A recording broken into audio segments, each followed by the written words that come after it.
the void. We learn to cope. We are the first to see the light. A brand new sun, a burning sight. New horizon, no more fear. New horizon, we are here.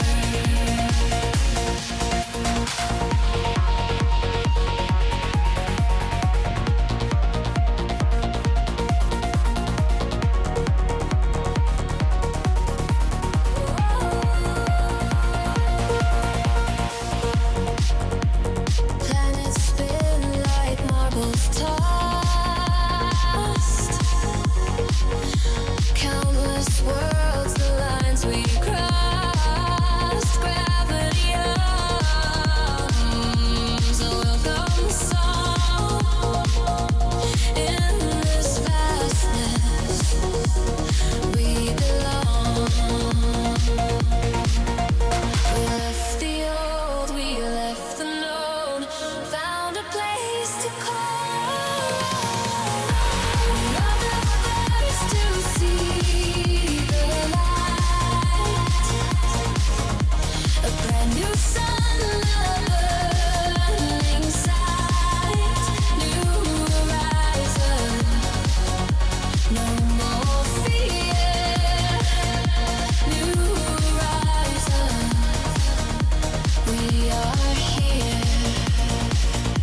Can you feel the pulse, the hum of space, the heartbeat of a newborn place? Every shadow holds a spark in the silence. We left our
pastrami'd out of my goddamn mind. What up, what up? Sorry, I'm 5 minutes late. I made a sandwich. It took 5 minutes longer than I thought. I'm almost great at doing this to a T, but you know, I'm getting a little lazy, as you can tell. Welcome to the stream. Happy Saturday. Hopefully you guys are having a good time. I'm having a good time. Just realized this song says good time. Oh God. I have to say though, I ran out of Thousand Island dressing, which, believe it or not, is so critical to having a delicious Reuben. So I just had a hot pastrami, which is fine. You know, it was good. I would have preferred the Thousand Island dressing a little bit. Brother John, what's up, brother? Thank you for the 55. Appreciate you. I don't know the last time you had that dressing. You don't need a comma there, but yeah. I have never put it on a salad since I turned like 10. But there is something fucked up good about pastrami with a Thousand Island dressing, or like a Russian dressing. Like, it's so good. It's so good. Anyways, yes, we're doing the farm. Yes, we have videos. Yes, maybe some shitty homes, but dependent entirely on what I've got in my recommended. This looks like a good one. This looks like a good one. This looks like a good one. Solid hour. There's a cornfield in downtown LA. No, there's not. I hate people who make shitty videos about where I live, and I'm like, I know where you're talking about, and that's some shitty YouTube slop. Speaking of really cool, what the hell?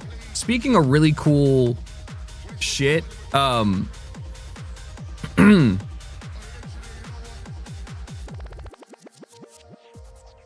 sorry, I'm looking. Speaking of really cool shit, something that nobody cares about, they opened the D. You can ride the D now in LA. LA is promoting riding the D. The D is a new extension of a subway line. And their official slogan is Ride the D. And and some of the great taglines are the D's extending, get excited, or a wide variety of double entendres. However, what I must tell you is this is the single most insanely impactful infrastructure project that I have ever been living adjacent to. Okay, this thing got promoted 0% from the entire time I've lived here. Okay, this got passed like 40 years ago. That's how long it took to get this shit working. Okay, and yet they did it. I remember. No, it opened today. The first leg of it opened today, and I'm gonna show you something, if I can, that's gonna fucking make you shit yourself. The D is phase 2 of like a 4-phase LA Metro plan.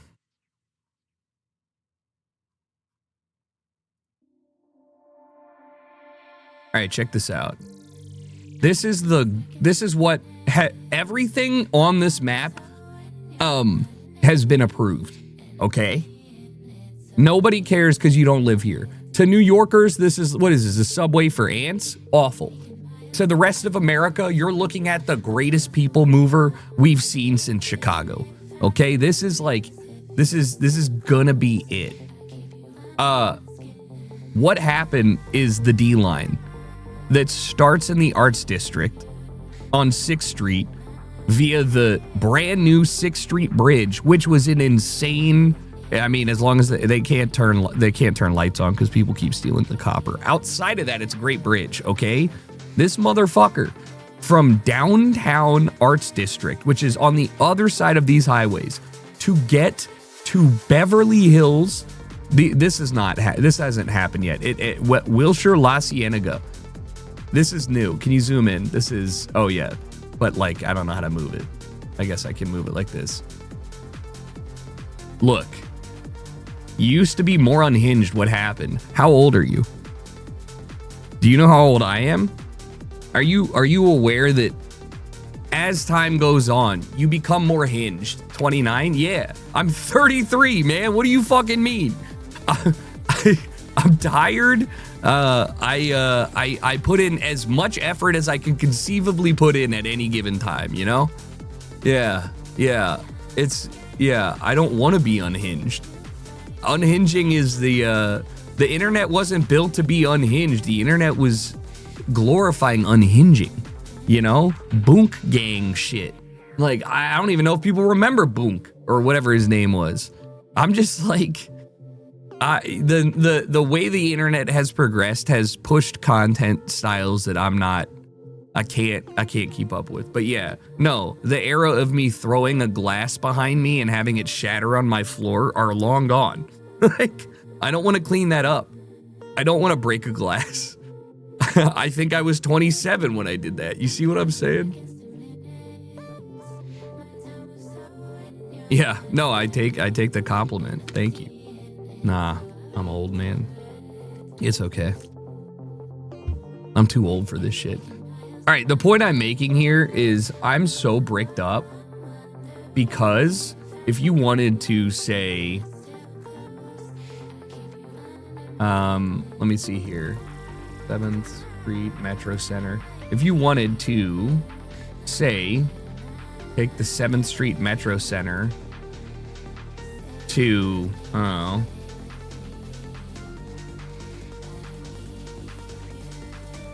This is so crazy. Look, it's a weekend. Look at this. It's a weekend, baby. It's not even rush hour. Are we joking? Guys, are we fucking around right now? You're telling me for $2.50 I can get there 10 minutes faster and not pay parking? You're driving me wild. This is what I voted for, baby. And this is not even that bad. Like, what people who live here fail to understand is that at anywhere between 4:30 p.m. and anything between 4:30 p.m. and 8 p.m., if I wanted to go from 7th Street Metro to the LACMA, it would take 50 minutes. This will take 18 minutes always. We're here, baby. I saw people high-fiving when this shit got open. And what if I tell you this is phase 2? I already did. Phase 2 of like 4, and the newest one that just got approved is gonna be from Encino, Sherman Oaks, well, I guess North Hollywood down the 405. To go from this intersection up here to this one down here is an hour and 15 minutes during rush hour. It's 5 miles. It's 5 miles, man. You can say, leave now. Oh yeah, options, best route, leave now. Well, I mean, it doesn't work because like,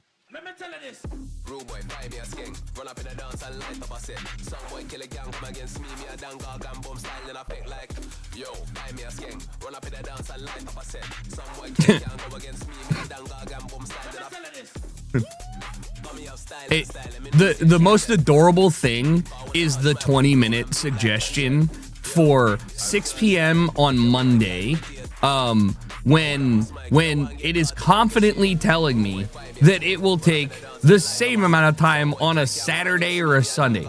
You're tripping, you're high.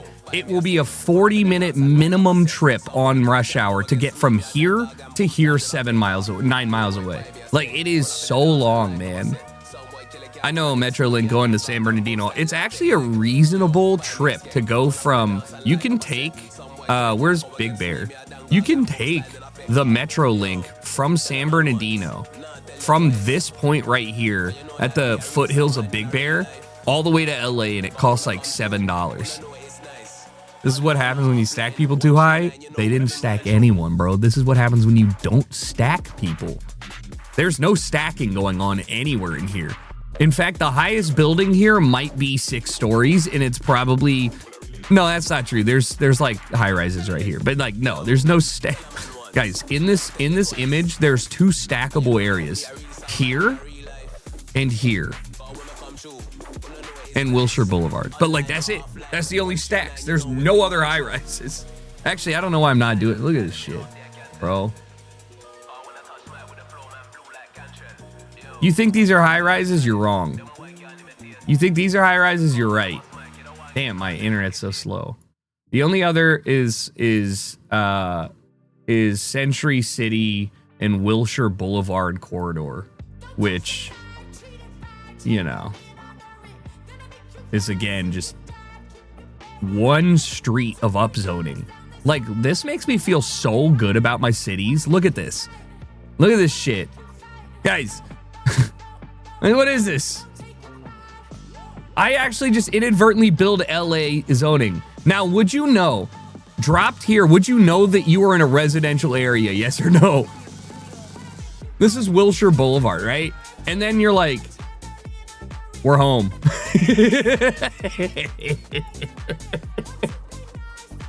We're home. We're home. Never mind, we're on Wilshire Corridor. Oh my God, and it's on Doney. I used to take Doney all the time. $4 million homes? You know, that's actually a really good question. If I had to LA guess, this home sold for 1.75 to $2.25 million. This is being 1.39 North Doney. 138. I can't read.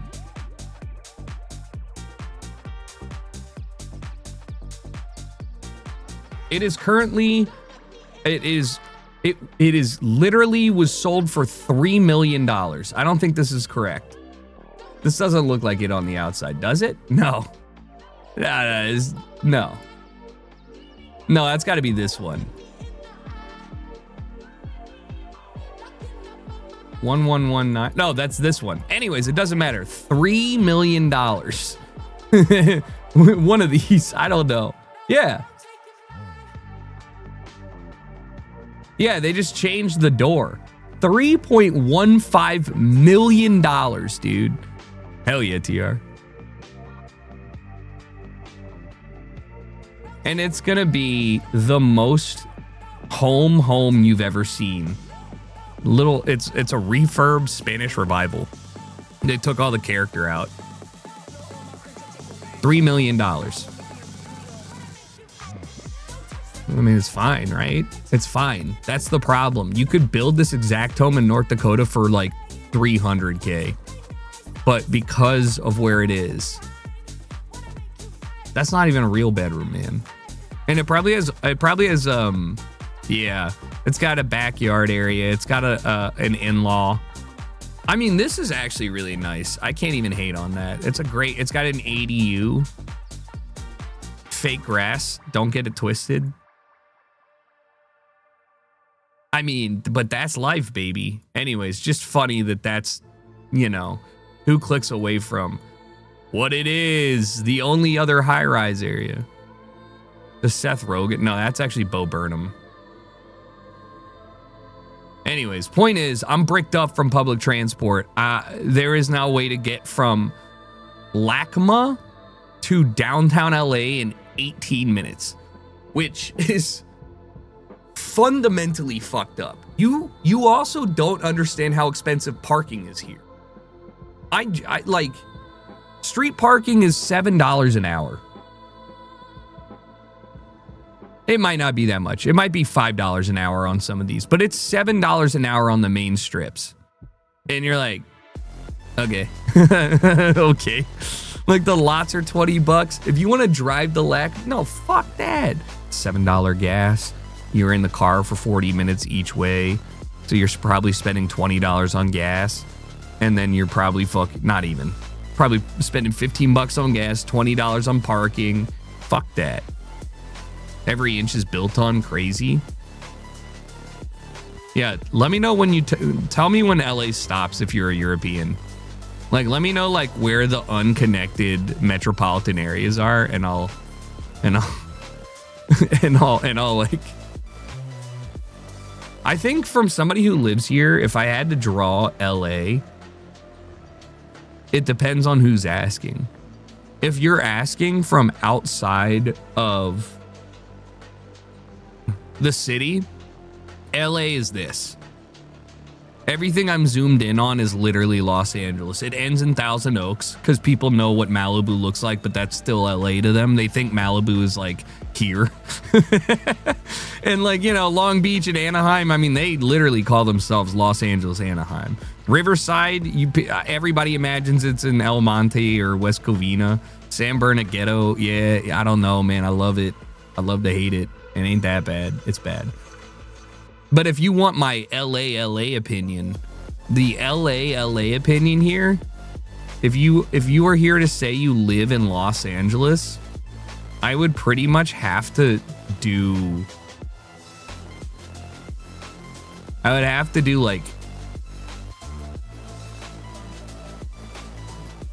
like this.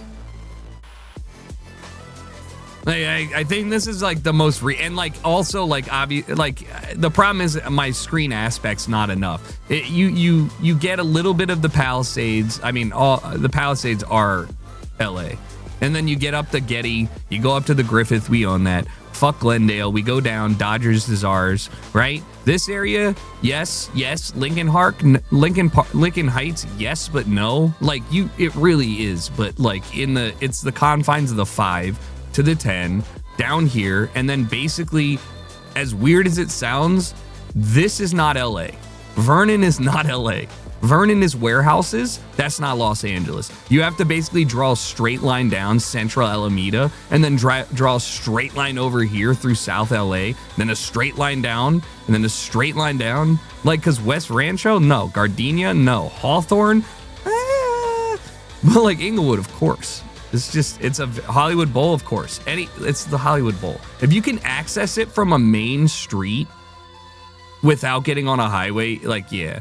I don't think that like Encino or Studio City or LA to anyone that lives here. That's the Valley. Like, that's not, but like if you tell somebody you live in North Hollywood, they're like, LA, baby. Not knowing North Hollywood is fucking so far away. I love that they put North Hollywood north of another city that isn't named Hollywood. Yeah, Glendale is a valley. This is not a real place. Atwater Village, I'd like to say you guys can come over here, but like I'm a staunch guy. The LA River cuts LA. And then it just expands to the 5 because, like, you know, Union Station is ours. In the Junction, we'll take that. You know what? No, it's actually dead ass. It might just be the river. It might be the river all the way down to Vern or like Redondo. I don't even know. You say river. The LA River is a river. Like, this is not small. It just doesn't have impressive water flow because we have other ways where it goes. Like where the water comes down, like, you know, we have mountains. The LA River is not like it looks this way because it floods often, and they had to do that. Like, they didn't have to do it, but they did. Like, if they didn't make it all concrete, it would fuck everything up. Rasta, thanks for the 75. Doomsday, thank you for the 73. And Mr. Casual T, thank you for the 76. And Ray, thank you for the 53. Appreciate you guys. I don't even know how we got here. Oh, yeah. Ride the D, baby. Every single election matters. LA has California's having elections right now. Make sure you read up on your candidates and select the people that align closest with my beliefs. The ones that upscale housing around things that are important, okay? And make sure you vote for green spaces, public transport, and affordable housing. And as long as you do that, you can continue to watch me. But if you don't, we're gonna have some problems. I'm kidding. You can do whatever you want to do. I just do think that you should vote if you feel confident or not. Many people vote not confidently. I don't think that's a great thing, but you know, just fuck it. You want to play the game, play the game. But yes, vote along with my interests. I want to get a train from downtown LA and end up in Santa Monica in 30 minutes. And if that's a possibility, I might never move away. Like, I might just stay here forever. Primary and caucus if you can. No. Oh well, yeah, primary. Do not caucus. Your life. Unless you're really into that shit, like, your life is better spent elsewhere instead of door-to-dooring for yet another cryptoid. You know, like, yeah, I get that there's good people, you know? I'm sure a lot of people felt validated door-to-dooring for Zohan, but I think that you could leave that to people that are, like, in them shits, you know? You don't have to, like, spend your valuable free time on that. Or you can. Doesn't matter. You're an adult, probably. Make owning homes illegal unless you're a multi-trillion-dollar corp. Dude, signed and co-signed from BlackRock. Let's go. I actually am going to go and run and campaign on the more homes you have, it's inverse tax. The more homes you have, it multiplies your voting power. And if you don't own a home, you actually can't vote. So we're going back to landowners only is where it's going to come down to it. I think this is going to be a great policy for the richest, crustiest, whitest people. But hey, let's not freak out because there's plenty of rich, crusty people across everyone.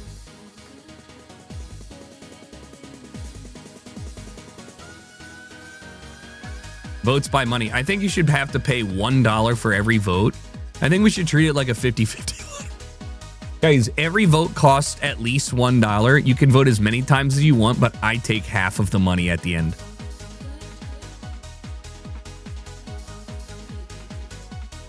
Bring back the peasant class. We did that. It never left, dog. It never left. It's been around. When I read books, that shit was telling me the same thing. That shit was telling me the same thing, man. Go read Neuromancer. I say when I read books, because I can't read anymore. So when I vote, it's kind of like that episode of SpongeBob where all the signs turn to like kanji. And I just take my pen and I scribble circles until I make a nice constellation. I try and like, I'm an astrology voter. What I do is I take the plots and I basically try and make like, you know, Pegasus or Orion's belt. That's how I vote.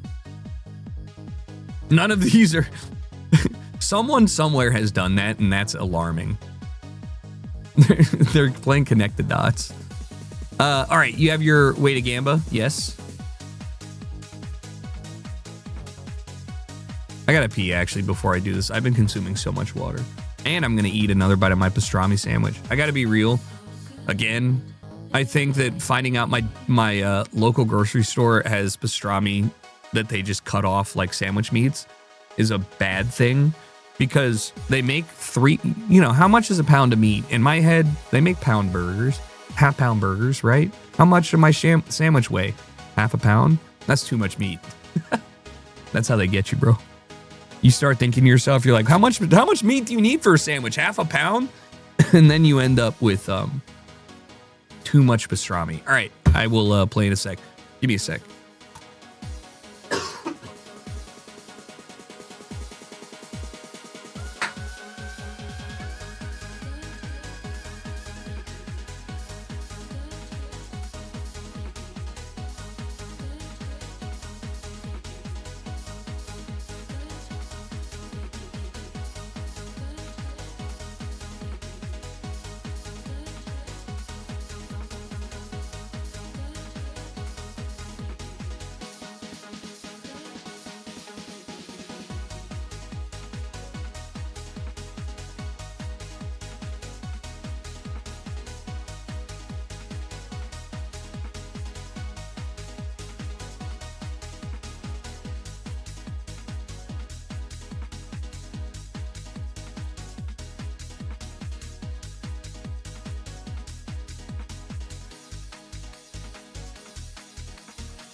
stole some crackers. She doesn't know. I had to put them in my pocket. We're running low on saltines, and the only thing that is okay is that if I take some and then nobody knows.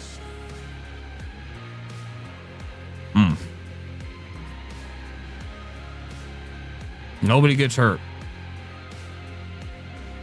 Alberta. I think every country should have different bollards. They mostly do, but not really. Shout out Alberta. Interesting flag. Also, the hills of Alberta. But it feels more northern than, well, I say that because these are mountains. And if you look west, you should see mountains.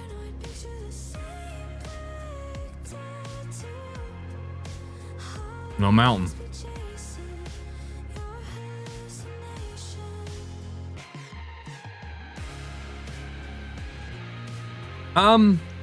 Okay. Township? Maybe. 50th Street. Not 50th, just 50. And there is nothing over here. Holy shit, we're in a dead city. Okay. Maybe get info here. Innisfree. Not impossible. I mean, this is all flat. I don't know if it's flat up here. It looks flat because of the lakes. But the rolling hills are kind of throwing me off. It would make me feel like, because these are all mountains and stuff, it would make me feel like it's Western Calgary, Fullerton, Woodhouse, Nanton, High River. Geographically north-south roads to an extent. Not even to an extent. They fucking GPS straight line these bad boys.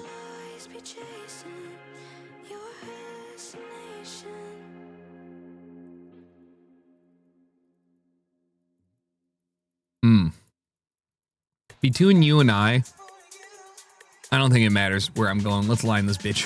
Okay. There it is. I found it. Oh, there it is. Oh, there it is. There it is. Yeah, I don't know, man. This feels hilly.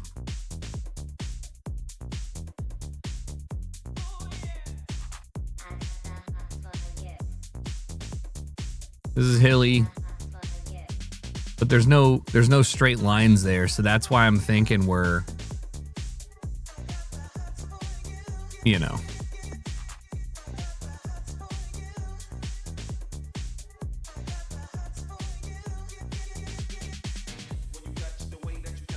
This game sucks, bro. Innisfree. If I could have found a 16 or a sign that could have helped, I didn't see any of those. BFE, bumfuck everywhere, bumfuck Edmonton is actually a really funny thing now that I'm going to start thinking. South Bhutan? Or, now this is weird. I want to say it's South Bhutan because of the teeth, but this might be like Himalayan India. Or like even like a southern Nepal. But these almost feel tropical, man. The teeth are Bhutanese. And I, without any other indication, will probably go Bhutan. Why is there a cat climbing my booth? What did I do to you? Holy shit.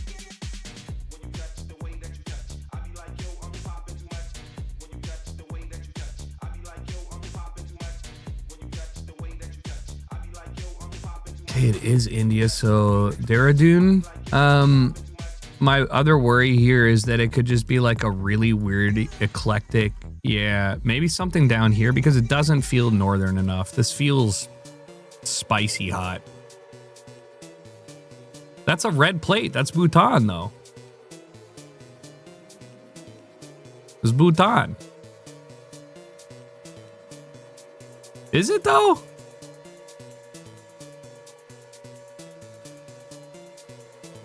If this is Bhutan, this is the weirdest Bhutan I've ever gotten, which is saying something because, you know, it's Bhutan. It is. Wow. Got to be down south here. Probably here.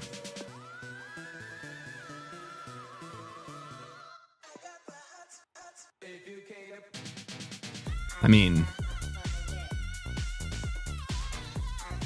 this goes northeast. Could be here.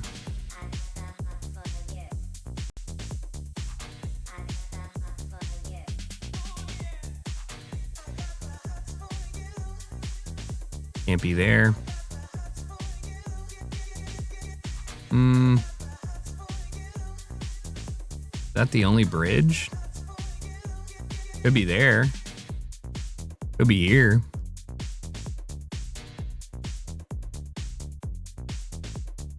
No, no bridge. The bridge goes northwest. Gotta be here then. Like, I really don't know. Not only is it not Bhutan, it's Nepal. Nepal has red plates, yellow outer lines. Nepali roads have yellow edge marking their dashed or solid paired with white dash center line.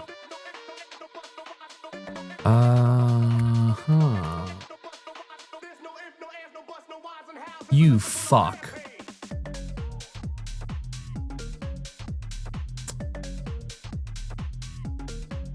They have narrow European yellow reds versus American reds.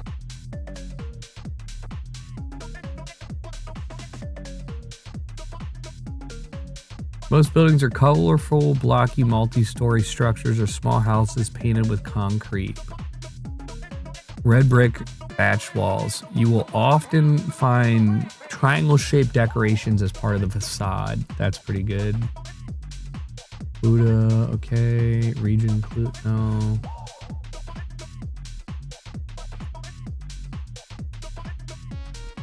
Holy shit.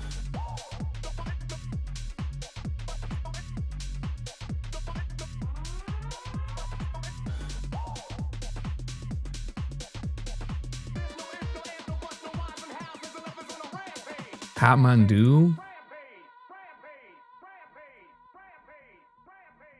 area.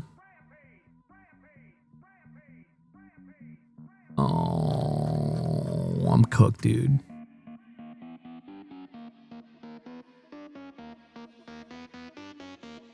I'm not studying like there's an exam. I just like was here. I didn't know that about Nepal. And I have gotten it a couple times, so I really don't want to make that mistake again. Magli and Gallipoli. Gallipoli.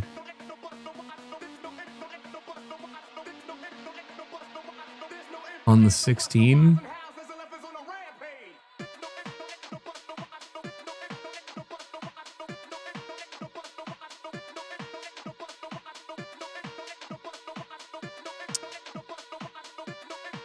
Northwest. Ooh, huge.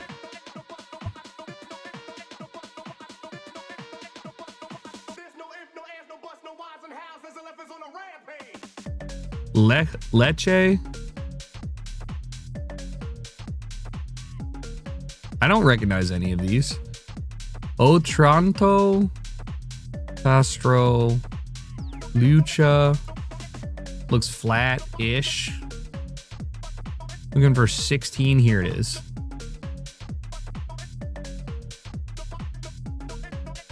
Oh, it's a... Huh. It's a coastal? Okay, but that would mean that the... I mean, maybe it is there.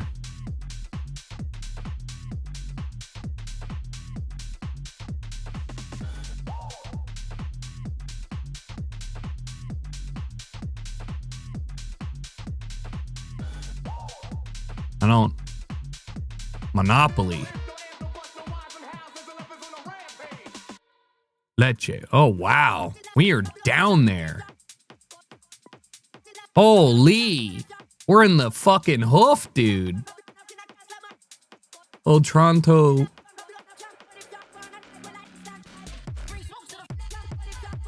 I don't see Otranto.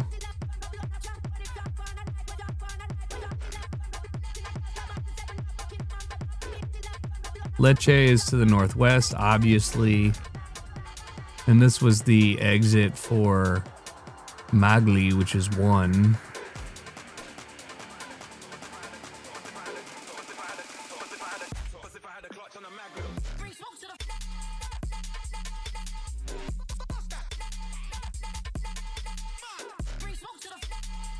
What the hell?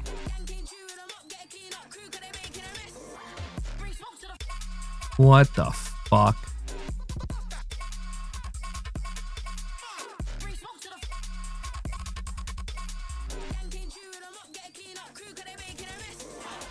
What the fuck? What the fuck is this? I mean, it works. I want to see, is this a roundabout to nowhere? I just want to see, what does that look like?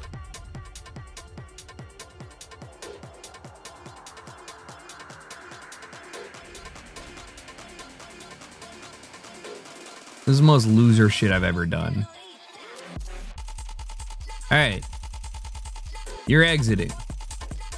So it's a 2-way, of which you can go straight. This is a merge lane that's a left-hand turn from the highway. This is a U-turn lane that lets you stop and merge onto. This is high-key sexy for a low volume. Oh my God. Look at this fucking thing. Oh my God, Americans would die.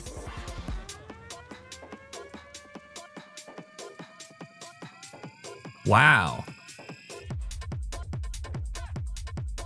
All right, sick. I gotta remember this.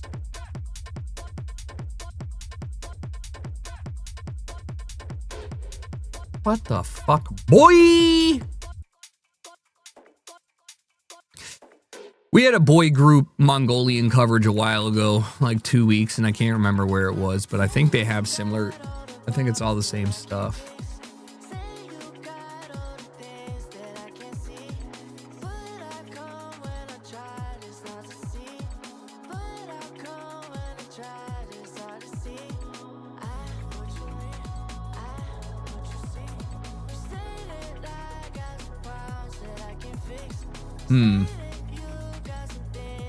What are we thinking? I guess I gotta put this. There's a ridge to the south.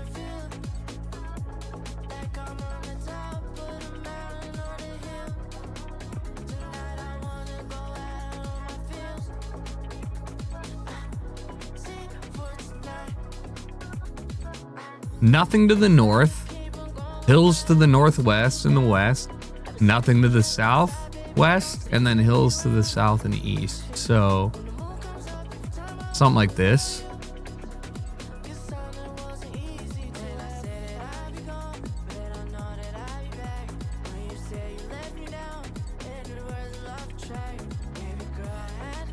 Big city for Mongolia.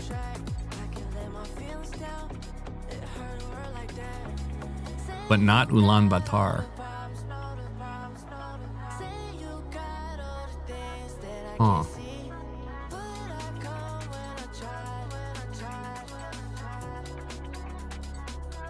I like this one.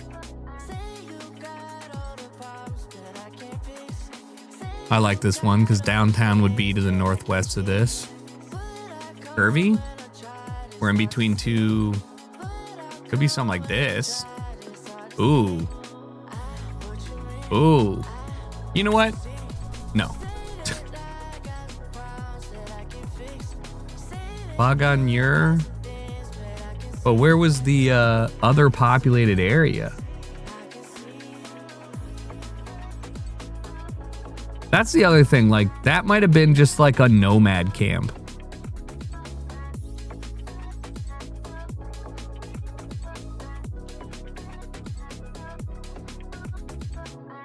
Danish near Germany?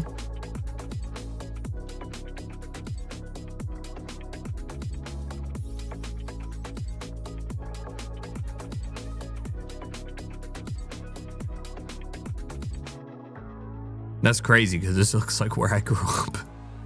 Just cornfields and a whole bunch of fucking corn. Then some more corn. Then some animals and corn.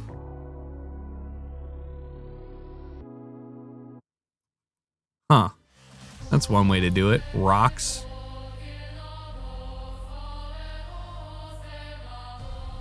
Yeah, I don't know about the...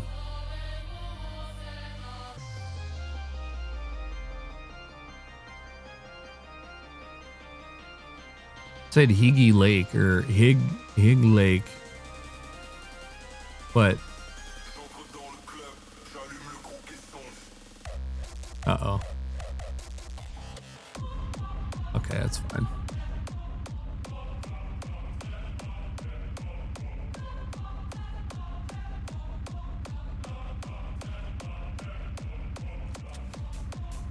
Yeah, I don't even know if that's like the correct like. I mean, it could be like any of these. It could be one of these shits. I don't know. I think this is a good guess. Wow, I was right in the first place, and I don't. Oh.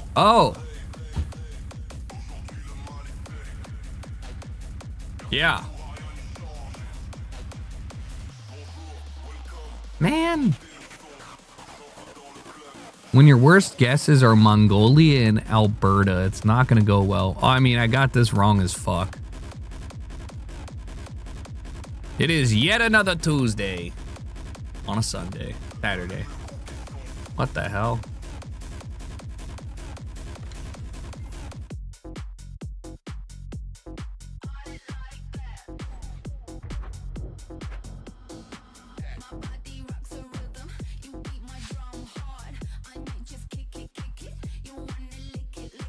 Is this the most?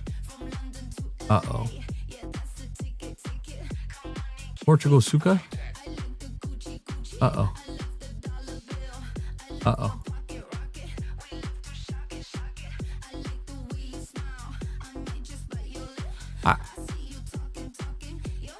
I have to... That doesn't make sense, though.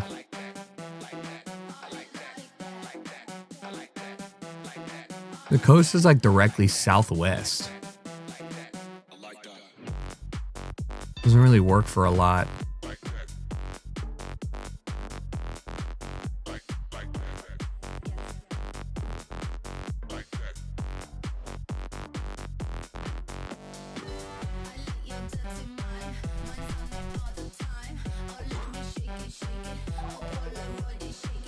I had the right idea, though.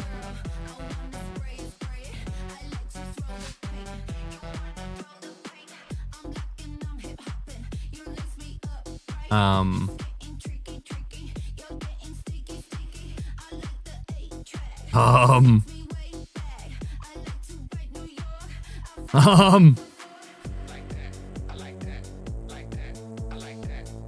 I don't feel like this is Finland, Estonia.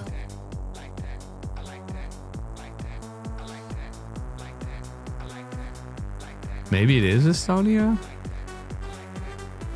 Dude, I have no fucking clue. Canada? Can't see it.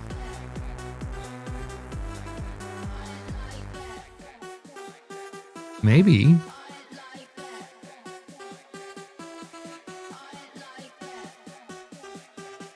No. What if it's like rural France?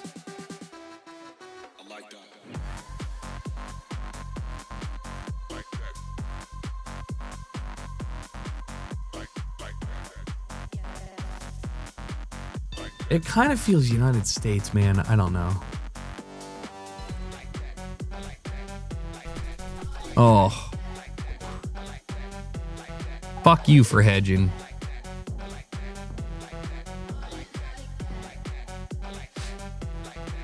Huh. Alien. Is this official coverage? What is this? Let me have music in my soul. Let me have music to sing to the world. Let me have music. This one's so fucked up.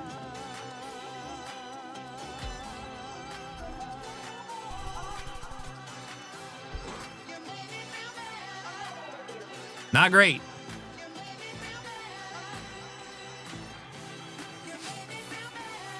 US. No front plate. Armor Star. 803. Don't know that one.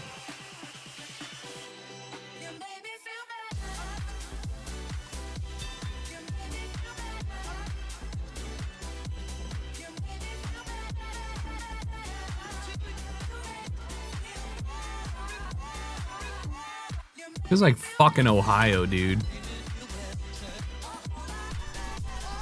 What?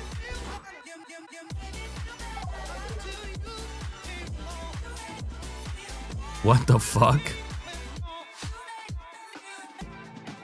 What the fuck?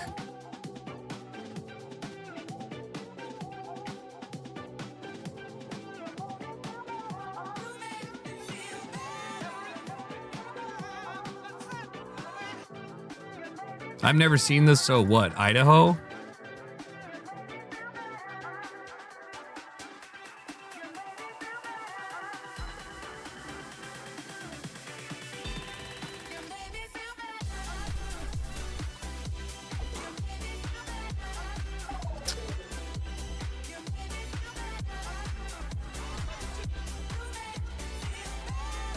I thought I saw a yellow like warning, like no entry sign on there and stuff. Yeah, Utah it was similar rock formation, wrong green.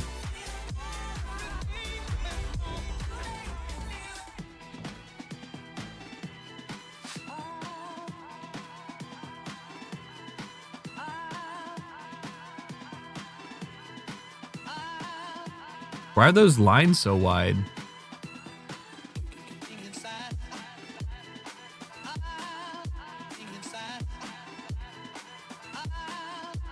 This is Canada?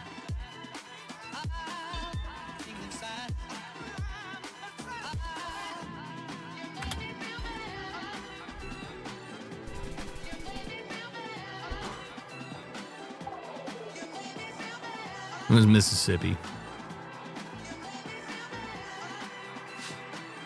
Is this Canada? No.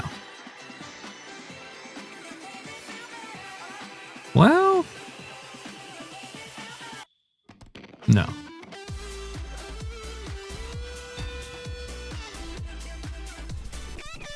Well,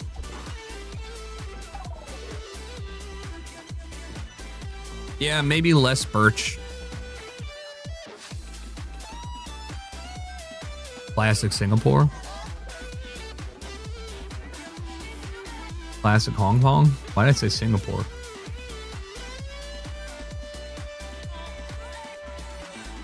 This is, well, could be Macau. No.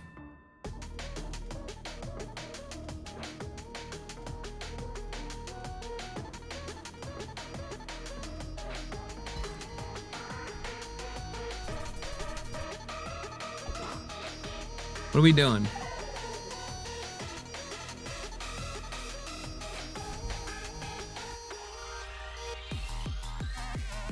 What are we doing? Poor guy.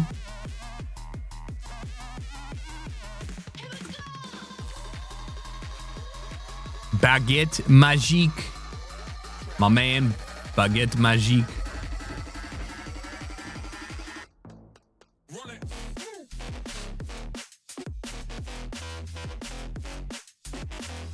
Ooh. Ooh. Guys, why is this Canada?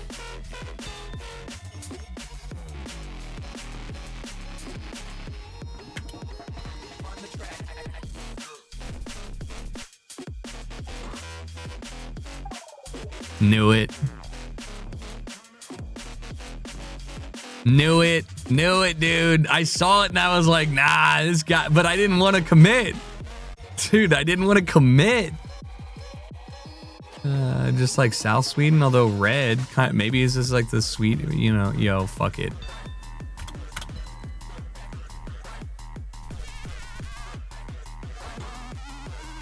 It's never Gotland.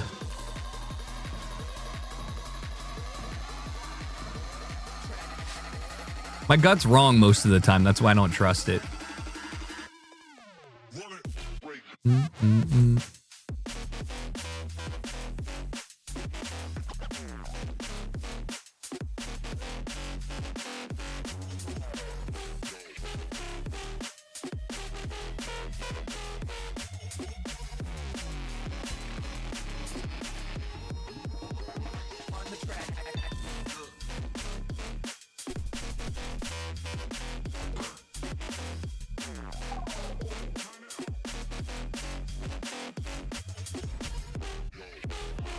It was all sandstone. That's just Malta. If you see two buildings made out of sandstone, looks dry as fuck, overhead water canisters, and you can see the ocean, that's Malta. You can see land on the horizon from that island? Well, yeah, because I looked and I could see, it's not on the horizon, it's just the North Island of Malta. So when I went, you know, and looked north and I saw that tiny island, I was like, great, we're on the southern island. I don't think that was, yeah, I mean, I don't know what else to say. Like,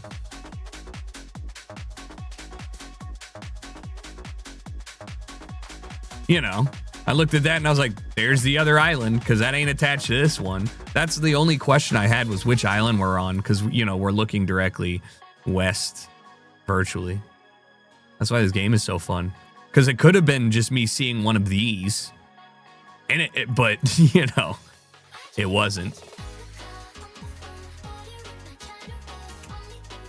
All right, one more. Mostly because I'm close to getting promoted again. I'd love to get my ass beat by, hey, it's Booligan again.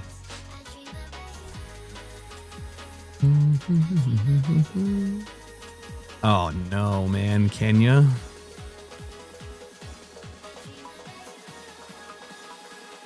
That sun is solidly in the south, though. Like, it's not even close.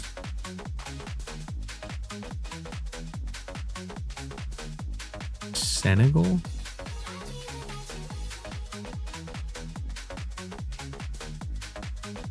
It would have to be the jungles of Senegal. There's no, I mean, there is a way. It's got red dirt. I'm more likely to have Senegal than Kenya. Oh, this fucker. Oh, he's not even sure. He's not even sure either. I feel good about it now. Ghana doesn't really have foliage like this. It's very jungle-like.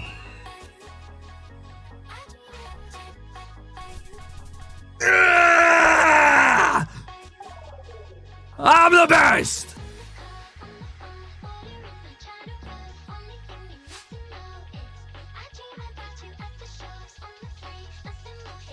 Time to throw it away with a random Ukrainian.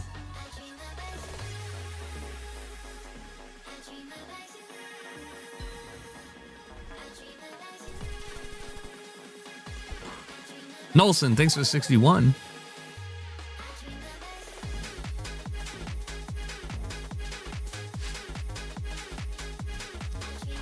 That is not a not a tight power cable. Tropical loudspeaker signifying either Malaysian prayer or Philippine. I'm gonna go with Malaysian.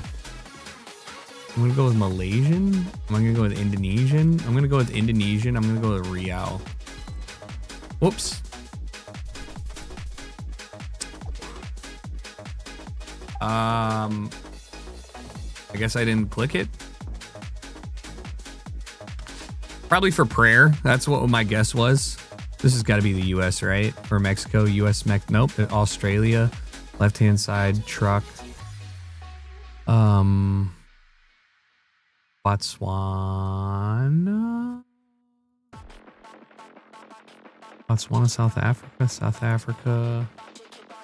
South Africa, running through this shit. I don't know. Freiburg. Oof. Let's go! Overwatch hasn't been in Counter-Strike for actually 4 years, maybe 5. Well, we're on the cusp. And that's all you could hope for. I mean, you could hope for much more, but...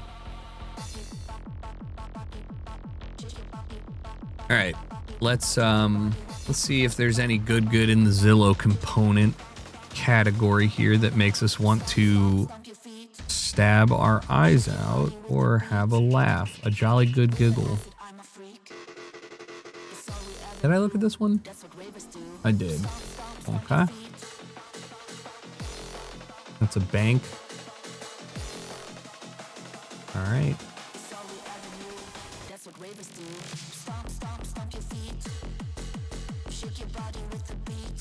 Ew. Some of these are really unfortunate.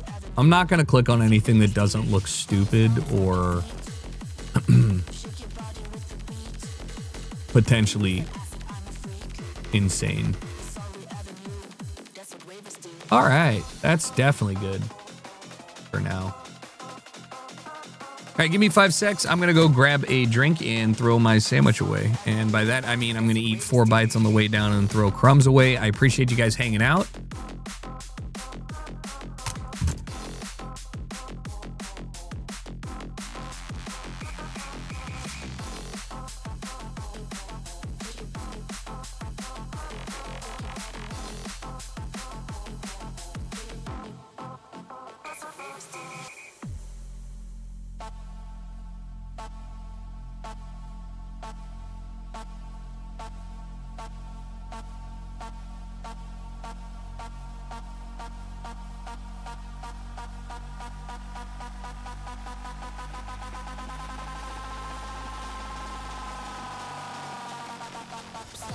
Stomp your feet, shake your body with the beat.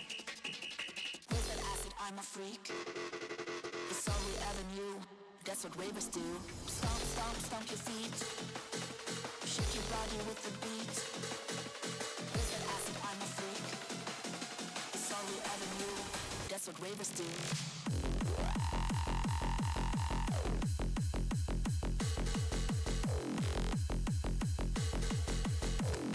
Oh, snap. This guy out here having 5 sex and I can't even have 1? That is funny.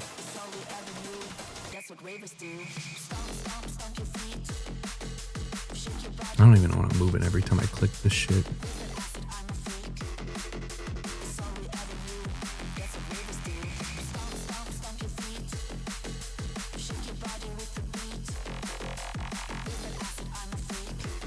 Me personally, I actually wouldn't mind this. And then Devil Driver. That's a vibe. They got good, I actually have a pet peeve of putting your computer or putting stuff in front of a window, but I get it. This just kind of feels a little weird though. You're just like working in your like foyer. We couldn't afford a high quality camera, so here's the photo shot on film? Like, what is this? No, if you need the light for sure, but that's like, it's weird because it's like one of 3 windows in there. Ew. All right. I wouldn't call that an engaging living room. I would actually call that a great living room. You got your staircase. Yeah, I wouldn't live here. This is 300 grand. Okay. Yep. What is that? Oh, TV stand. I mean, sure, man, whatever. And then you've got like a little small house. Yeah, sure. I guess, and the built. Oh, you can see where they built on the roof and the back. It kind of makes it look worse. Can't lie. Never mind. I will not be buying this Monroe, Virginia listed $300,000. It got price cut 100 grand basically. Like, what were they thinking?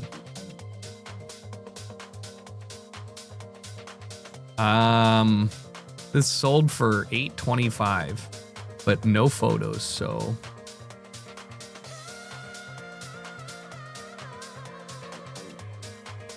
Oh, they did their due diligence. They removed all of them. Look at you guys. Why did you do such a thing? Show me your bullshit.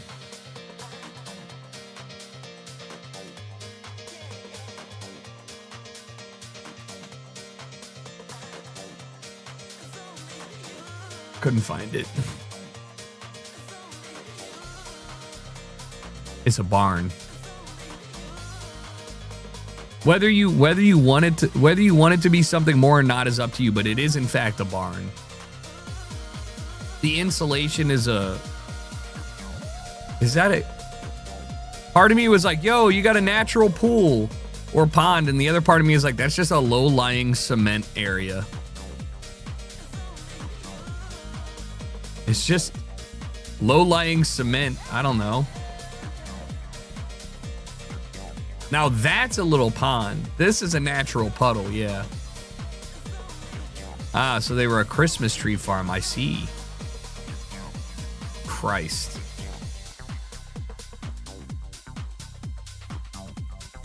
Christ.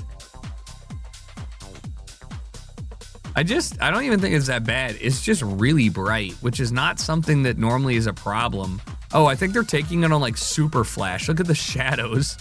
Bro, the lights are on and you're creating shadows. That's crazy.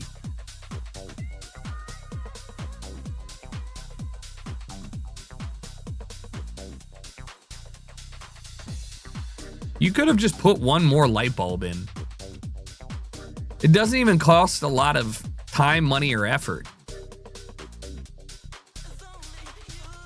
Oh, yeah. The man cave storage garage space, I guess.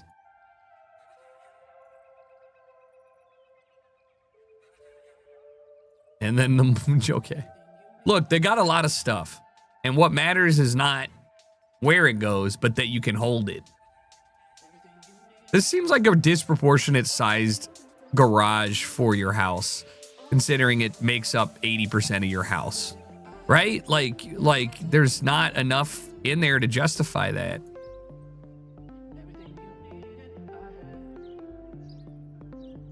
If you remove the HDR and you kind of squint, this could be the nicest $1 million home we've ever seen.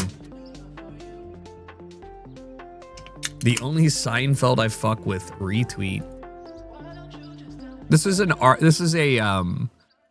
what in the Powerpuff Girls? This is a 1990s modern style home, and you can tell by the curves.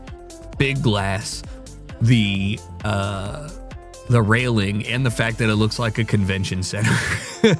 It's funny because I was going to say that before I saw this.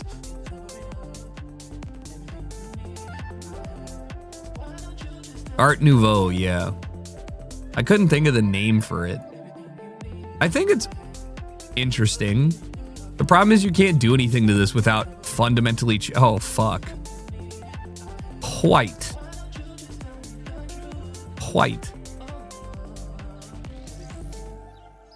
White, and the best way I can describe it is these homes look like they were designed by like a Cartoon Network exec.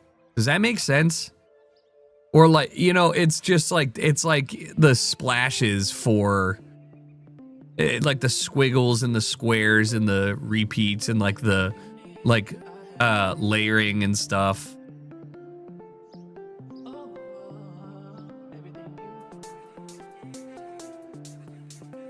And like the polished steel. Like, if you told me this was actually a public restroom, I'd believe you without knowing. I'd be like, dude, nice gym restroom. Oh yeah, the pool glass. Hey, I won't hate on this. I think pool glass is really sexy, especially in like a semi-transparent shower way. Super sexy. With the right lighting, this shit would go crazy. When was this? I would bet this was built in '93.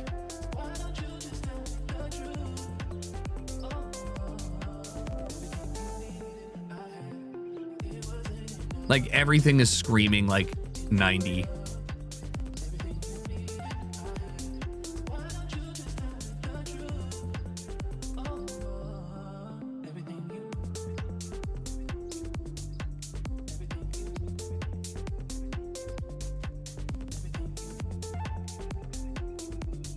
$2,000. That's pretty late for this style.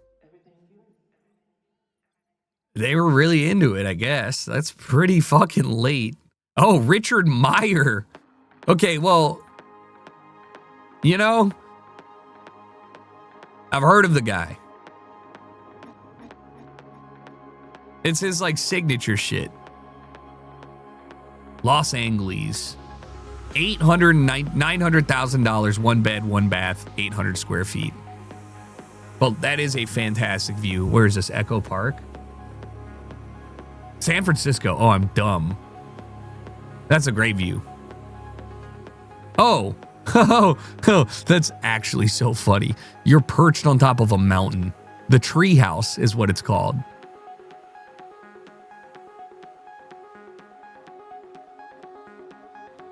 Really pretty. I mean, fantastic view. I don't know, man. They're kind of selling me, not on the price, but this is gorgeous.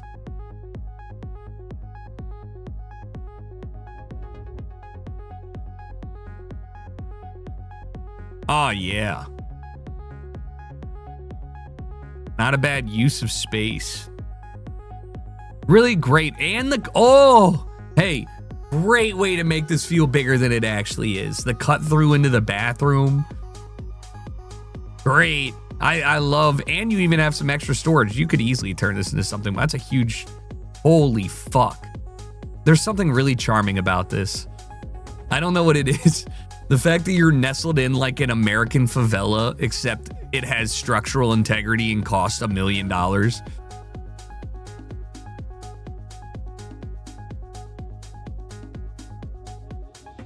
Wow.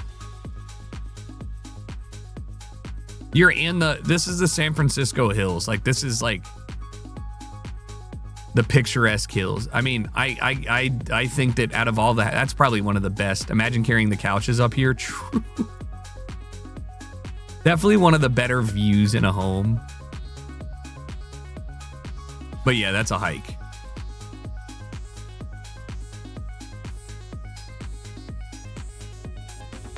DoorDash is not delivering up them steps, no.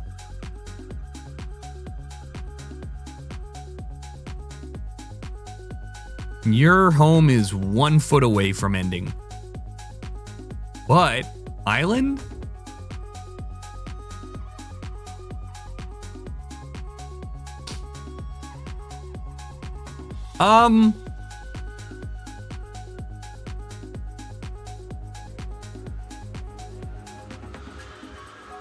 If you're into this, for sure. You know? They've got like everything you need. Your 7-inch TV, a fan, batteries.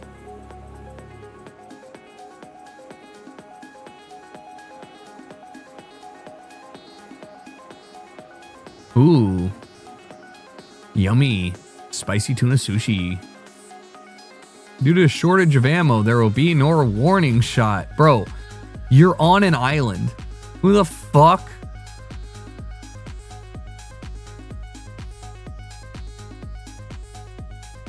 Yeah, I mean, don't get me wrong, it's quaint. And, pretty cool that they have a cabin on an island, but also, is it even on an island or is it just on marshland? That house is just wet and smells like musty shit. Yeah, for sure. Oh, there. Oh. Ah. There it is. Like, I just don't want to deal with that. Just because you can doesn't mean you'd want to. Also, it just, you know, you're getting bit by mosquitoes and stuff, right? Oh my God, bro. You're on a sandbar. You're not even like... Nah.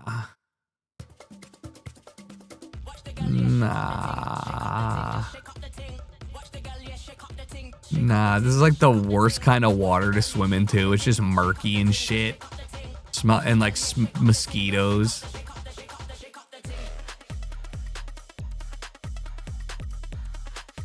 How remote is this? Out here. So you don't even need, I mean, there's $1 million home out here? Probably land.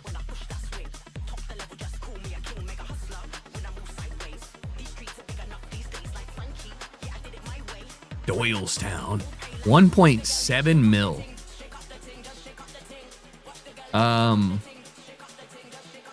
Now, you might scoff at it, but somebody is artistic and they want you to know because it's made in black sheet metal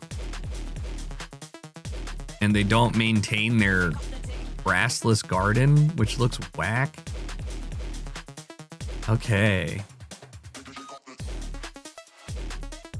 Okay.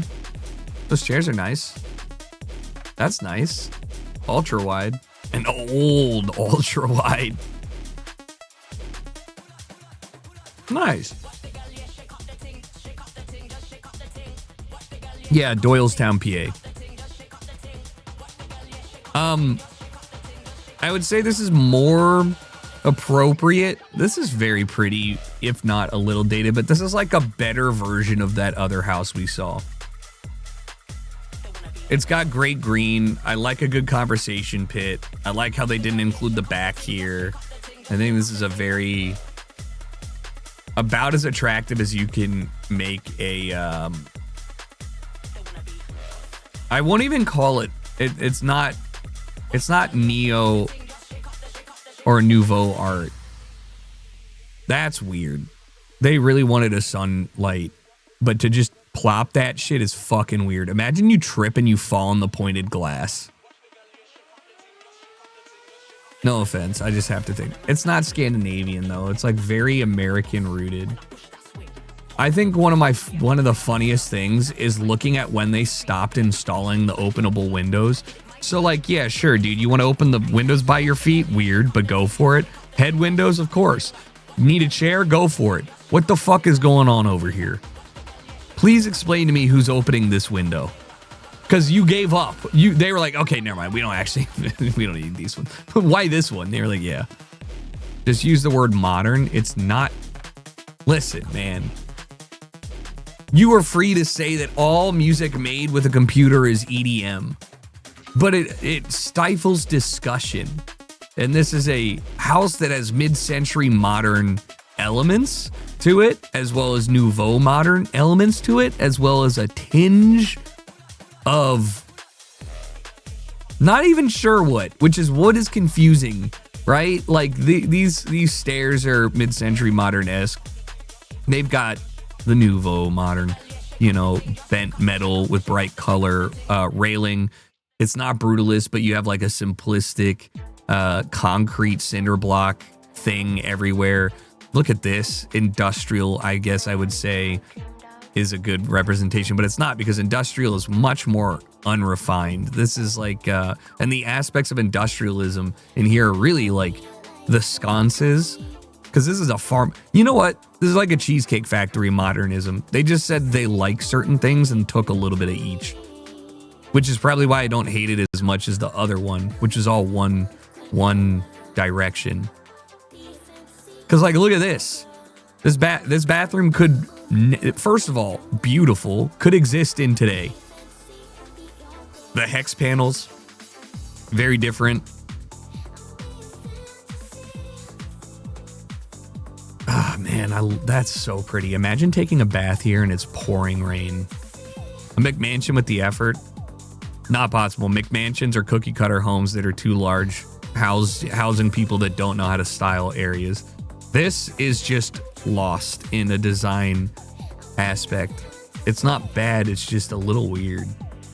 Like, how is this the same house as this?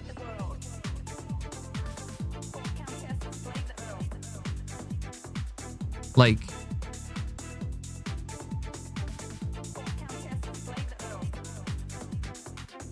holy fuck. That's interesting. And then the pool actually makes me mad though.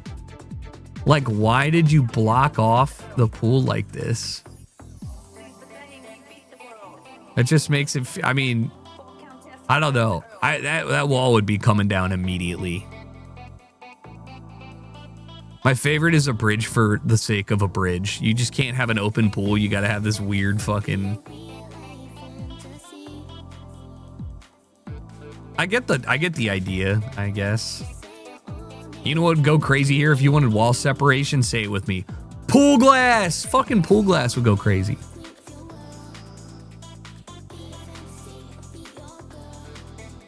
Berkeley, California, $2.1 million. Why make the pool private from yourself, or make it? Well, yeah, that's what I was thinking. I was like, oh, they wanted privacy from their own home. And then I was like, oh, maybe they had like a bunch of kids. And then I was like, why would your parent want to do that?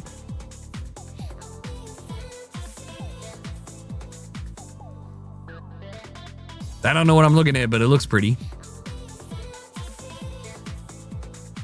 Like a crane house.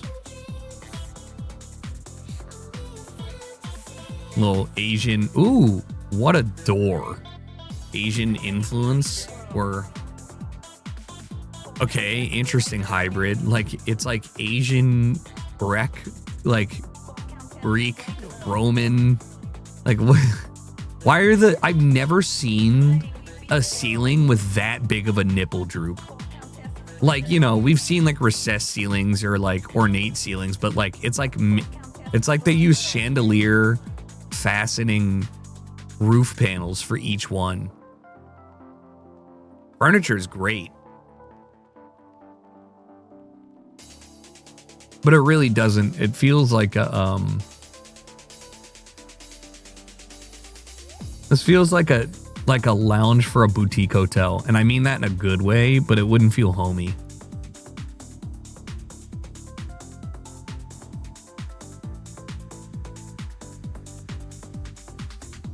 I don't like the ceiling texturing, but I mean, I like this. I like this. I like that. You know, I think this is great. I don't even mind the wood in itself. I just think that this stuff feels like sandcastle-y, like making like a drip castle. Yeah, nipple droop. If you ever are trying to get this style, just tell your realtor you're looking for a droopy nip. Kind of weird. There's a bathtub, but not a toilet up the stairs from the kitchen. What are we doing here? This is where you do sacrifices. It's kind of hard to have in your bedroom. I really like what they did with like, I actually really like their decoration in terms of like major pieces. Maybe not the stylish East European, or I mean East Asian vibe, but like I really do like a lot of these like softer textured pieces. And then I don't know, they love ceiling tiles, I guess. Whoa, walk in. No, this shower might cure me if I was having this shower every morning. It's a walk down bathtub shower combo with a nice little sunlight up there. This is what it looks like at night too. Gorgeous. Hell yeah.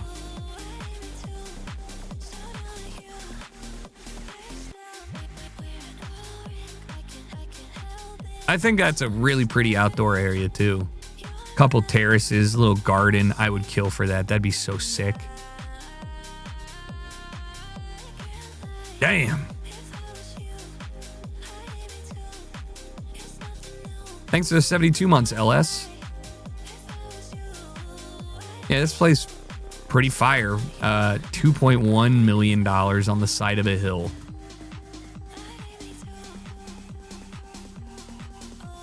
I do think that having such a high vertical plot of land does establish like really unique and beautiful terraced gardens in like San Francisco and LA.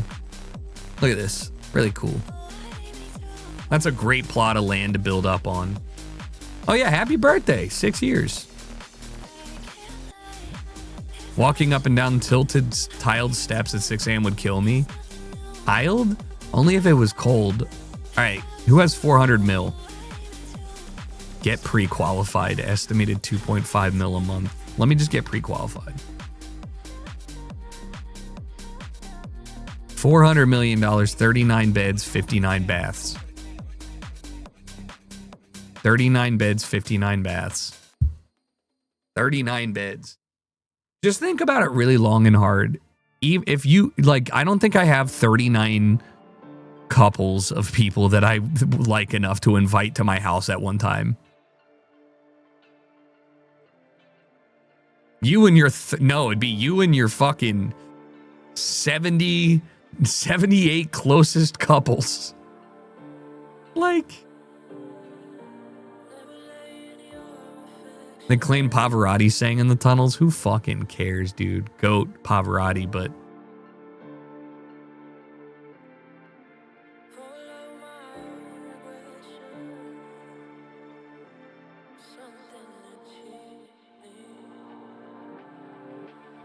I mean, it's a compound in the richest,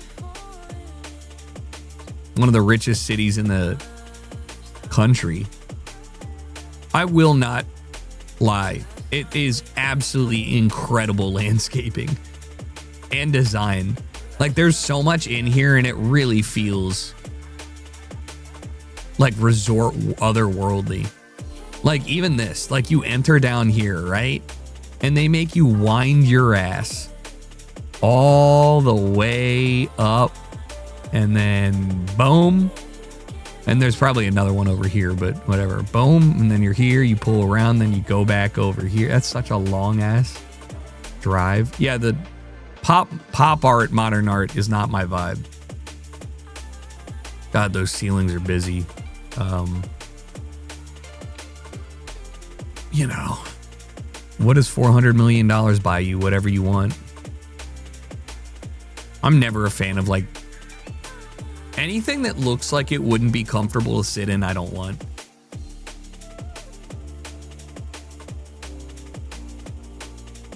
Like, you wouldn't even see people. Even if you had half of your bedrooms filled at any given time, you still would barely see people. Nice. Love that tiling. It's I mean, the scale and the details are what make it expensive, but you would be hard pressed to tell me there aren't other properties for 25 or 50. Well, it's 70,000 square feet. Yeah, I don't even know how you compare it. I mean, that's pretty fire. Hide and seek gonna take a while, true. What is this? Reflection. Oh, holy fuck, that's a big sauna. Nah, man, imagine you just pulling up and you live here and you look and you're like, I'm gonna go to the sauna, and you've got 3 other people in there and it's your homies because they just live in there. Like, I mean, why not at this point?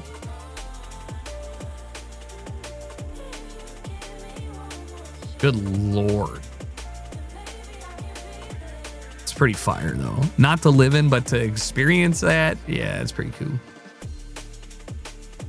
Very Moroccan, or like,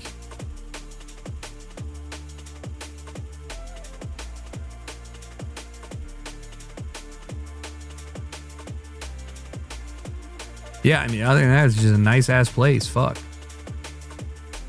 This is for you and your homies to just hang out. Oh, my kitchen. I mean, it makes sense.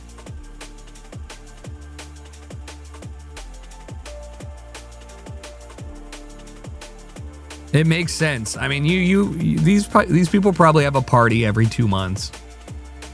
You know?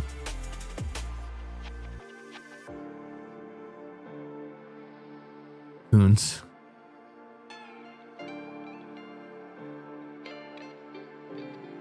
Like, I mean, yeah. I'm not gonna lie to you. That's pretty fucking crazy looking to just have that in LA. But the crazier thing is when you look at the acreage, 7.8 acres.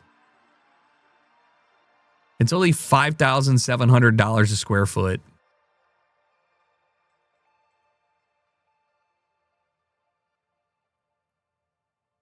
Probably weddings and shit as well. I doubt. I mean, maybe. I think if you're that rich, you're not really renting your house out. Thousand Oaks? Now, here's an interesting one. $2.4 million, and it has a literal moat or pond, and it's built into the hill with a pool, and it's built out of squares. This is weird. What is going on? If I'm buying this, I'm planting trees, man. Like, the lack of landscaping is really pissing me off. This could look so pretty if you had, like, you know. Oh, man. Don't get me wrong, I like the reflecting pond. Brutalist amoeba, truly. This is definitely brutalism.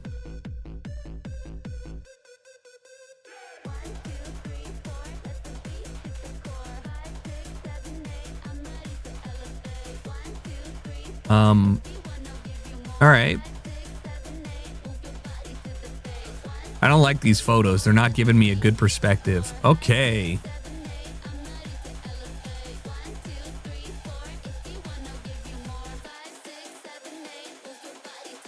I go back and forth between sick, dude, nothing will ruin your kitchen now, and why the fuck your kitchen's so isolated. Oh, it looks way better there. Yeah, catch me finally using a wok here. Just not worried about anything. Gotta be the weirdest TV placement I've ever seen. Like, who's watching that?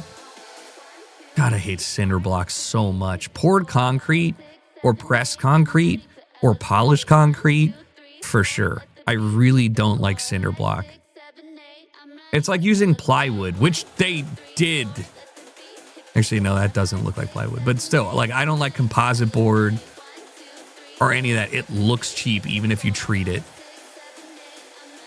Ugh. Ugh.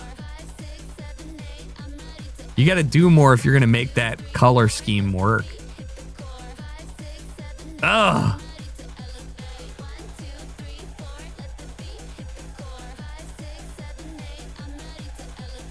I mean, I would have an enjoy. Like, I like the idea of these. Like, look at this. So fucking good. This is built after the fact. So they're using, it's just regular form concrete with presses. And it gives you that industrial look. I like that slot over here to bring in light from up top. One of my favorite lighting tricks is doing that. Not even trick, just like any house that I would ever build for myself would have some sort of like vertical light down into the bedroom. Beautiful. Even this I don't mind. I actually realized I would go fucking crazy if I didn't have an end table. This is a murder bathroom, and it's because your floor looks like a murder bathroom and you made it all white. So in order to fix that, you need to fix that by putting something in there. It's a very weird home. You planning on moving and building your own home? No. No, I just meant like at some point it would be awesome to be able to live in whatever I believe is the perfect home flow for me. Because, like, you know, it's like getting a shoe made. It's like getting a suit made for you. You can get a suit and it can fit well. And you can even get the best fitting suit you've had. But until you've had a suit made for you, you don't have, like, you don't understand, right? So for me, I think of that all the time when I think about living in places. Like, this place is great, but there's so many things that I would change. Like, I don't know, adding walls or any sort of barrier between every room and each other. Open concept is fun, but not when every part of the house is open. For me, you know? And I think that's cool to recognize, like, that's something I'd want. All right, this is 1.75 milli. And you get a hot dog, Corvette, dealer, real estate, garage. Does all of this come with it? This is pretty hard.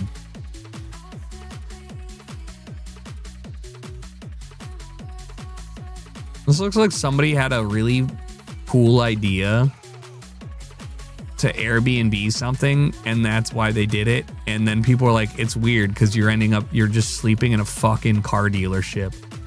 That seems creepy.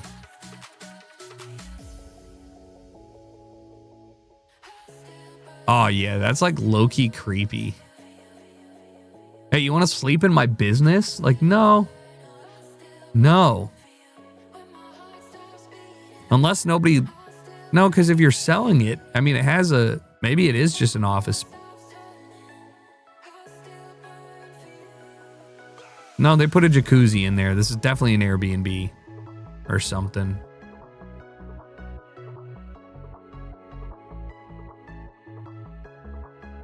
Event space? What the hell? For you and 20 of your favorite friends to go and have your wedding party or something. LARPing a sleepover in a dealership is a wild concept for an Airbnb, but literally that's what they're doing for sure.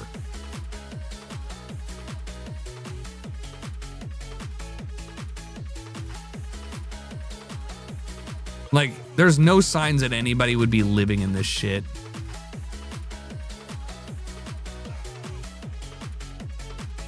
No. I mean, maybe they did. I see family photos. Holy shit. You're telling me your mom and dad slept in the Coca-Cola room? Like, you guys just snoozed in the Coca-Cola room with nothing else?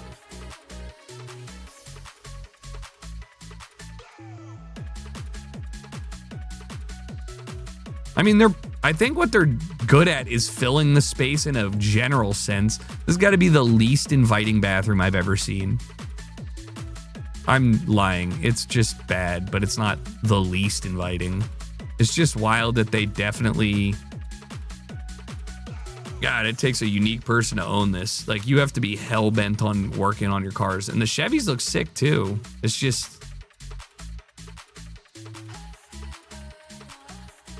Yeah, vintage American. This is in Pulaski, Tennessee. That's a lot of money to live there.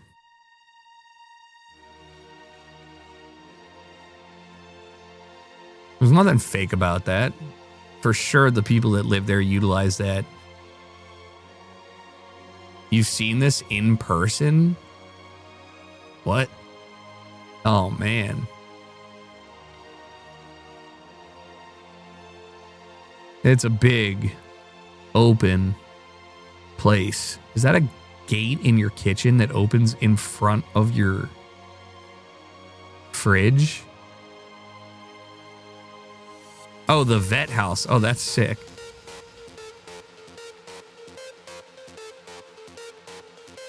Oh, man. Oh, man.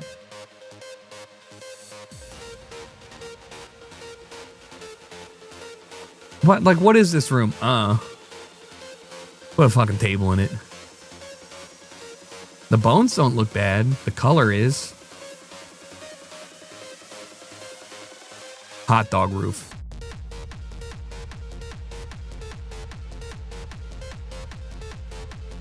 Tube elevator.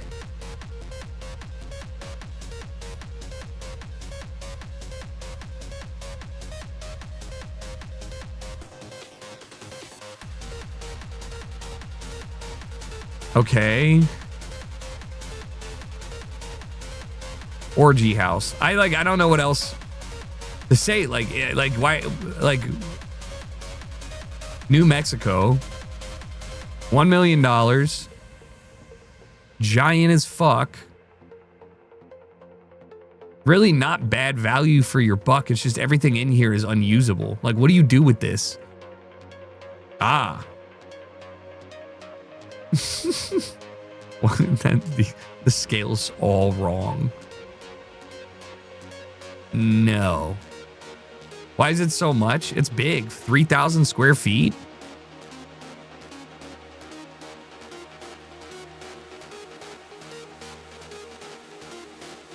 Why are there no homes in this? In Europe, it looks so tropical. Wait. Like, New Mexico is Spanish revival and Spanish influence. For sure they have that. Like, for sure. Like, that's like their, like the Pueblo is like, you know, you meant like out of Spain? Well, okay, I hear you. But like Mediterranean buildings are similar because the people from the Mediterranean settled here, you know, and it's hot as fuck and same climate. So they took a lot of like the same stucco oriented, like here's just some random fucking, it's also doesn't have, it's not even just hot as fuck, but yeah, you didn't even, no, it's okay. I mean, I just think it's like if you just randomly drop on a New Mexico, like I just clicked on one, that's, you know, like one or two of the homes are going to be in stucco, except not this one apparently, because we're up north, baby, in Albuquerque. But yeah, I mean, it's like Greece has that, but white is exact. But you just answered your question basically, right? Like it's the same shit. Anyone who builds in a hot climate has figured out that like stucco and like bright or like, you know, unobtrusive colors will help you not melt. Houses in the mountains near Colorado. Yeah.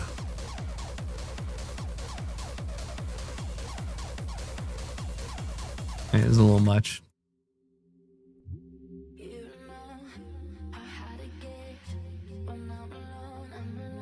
Bam. They like stairs.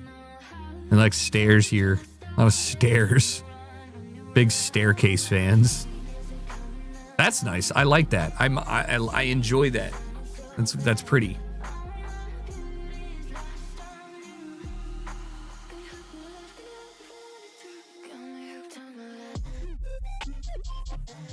Teal. Teal on the carpet. Teal on the carpet. Teal on the carpet in the bedroom. And in the bird cage. And in the bathroom.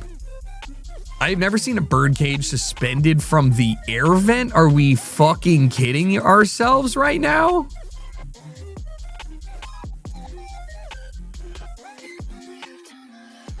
Christ. Where are we? New Orleans? Where the fuck is this?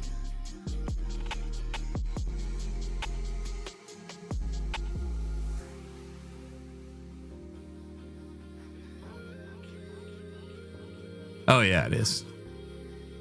New Orleans. Makes sense. The funniest part about this is I can't tell where the home is. Is it here? So you look across at like the port.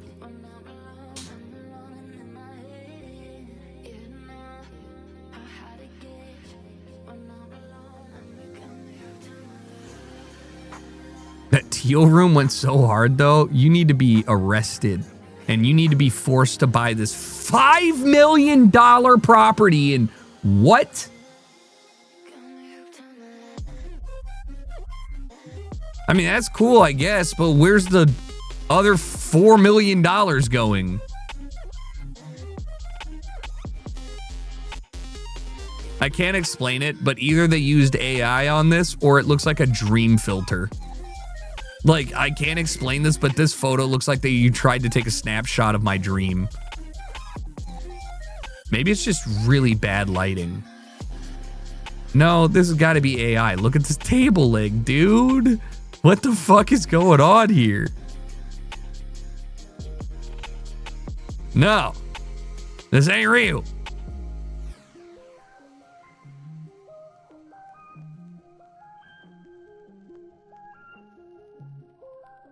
Oh, so it's two homes.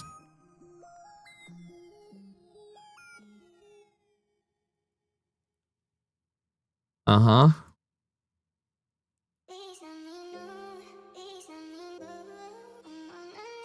I mean, it's pretty. That's it.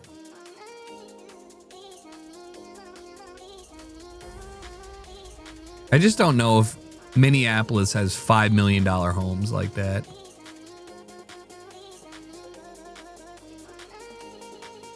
Wait, why is there another Taos, New Mexico? Wait, we just looked at this. This is the same thing we just looked at. Get out of here. Pittsburgh. Pittsburgh container home.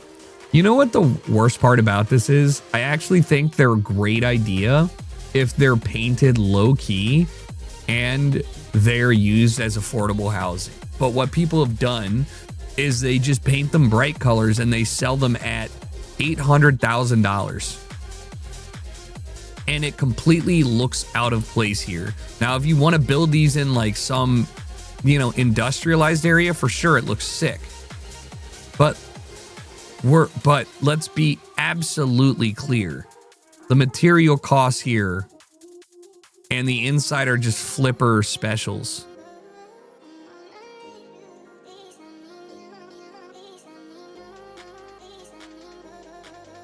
Dude, imagine the Pittsburgh winter if they didn't insulate well.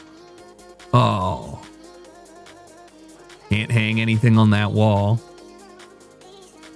by the way.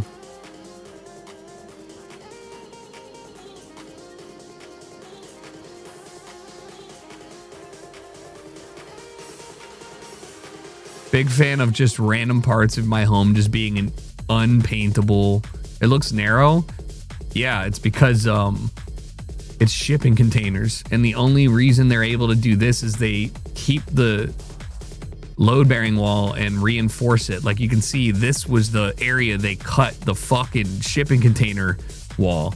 So like, I mean, again, I don't think it's bad. I just hate that people try, like, are you fucking having a laugh? I just think that it's annoying that people try and sell this as like upscale. Not that there's anything wrong with it. There's a time and a place for these things for sure.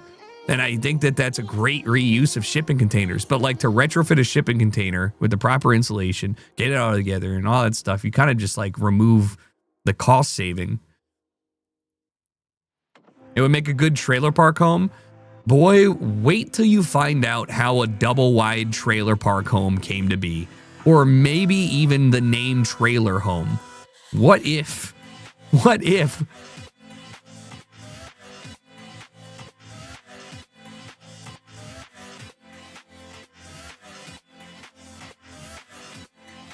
Yeah, it's like fetishizing low income stuff. I agree.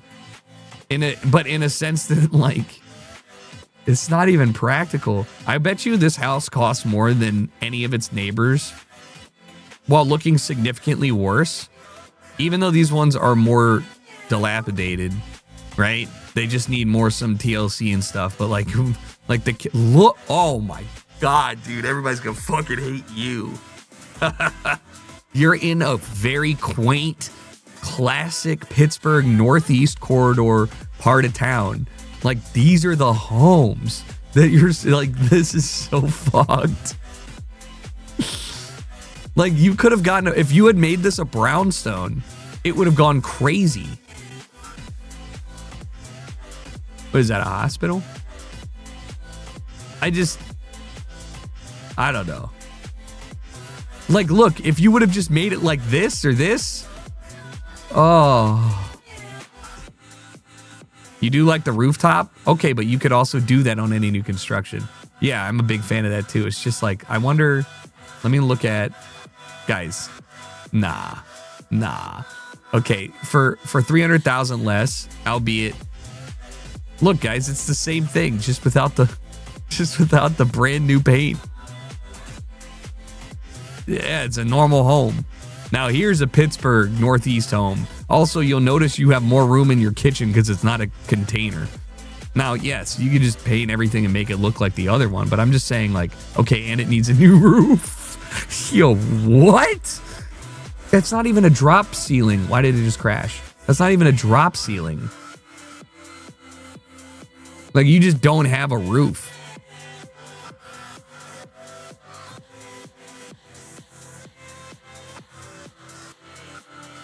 $28 million.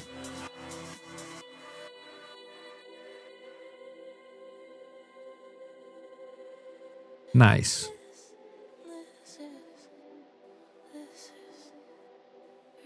I can't really hate it. The Scandinavian farmhouse style, just draw a fucking nice long barn and have it. Like, this is beautiful in a sense that I think if you're gonna make a nice like modern looking farmhouse style thing. This is the way it should be. I don't think you need to cosplay being a farmer. You know, just like make it look sleek. Make it look Nordic.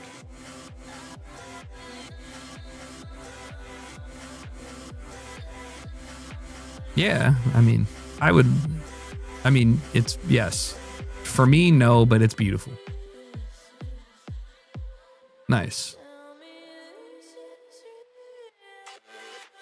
It looks like the setting of the next Knives Out. I'm a sucker for outdoor space, man. I think this looks like a great little hangout spot. This is Bauer. Right again. Ooh, but at night, this goes insane.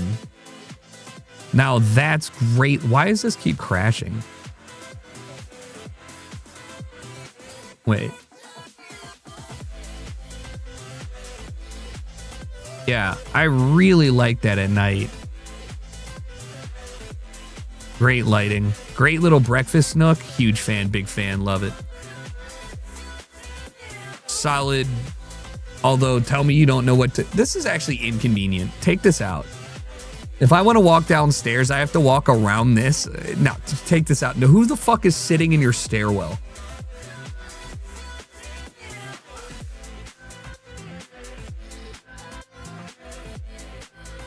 Aren't rich people... if you have enough money, it doesn't matter how much cartilage in your knee you lose, you know? Just get a knee replacement. Just get orthopic surgery.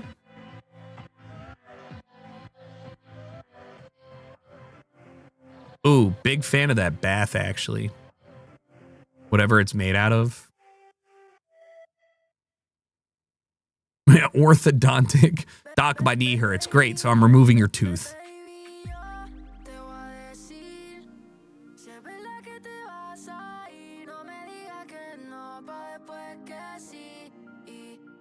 Wow. Yeah, I think this house shines with the lighting. Orthoscopic, thank you. I think this house punches above its weight. No, it probably punches its weight. The lighting is fantastic, but I don't necessarily like a lot of the parts of it as much as I thought I would. I just really appreciate how it looks when it's night out. I think it's very inviting. I'll know I've made it when I have a sauna. Not like the ones that you buy and you can put on your porch, but I'll know I've made it if I ever have a sauna in my house. If I ever do.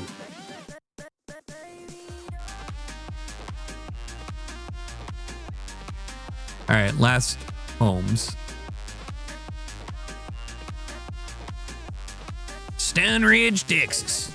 Lazy River. I think it's so worthless to have a lazy river at home. However, I kind of want a lazy river.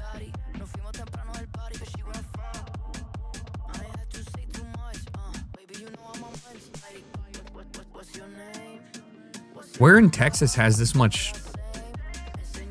The Northeast? Gotta love Finland when we have saunas even in basic rental properties, for sure, actually.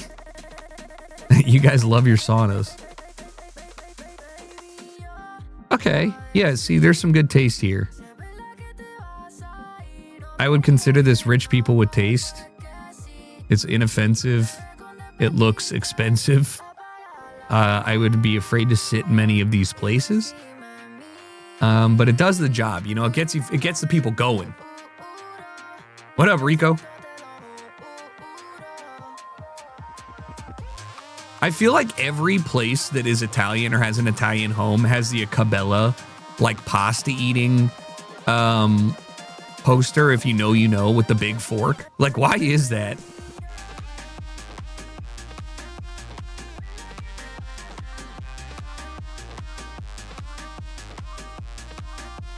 Are there any rich in Texas? Yes. You ever heard of Texas tea? You ever heard of black gold?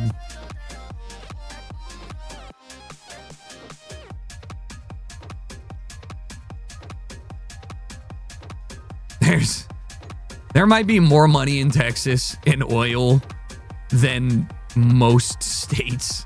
combined, not combined, but like I would say like Texas probably I mean, it's like asking, are there rich people in California? But like, you know, there are rich people in California because of movie stars and stuff. like, I mean, it's probably like New York, California, Texas. That's probably 1, 2, 3. It's hard to know if somebody's joking, especially if they're European, because some people are legitimate. They're like, hey, I thought Texas was just big cowboy hats and horses. How much could a horse cost? $5,000?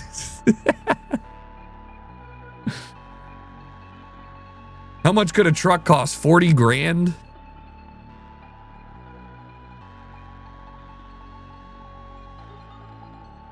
Hey, good. I love a good rain chain, you know?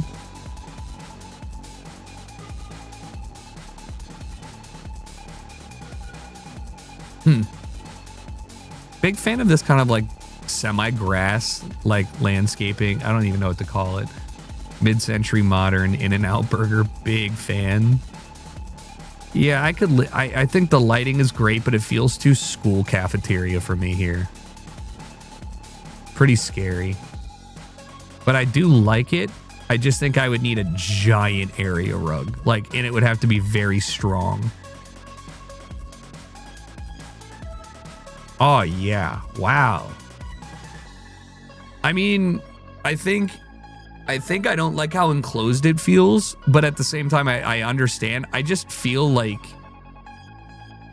you could do a lot with like some greenery. I mean, I don't even know, like some frosted glass so you don't even have this wall. Like, I feel like this is not a bad view with these homes. You don't need blinds if nobody can see in. However, I would say that you should just have blinds because I think your neighbors seeing these people would be really like, this is a great street.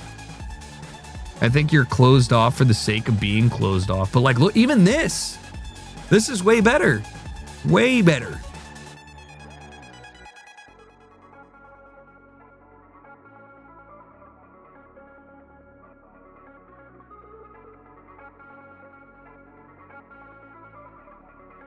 It's a nice open area, but it does feel very school-like, gym-like, yeah, industrial. Penny tile.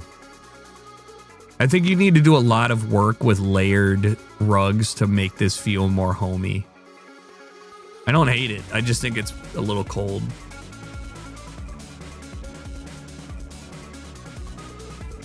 Yeah, here's what it looks like on the outside. I mean, at least it has an interesting wall to an extent, but it's still way too, like, closed off.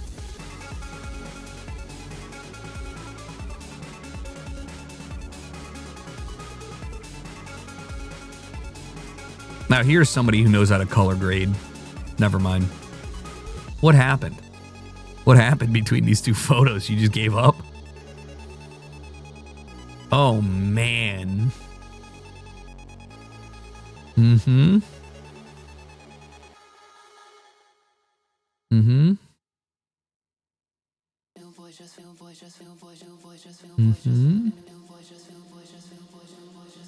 It said, welcome to the pink opal on the wall, which makes me think that it was an Airbnb. Anytime I see something that seems like we have one theme and they have something on the wall that says welcome to and then they name their house, nah, this ain't a beach house, bro. You're in Ohio.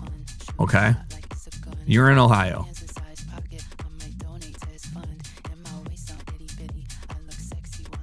$250,000. You can tell it's a... Listen, every single mirror needs to have rim lighting or else. What the fuck are we doing?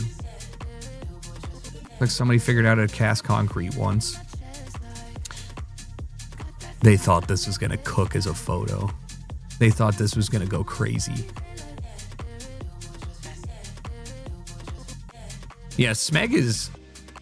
I think Smeg is a cool concept if you don't want to do any work trying to build your own aesthetic. Like, that's how I feel with a lot of that stuff. It's like, oh, you like the 50s? You don't. You just think Smeg looks cool? That's cool.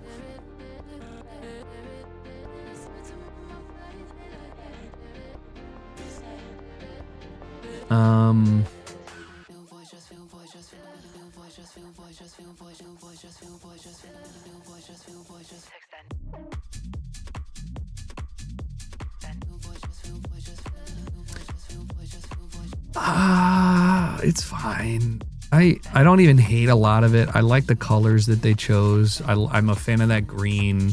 It really does well with the like, that's a really, although this, okay, hear me out. If you told me this was a coffee shop wall, and like if I click on like a coffee shop where my latte costs $6.50, this is gonna be on their wall, straight up. In fact, they probably have this exact Monstera with a raised gold planter in the corner too. So I don't like that.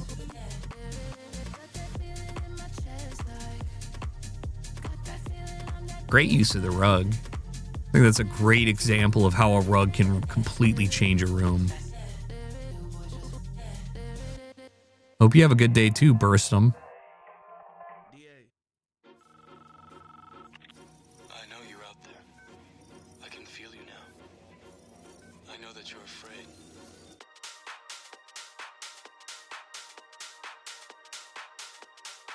All right, everything else sucks.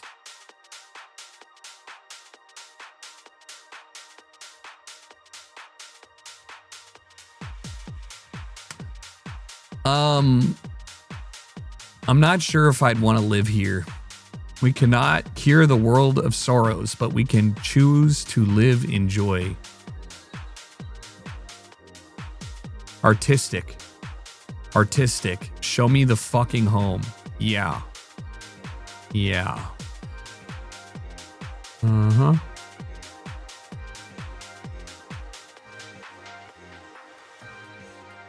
Great.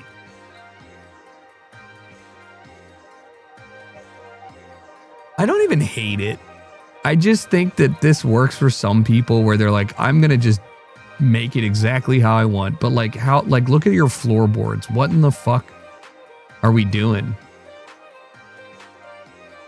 Like, imagine tripping balls taking a shit on the all-seeing eye throne. Kitties!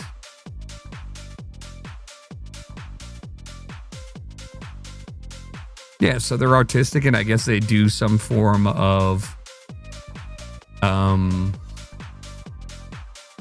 collage or tiling, which is why they did. Is that a window pane as a table? Okay.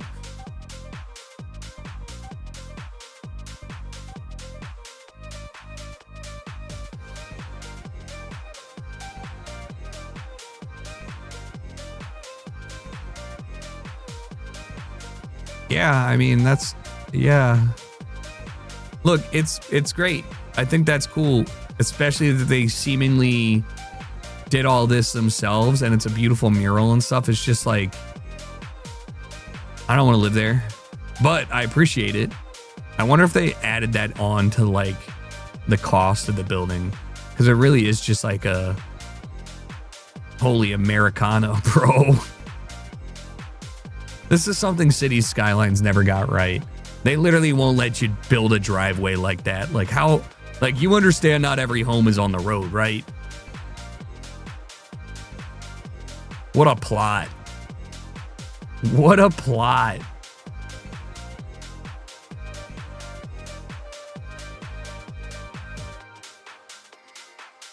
This is just like a, I don't give a fuck about that. Now we're talking. I want to see what the architectural plans look like for this thing.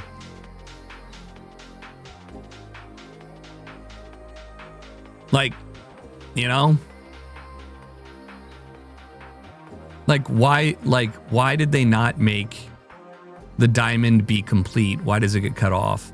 Why does this get cut off? Like who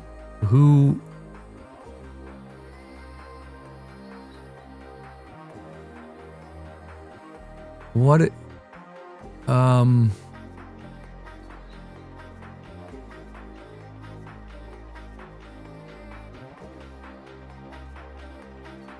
okay.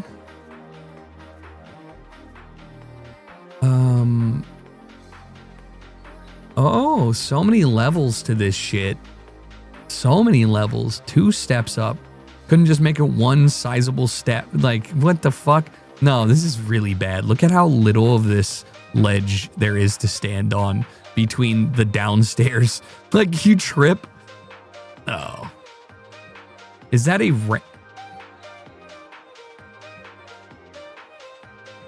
Guys. What the fuck is this? Like, they literally like, I don't know, dude, put the ramp there.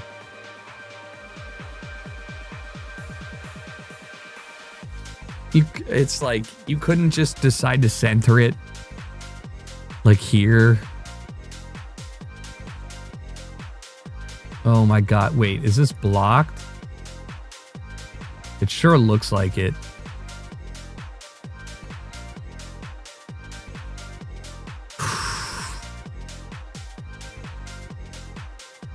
You will die.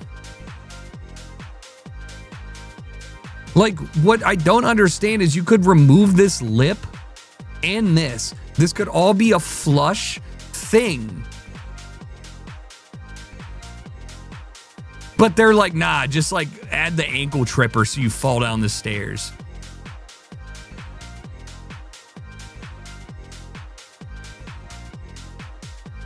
This is pretty incredible. Definitely. Oh my God, this is insane. The only 2 windows in this bedroom.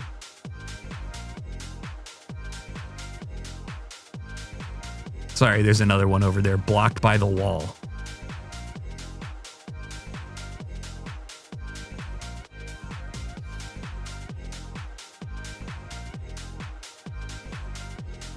Not enough windows. Thank God there's a window for this. Like, imagine if you didn't have this window here to look at the underside of the stairs. Could be tough. This person was deranged. And I mean that. $799,000 is what they want. In Georgia. Some homes are built. And some are designed to be remembered.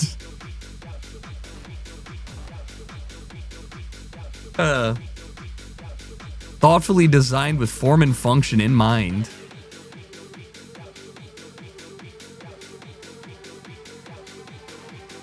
Because it is a threat.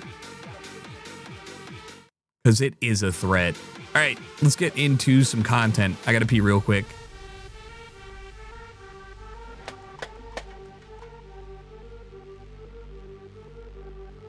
Thanks for being here. Appreciate you guys. I gotta lock in and learn how to make tortillas. I'm making masa and mole next shitty cooking, hopefully next Friday, because, you know. All right. There we go. Give me a sec. Good luck. Thanks.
I stole more crackers. This was a very successful trip. All right, let's see what we got going on here. Where's your tortillas? This business is built around his recipe. It's built around the tortilla. We're good? We're all solid? Most of the tickets are literally like one of everything. Yes. All right, one of each. Thank you. I've literally had dreams about their tacos. Estamos discutiendo acerca de los mejores. The tortillas are incredible. The bean and cheese is really giving me life right now. If you get a bean and cheese burrito and it gives you life, I believe it. If you know me, you know I'll go to every Border Town pop-up until they have their own store. And if you don't, Border Town makes the most amazing handmade tortillas. Oh.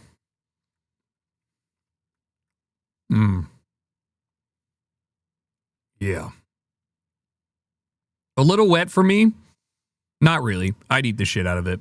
I would prefer just a slight less wetness, but I'd eat it either way. We've been a pop-up since 2021. I'm down to like my last 10 tortillas when I get to you guys. And you're my sold out guy, okay? And we are taking the plunge finally. Hello, lady. You sitting here by yourself? But I always told him, like, dude, you gotta get your own spot. This tortilla is like, we'll need to try this. You guys just put down like a brick and mortar, right? Yes, you guys, yeah, okay, we so signed a just lease. around. Yeah, thank you so much. That's tough. We're all working on faith. Most restaurants fail. We should have been open by now. We should have been open a month ago. There's no f***ing around anymore. It's like, no, like we've paid our 3rd month of rent today. Like we need to rock and roll.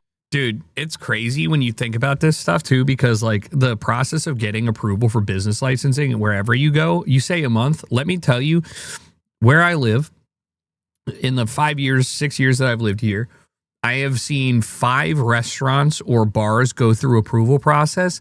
Every single one of them, after it said leased, took 3 to 6 months to get their alcohol bar license, their liquor license.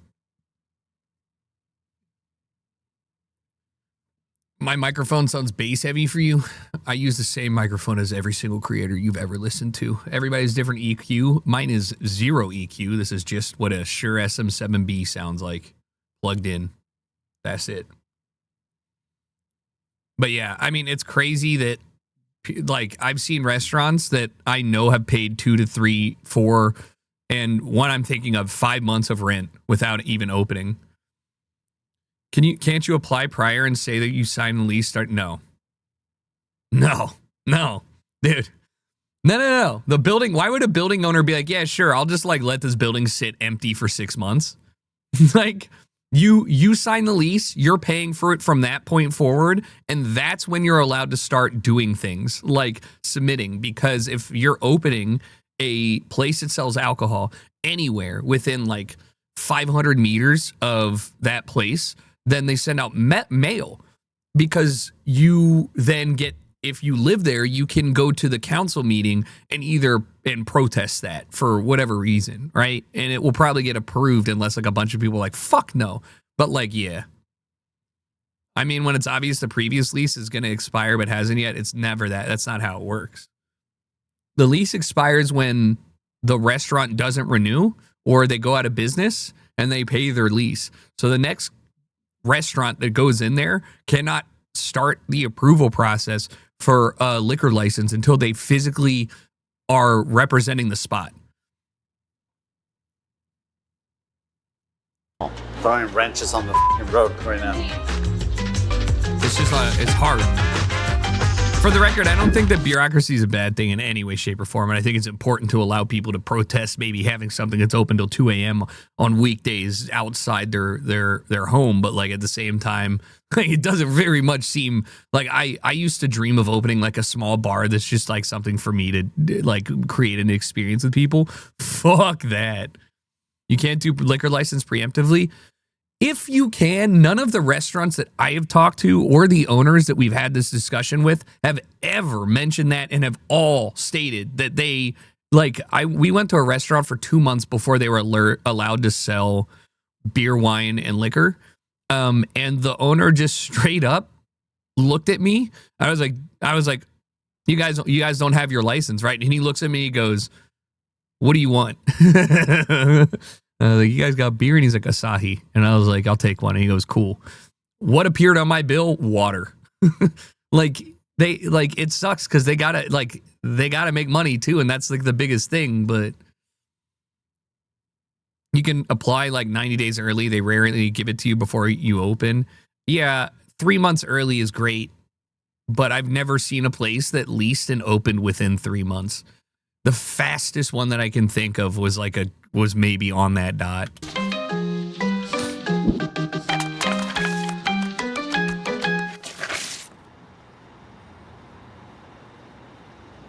The BYOB and corking fee is fucked up here for some places. I saw a $35 cork fee, and I was like, grow up. Like, no, literally grow up.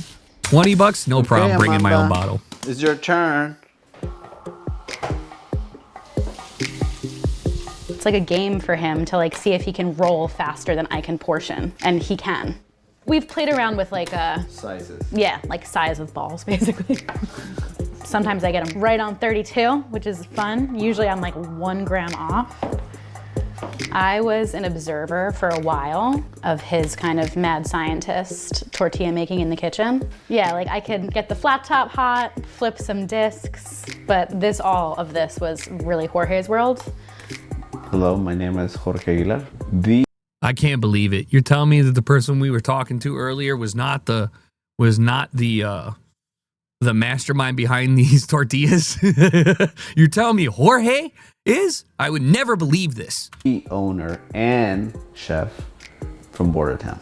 Our focus is really northern Mexican cuisine, with a strong focus on a Sonoran-style handmade flour tortilla. Sonora style. Yes, my main thing is the tortilla, having that vessel. You can make burritos, you can make tacos, you can make quesadillas, you can fry the tortilla, make a chimichanga. Plenty of stuff that you can do with it. What to you makes a perfect flour tortilla? Flour, fat, salt, and water. Intuition. I feel like mine has everything. But who knows, yeah? This is just me. Everything that I do is memory and taste. So this is coming all the way from Calexico, which is where Jorge's mom lives in California. And his dad lives on the opposite side in Mexicali. And he buys... That is the funniest thing. We just gave up. They're like, guys, so there's this town. Half of it's in California. The other half in Mexico. What the fuck do we call these? Calexico and Mexicali. Okay, run it. Stamp it, put it on. Like, buys the flour. I think it's fun. Crosses it It's over clever. to Jorge's mom and sends it our way. During the pandemic, he just started messing around with tortillas. Classic. We've been a pop-up bread since maker 2021. pandemic. We've been in alleys, we've been on sidewalks, we've been in the street, we've been in the backyard. We're ready for the upgrade, yeah. Tortilla making and like doing balls for the next day is like the last task of the night. Gotta wake up in 4 hours. 100%, so it's like this part f***ing sucks. I don't have that dog in me. I throw up if I wake up and I'm tired. Like it doesn't matter. Like if I get 6 hours of sleep and you're asking me to wake up at like 4 in the morning or 5 in the morning, I will throw up before I leave the house. It's like it's literally a reflexive. I feel nauseous. It doesn't matter. Like I could go to bed. It's just fucked up. Can't do it.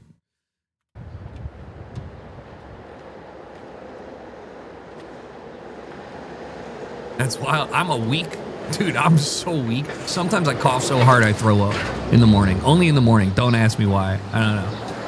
It's just you just start coughing. It's like you're 9:30 right now, maybe? I'm We weak. start at 10. No, you're totally fine. Yeah, 10 a.m. Yeah, you're totally fine. 10 a.m. All right, as soon as that thing gets hot back again, we'll start throwing tortillas. Variety, beans across the board. Line forms that way, and it starts at 10. He knows. Here's the first customer. Hey. Now he's gonna want to come every Saturday. Dude, he's fucking okay. First off, if that's my dog, I'm kind of pissed he's eating so good. But two, like that dog is like, holy fuck, half a hot Let's get dog. going. Let's do it.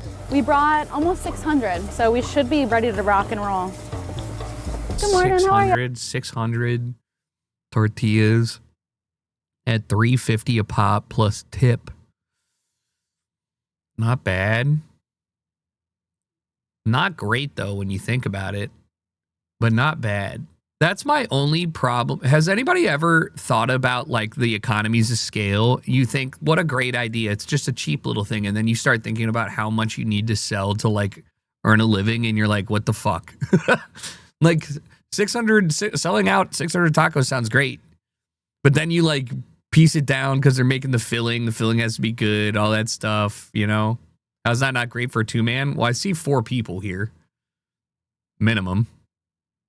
Yeah, so $2,100, but that's, you know, labor of love, also the meat, all that stuff. It's like, that's a hard work right there. What can I get for you today? What's up now? The frijoles is just a bean and cheese taco. It's double smoked kielbasa. It's literally soft scrambled egg, a little bit of American cheese. Jiggle, jiggle, jiggle, jiggle. Oh, picadillo is gonna be a ground beef, and we cook it down with like a salsa roja, tomato, potato. Yeah, it's nice. Yo. One of each. Yo. Salsa roja, If I am tomato, having a rough morning, that will save my life. Right there is that is it. That is the thing that will save me.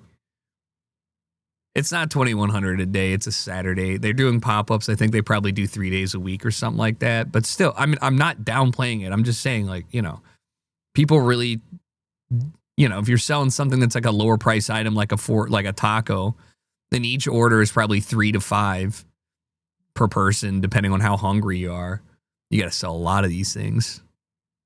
That's why it's hard to sell quilts. A lot of work in them, but exactly. I mean, handmade goods, fucking even prior to like, you know, quilting stuff, Hammy, you got Ottoman rugs and Turkish rugs or any fucking hand woven rug where it's like, this is $14,000. And you're looking at it and you're like, I walk on that though. And they're like, yeah, we'll outlast you and your family. And you're like, okay, fair. But like you eat these things. So, I mean, sometimes I think it's easier to sell a $20 Nashville hot chicken sandwich than like $4 tacos. Potato. Yeah, it's nice. One of each. Thank you so much. Hey. 2 of each. Yes, one of each. Absolutely. How are you? Good. I'll have one. 5. That's a spicy, expensive taco. But look, if you're going to a pop-up, I'm not even mad at that. I'm not mad at that. But 5 a taco is some you have to be earning that, right? Like if they have a line, they're earning it straight up. But if that's even a mediocre taco, I'm kind of like, I don't know about that. I think the tacos kind of get shit on unfairly. Everybody talks about it in the cooking shows that we watch, but there's no reason why a homemade tortilla and frijoles or picadillo or huevo con kielbasa like shouldn't cost $5.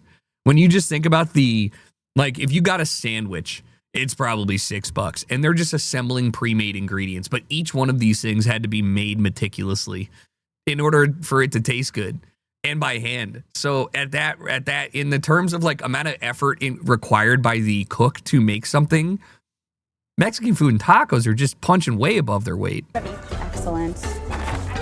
2 egg. We're almost there, guys. We're almost there. Keep pushing. We need tortillas. There's probably one more last batch.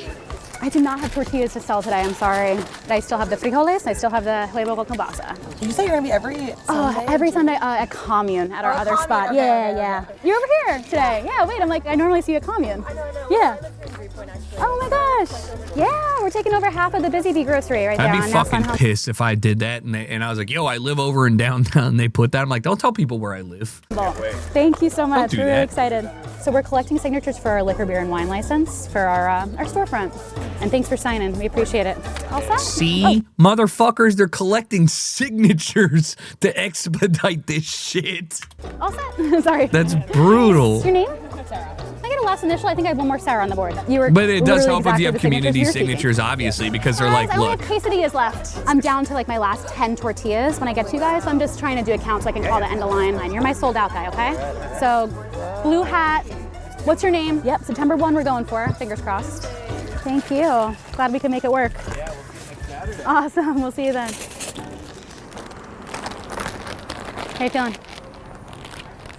We sold about like 560 tacos today, so crushed it.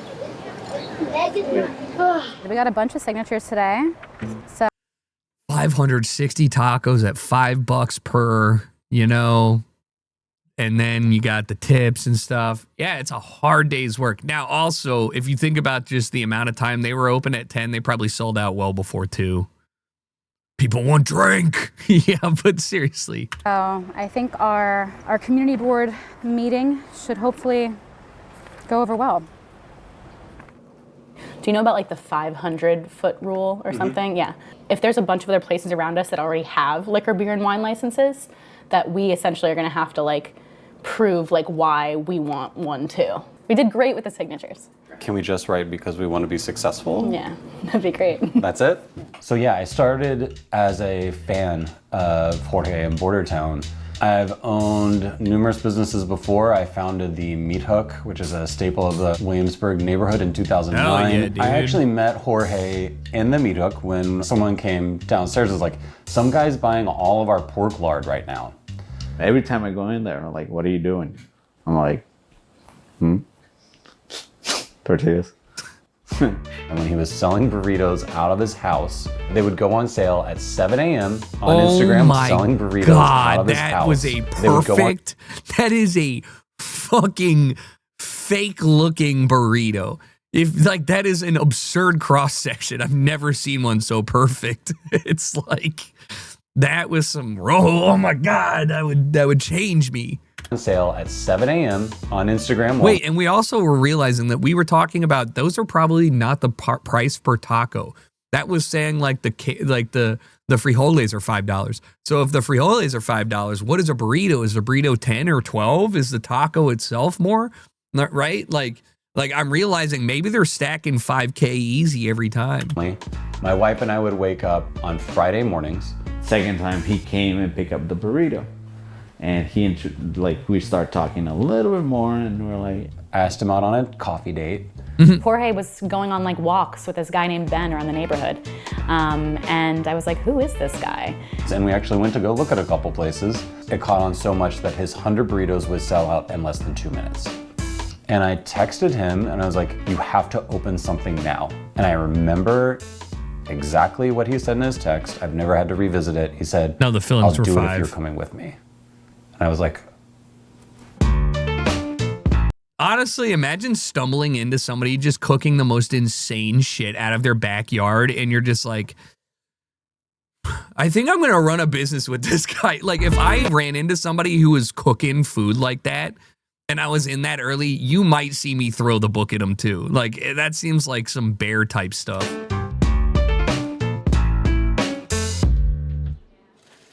Ben?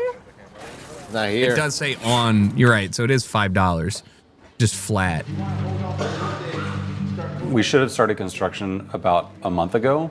We found that there are open violations on the building for apartments above us, pre-existing, that are over 20 years old. They won't let go of any more papers for any construction on the building.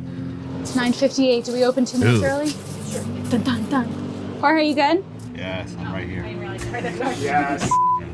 Cheers. Morning, how are you? One of each, let's do it. Our initial opening date was September 1st. Thanks so much. Then it was like, Zize, thank you. maybe we'll be open by September 15th. You guys just put down like a brick and mortar, right? Yes, You guys, yeah, okay, we so signed a congrats. lease. Yeah, thank you so much. We still have a little bit of a build out ahead of us, but September. Then it was like, October 1st sounds great. A beautiful, nice, warm fall October opening. Guys, have a wonderful vacation. Thank you. You have such a good time. We'll see you. I'll be so ready when you guys get back.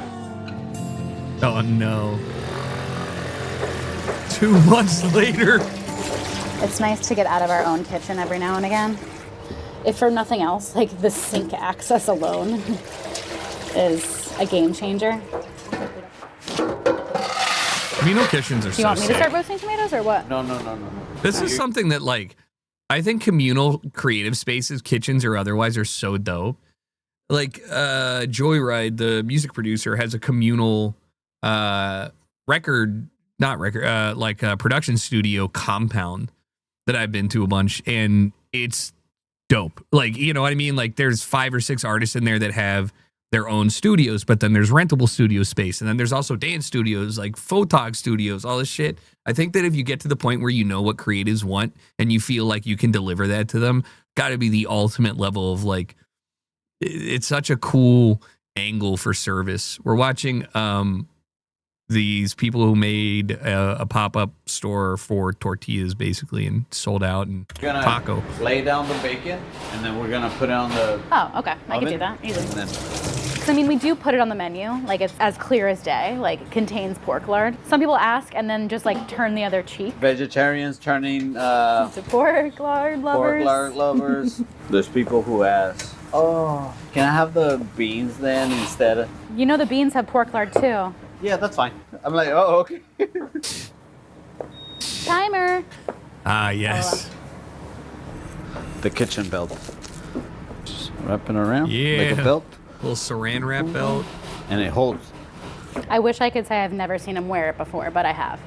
I will say I do look forward to the day at the brick and mortar because that is in our future.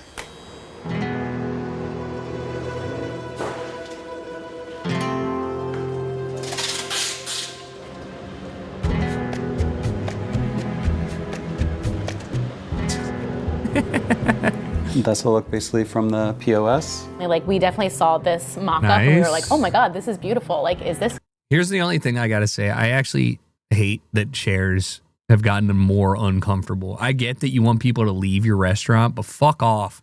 Give me a little cushion, man. Kind of like too nice for what we're actually trying to do here. Oh, this is becoming a little bit more like restaurant-y than like fast cash. I keep coming around more and more to like, there's just one front of house person that just like when you walk in is like, grab a seat anywhere, I'll be with you in a few minutes.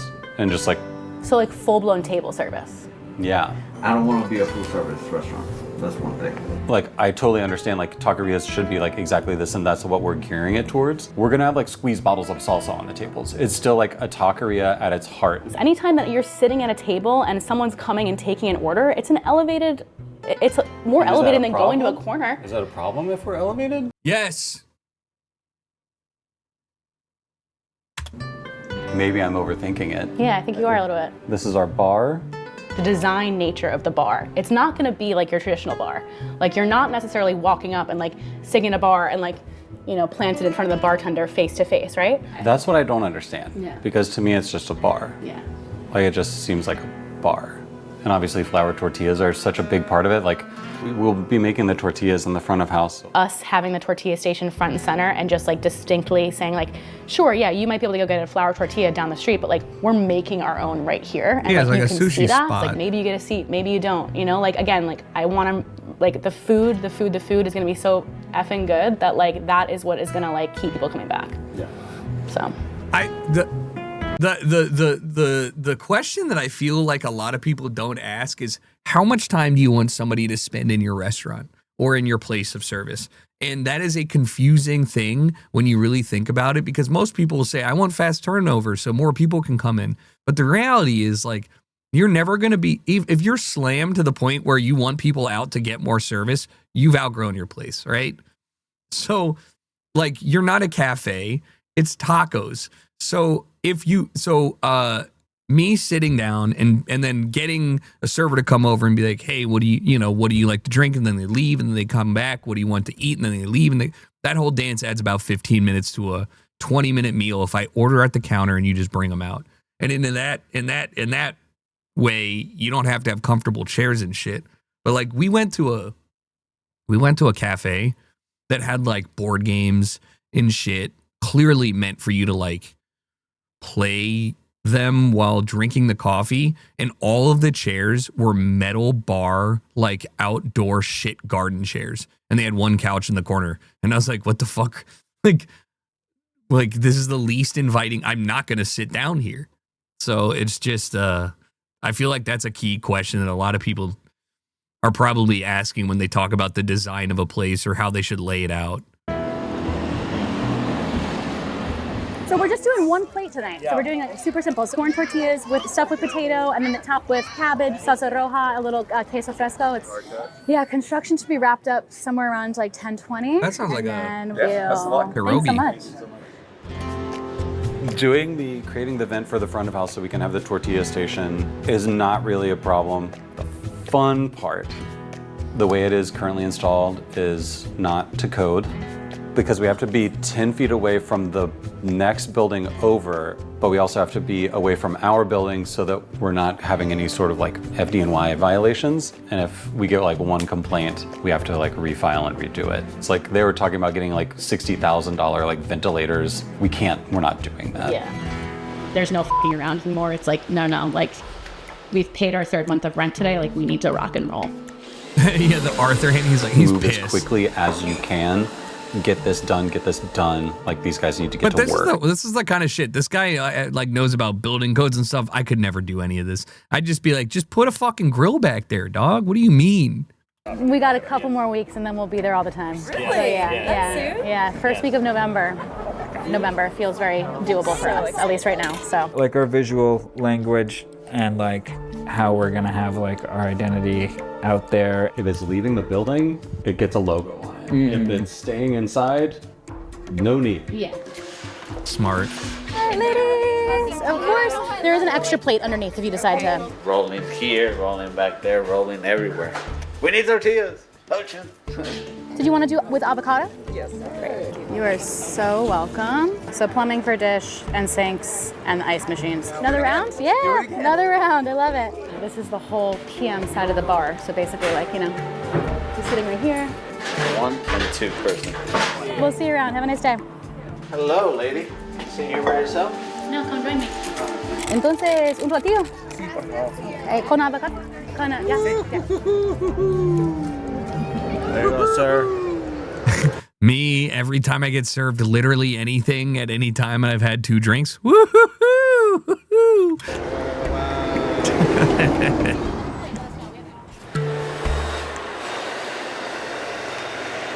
Like, give it to Papa. It's a 50-50 chance if you're opening a new place that there's a weed store next to it. 100%. So. I mean, that sounds like great for business. Are you fucking serious? If I went in, bought some weed and stepped out and I looked over and there was like brand new taqueria, I'd be like, I'll be back in 10. I'm coming back. Don't worry, I'll be here. That's dangerous. Like Girl Scout cookies outside a dispensary. It's like... ¿Creaste un contraseña para este o no?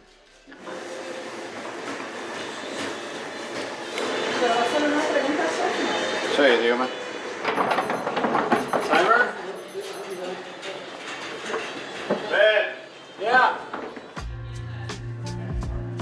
Easy. We're trying to keep it like very chill. Like let us like kind of like dip our toe in the water. So tonight. Ben, we have enough, right? Yeah. Right now I just have to figure out what the I'm charging everyone who comes in, and then 2 hours and 42 minutes. Oh, and 2 dishes. I don't know what they are yet. So. Is it the Yukon Golds going in the tacos de nada? No. Idaho's got it. Chris, you might be the guy to ask. The potatoes that you're doing right now. This is some fucked shit, man, where you're like, okay, so how many, if you could just estimate, like how much of the potato per taco? Let me just give me a ballpark. How much cheese? And then you just got to crunch numbers based off of a chef vibe coding the menu based on flavor. And then you just maybe add 10% overhead because maybe you overestimated. Did it look like a 50-pound box? Did it feel like a 50-pound box? Thank you, boss. I appreciate it. All of our staff. When you picked that up, what was the feel?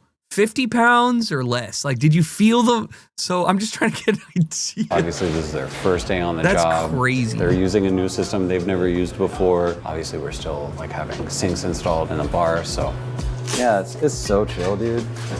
Jorge. Yes, sir. I'm having a hard at 4 p.m. The entire front has to be mopped, cleaned, everything in its place, station set. We are done in the front at 4. The power. Yeah. So we don't have gas, and don't turn anything on because I don't know what's gonna happen. I'm sorry, I was just calling you, Ben. I realized we didn't get a bank for the night. Are we gonna be okay? This is gonna be. What do you mean? More than me.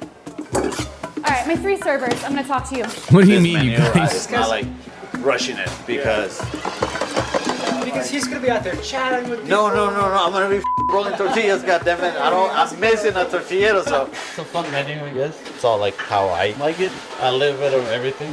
Guacamole with tlayudas from Oaxaca. And tacos de nada, the meaning is they barely have anything. And a cabbage, salsa verde, and pickled red onions. And then this is the big Wait, entree. what is a taco de nada? I understand there's nothing in it, but what's in it? Potato? They barely have anything. And a That's just like a fucking crunchy ass tortilla. cabbage, salsa verde, and pickled red onions. And then this is the big entree, the costillas and salsa verde. Con eso, ahí la dejamos. Sí. Ahí está, yo ando metiendo la pata. You guys feeling good? Feeling okay? Feeling confident? We'll learn tonight. O todos coludos, o todos rabones. All right, let's pull that baby out. Ding, ding, ding, ding, chicharrón. Damn. Beautiful, dude. She did a great job today. Chef Broiler. I need to put a count in the system real quick. Well, B9, we have 10. I need 1 guacamole. Okay. And I need from you also, Chef.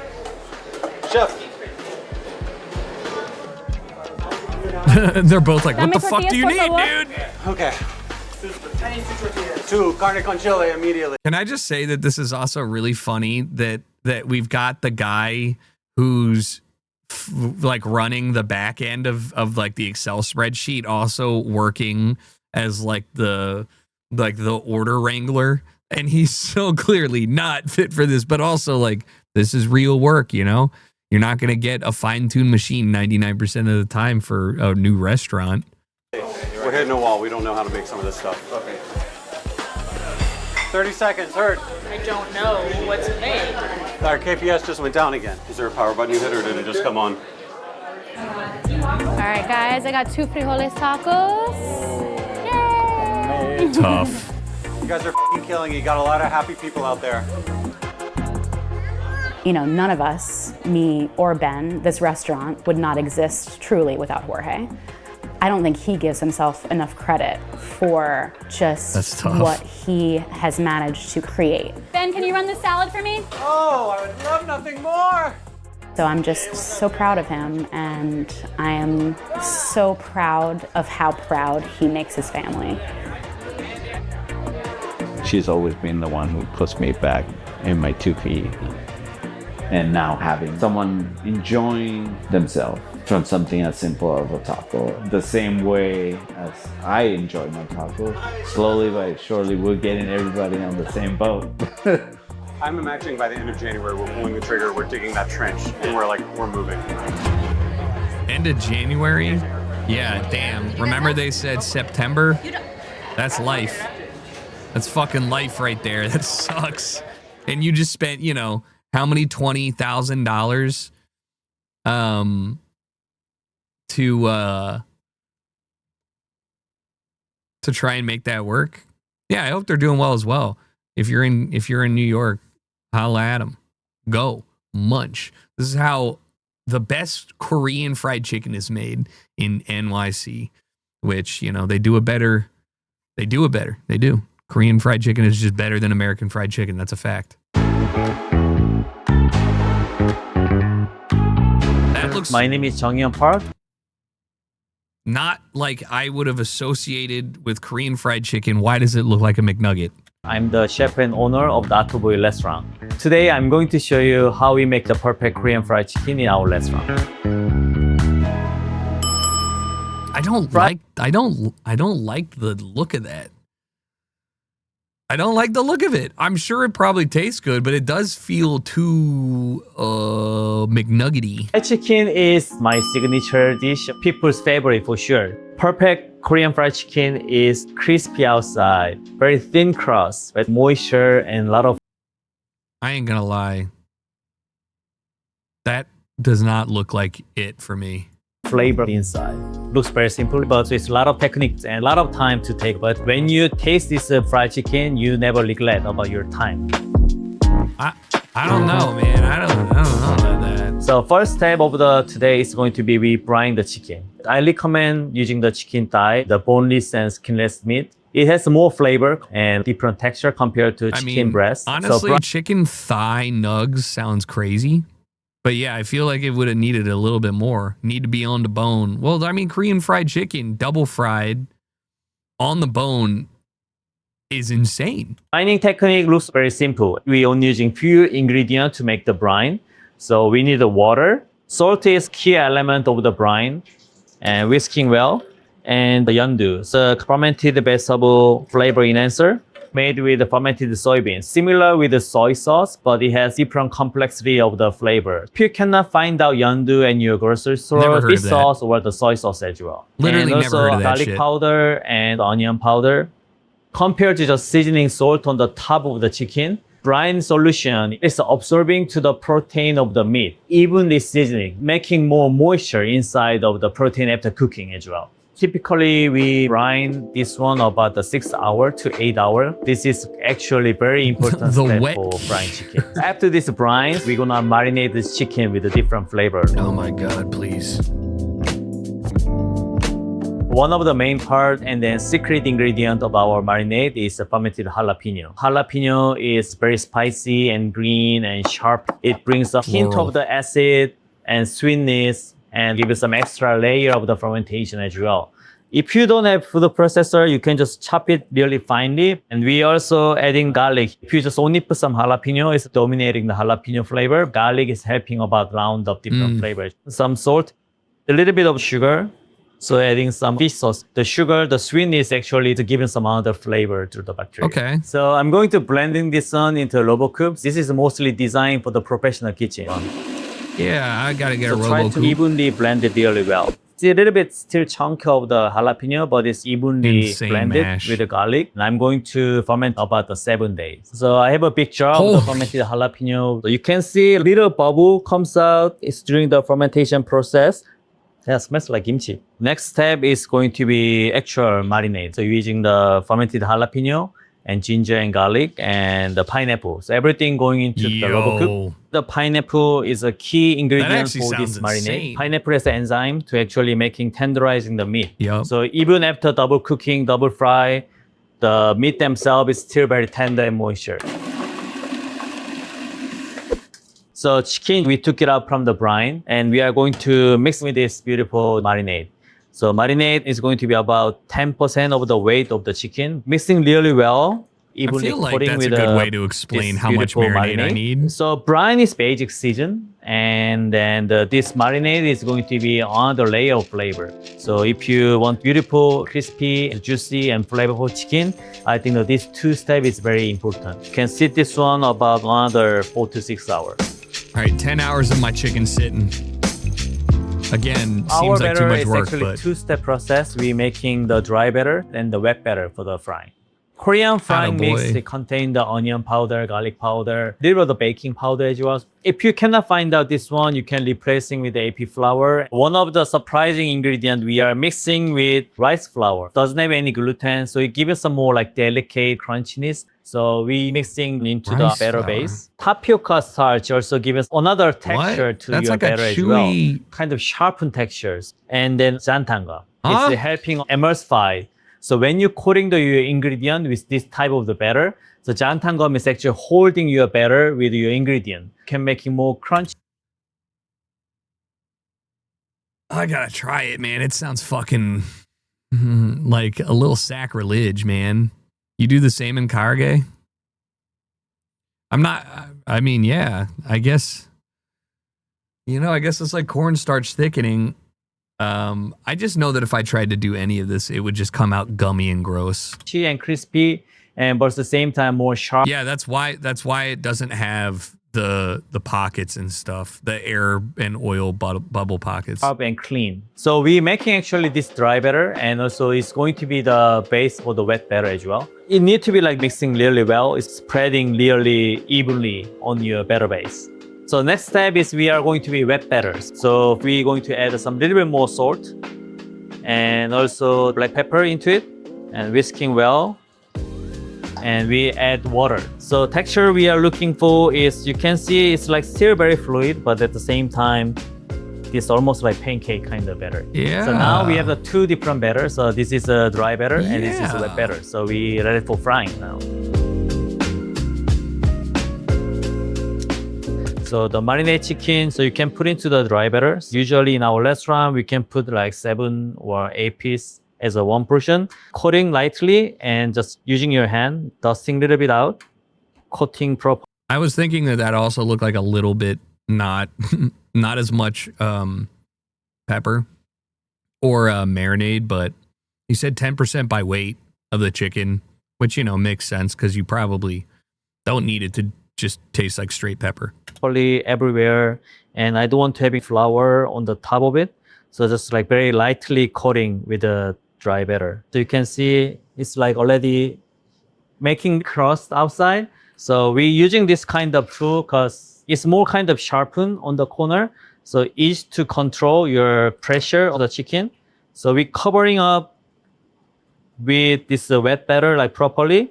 So as you can see, it's like still dropping a little bit, but not too much because of the jantan. It's like kind of holding the batter really well. That's And kinda weird. carefully you can put into your frying oil. So if you drop it, it's going to be stuck on your like the nest. So I think better to be, you can holding a little bit until like they're making crunch outside, and then just like let it go on the oil.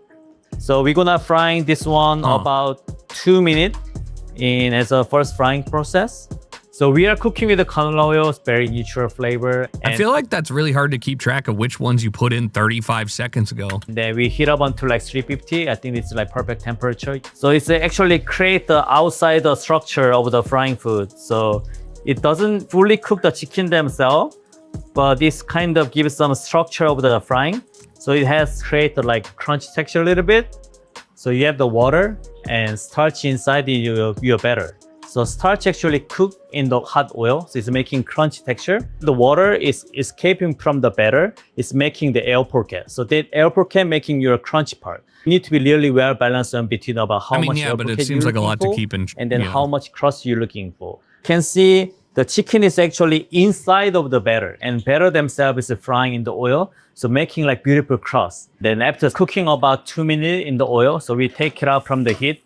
So we resting on the basket. I don't want to like really overcook the chicken. So I want to be like more juicy and tender inside. So we are deep frying one more time to make a crust really crunchy and having beautiful texture. But I want to keep inside, it's just done cooking properly. So we're gonna frying another 3 minutes in the fryer. This is very important step. Because of the resting process and the pre-fry process, I think the meat themselves is like almost ready to go. But I want to be looking for the texture of the outside crunchiness. It's like really comes out beautiful. When you frying is properly done, it's all the chicken is actually floating almost on the oil. So you can see the actually texture.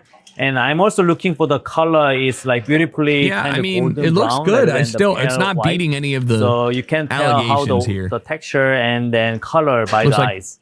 I think the most mistake the home cook McNuggets. easily making is they're operating about amount of the oil themselves. They're worried about, oh, am I need to using this much oil to frying? Yeah. Big amount of oil is making the better quality because when you drop some ingredient into the oil, the temperature oil is not drop as much as if you're using the small Yeah, amount of that's oil. the problem As of you can fucking see, frying the at color is home. almost ready. You can see I don't the want to golden use a brown, gallon of oil to make and French the batter fries. themselves is covering the oil your chicken properly. This is what we are looking for. So you can put into the tray carefully. Because here it's very hot and it's contained a lot of the moisture inside because of the chicken themselves.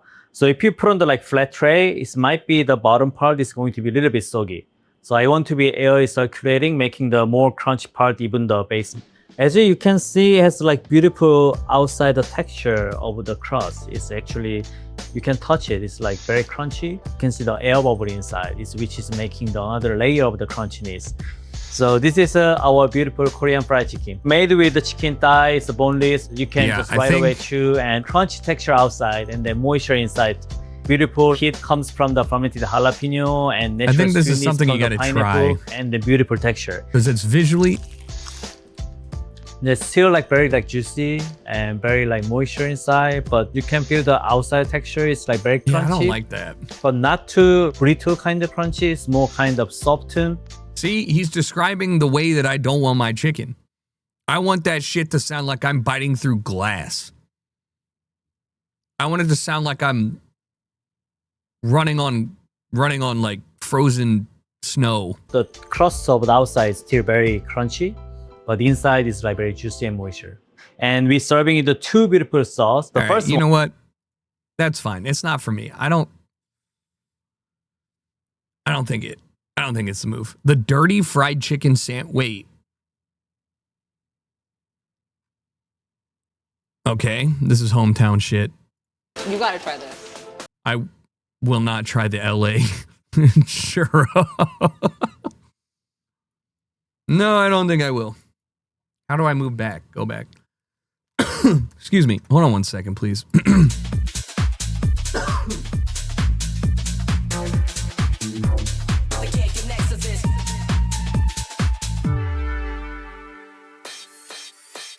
Now rappers try to front, but they can't get next to this. I'm too hype, and you shouldn't have stepped to this. You slept, but my rhymes are souped up. When I grab the mic and all the parties hooped up, I smoke so many mics to become a dancer. Make the non-dancing become a dancer. Mic stage heavy, I can never be done. So man, come to the mic, but go one-on-one. I don't talk mumble jumble, cause I get hype. I'll show you what a real live MC sounds like. Rhymes are lethal, I'm not joking. The mic is smoking, school is open. You I'm the new champ, so you better get wise to this. I took you tighter cause you can't rhyme as live as this. I get swift, the mic. Show me this fucking fried You gotta chicken. try this. A churro not to be missed. My home city of Los Angeles is one of the most culinary diverse places in the entire world. Collard green lasagna, yes. And what makes it so exciting is how personal. That sounds those food wild. stories I don't can know really if be. I like collard greens. I just don't know about a Everywhere you lasagna. look, there's chefs blending their heritage, celebrating neighborhoods, and sharing those personal stories that make these concepts so incredible. That sounds crazy. Let's check out a few places that capture that spirit. That was good. I'm Chef Naisha Arrington.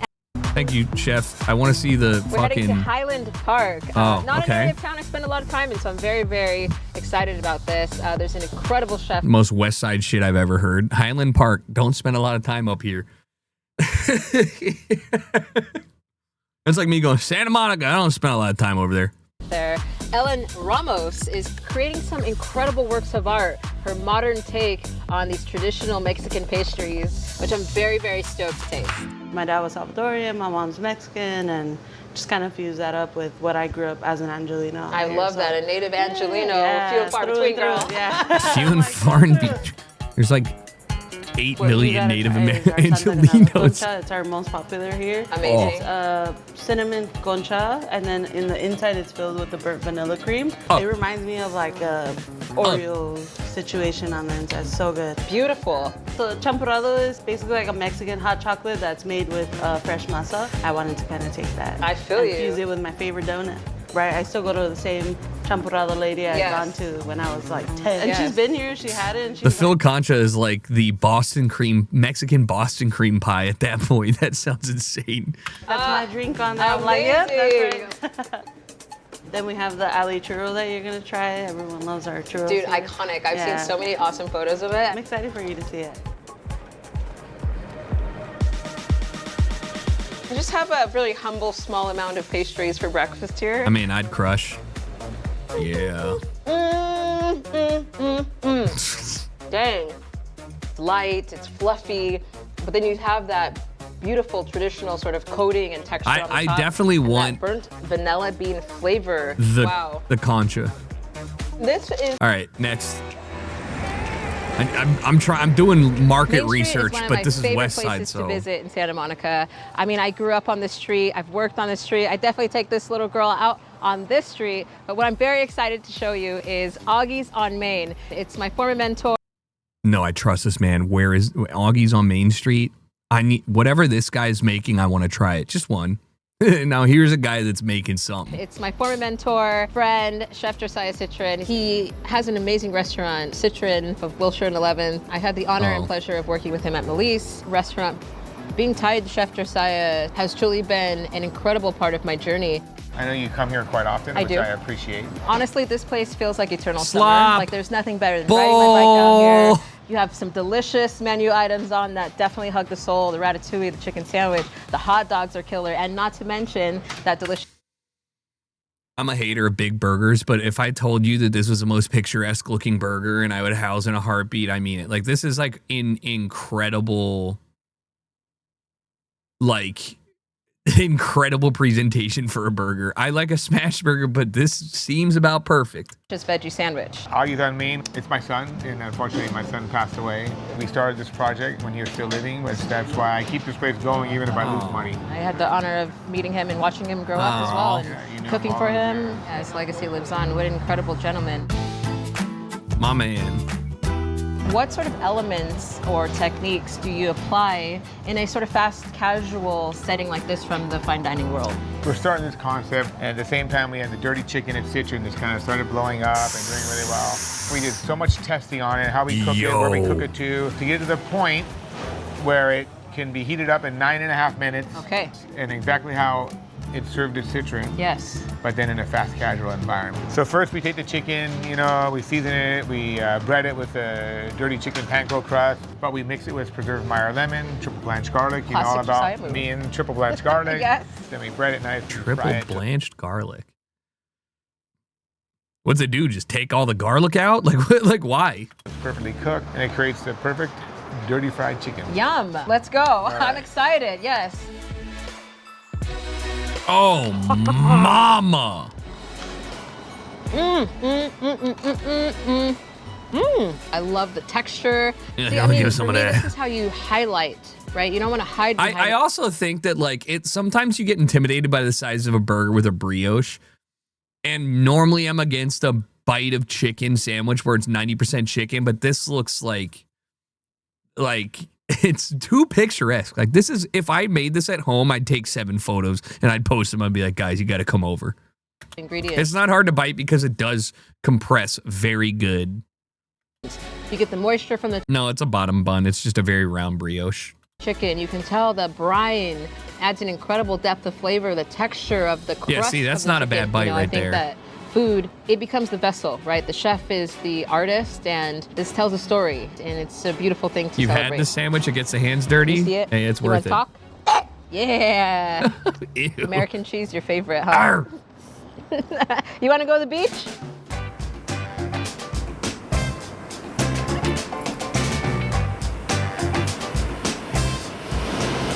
Every neighborhood in Los Angeles has its Slauson. own unique history. I Here lived in South over LA, here. it's all about No, celebrating I did not live culture, in South music, LA. and community. Chef Cheddar! Chef, so good to see you. So good to see you. So good to see you. I was trying to head to the beach. I got lost and ended I up in know. your kitchen. Ended up right here in View Park. Yes. My dad grew up right down the street. Really? Yes, I yes. love this neighborhood. Somerville, a contemporary American Nice, restaurant. Inspired by whoa. Nice vibe, dude.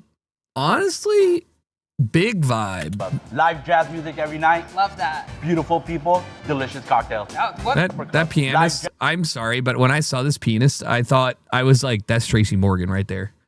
Jazz music For a second. You know, just out of the corner of my eye, I was like, every okay. night. Love that. Beautiful people, delicious cocktails. What more can you really ask Not for? too much more. But some Not too Pianist. much. Yeah, not too much energy. more. You know, Chef, I would love to show you one of our classic dishes. Atmosphere is important. Lasagna. Collard green lasagna? Yeah, let's do it. Yes.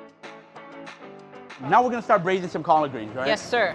It has great flavor. It really does. You know, we love the umami, the earthy. We love it. And it's nutrient dense. We'll be adding the garlic oil first. So we do leek, Amazing. shallot, and onion. We'll add the garlic. Yes. It's so incredible to see the transformation when you add that salt, how much beautiful liquid comes out of the actual vegetable. Yeah, I love talking to you, Chef. Likewise, Chef. Vegetable stock, Yes. white wine, Yes. and apple cider vinegar. Beautiful. And the sun-dried tomato. Okay. I'm gonna add a little bit of brown sugar, mix that in. Go. Brown sugar. A little That's what bit. They used to call me back in high school. Sugar, how you get so fly. Bring that up to a boil. Turn it Are down we to a flirting simmer. right now? So you want to cook all the alcohol? You want to and cook this- all the alcohol out. All right, 3 to 5 minutes later, there's a lot of liquid that's gonna That's come really out that not a lot of collard. It's gonna Oh. simmer for the next hour. and a Still, half. it's like, you know, they cook down pretty well.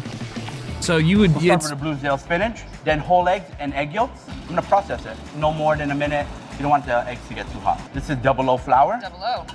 You know, you High gluten. high gluten, maximum hydration. Sure. Wow. Look at that color. This batch right here will probably make us 6 portions of lasagna. Oh, nice. So this is a daily process. It has portions. Of course. Yeah. Olive oil is gonna go in here. It's a Greek olive oil. I don't want to butcher the name, but it is this olive oil. It's delicious. There's a little spice behind it. Love it. A little spice. After you eat it for about 10 minutes, yes, we come out with this. 10 minutes. Look at that. Beautiful. You see the striations of the spinach. When you press on it, it has a cool little bounce back. Awesome. Now we'll let this dough rest. Okie dokie. 1 hour. We'll let it Little relax. siesta. 6 Now we start servings. rolling some pasta. Excellent. About 1/8 of an inch thick. Okay. It's best eaten when it's a little thick and a little bit past al dente. You know. My stomach literally just growled. The reason I love Los Angeles, when I started here as a young cook, Yes. you know, Chef Rory used to always walk me to the farmer's market. I'm sure I saw you guys and, there. But it was the life, and I really enjoyed it, I you know? believe it. And I really try to take advantage of what we have here. Of course. You know, and if I don't cook with the best product, I'm kind of short-selling myself. That's what I'm saying, man. I'm going to end my life if We're I gonna have blanch the pasta to for go about live somewhere a minute where and I a half. can't have farmer's But market first you have to access or season it. something like Remember, that. like when you go to Santa Monica and you almost drown because the wave hit you right in your face and you taste the salty water? That's how the salt needs to taste like in the water. Okay, that's fair. So he means heavily salt. There's some places on the beach where it's like 2 feet out and it's like, because of the constant erosion of the waves hitting, it's like a 7-foot drop off. So you run like 4 feet out and then you're already swimming and you're like, what the fuck? Makes sense. You know, then Like the sea. like the sea. Yes. You know, then you blanch it about a minute and a half. Yes. Then we cool it down in the ice bath. Then we coat it in olive oil so it doesn't stick. Makes sense. Jesus How many Christ. sheets per dish? 1 sheet per dish. Okay. It's a 3-layer lasagna. 3-layer lasagna. Amazing. What do you do with the leftover? Sure. Milk, flour, Yes. butter, nutmeg. Okay. Sort of a light roux. Yeah. Then we're gonna go with some lemon ricotta. How light and bright and beautiful. Jeez. Then collard greens, a Swiss cheese, Gruyere, Emmentaler, Lovely. 18 months old Parmesan cheese. I love a good French onion soup sometimes. Dude, And I say like, you know what? I less. love those Gruyere and Parmesan. I didn't even think on my about soup. making a I'm like, why lasagna can't in work on my a small lasagna? cast iron. This might be OP. Final, Bechamel. final top of bechamel. The storytelling that's going into this dish, starting from the cookware, the cast iron pan, celebrating ancestral ingredients. This is like a lasagna I've never seen before, but it all makes sense. Smells impeccable. No, I've had Chef. cast The iron pan aroma is pizza. It's great. Deep dish, deep screaming pan, California. You know pan. what? You made it.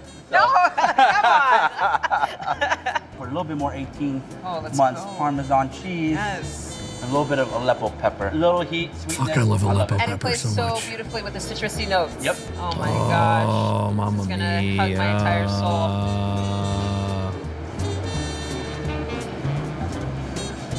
Hope it's hitting. Hope it's hitting. This is Somerville. Okay.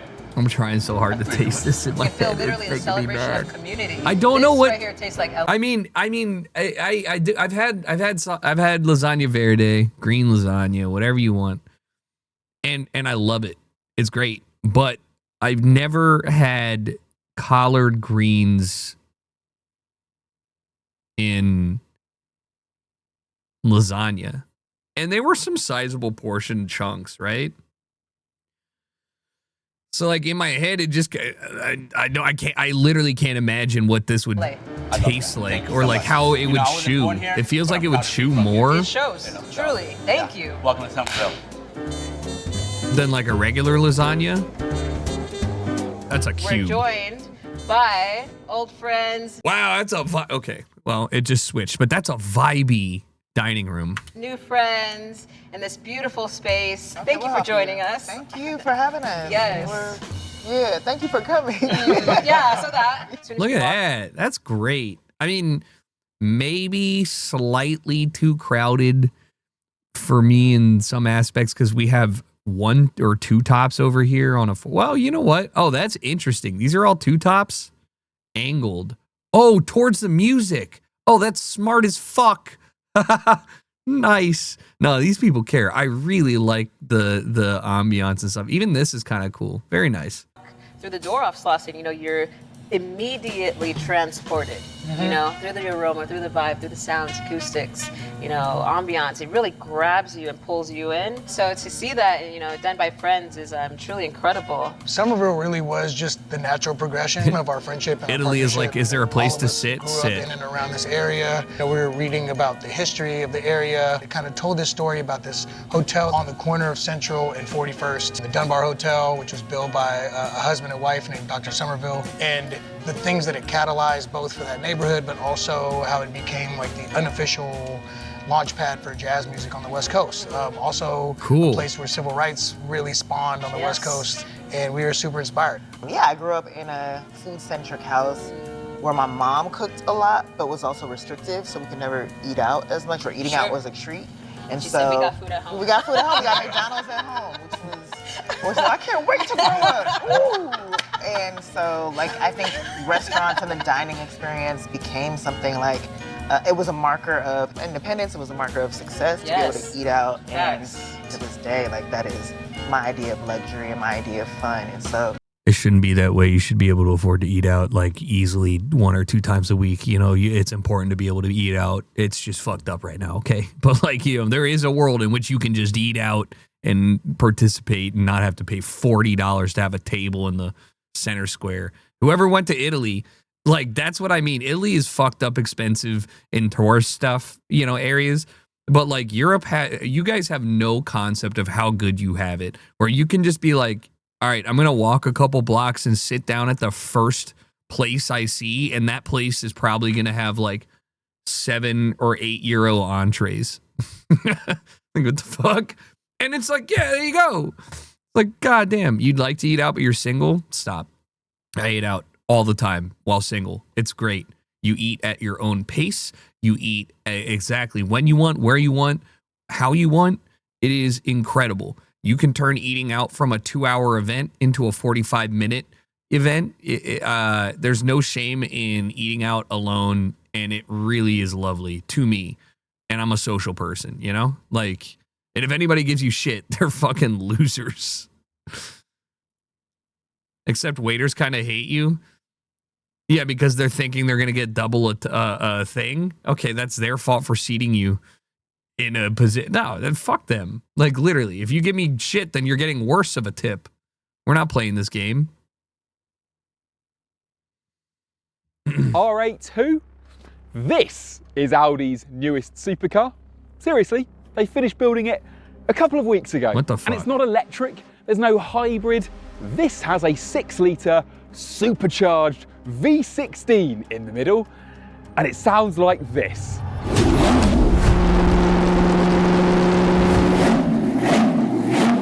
Sounds so bad. This is dead ass the car that we thought the Jetsons were gonna make. Speed racer for sure. It's just. So why does this brand new car called the Luca have the faint look and soundtrack of an old Messerschmitt? Okay, should explain that while that car itself is brand new, what you're actually looking at is a sight that no one's seen in real life for about 90 years, from Audi's pre-war predecessor, the glory days of Auto Union. Yes, it's a replica of a mad one-of-one record breaker. What the fuck? Keep watching to find out how it got the name Luca, why it's got the interior of a Luca the Don. 1930s Pagani.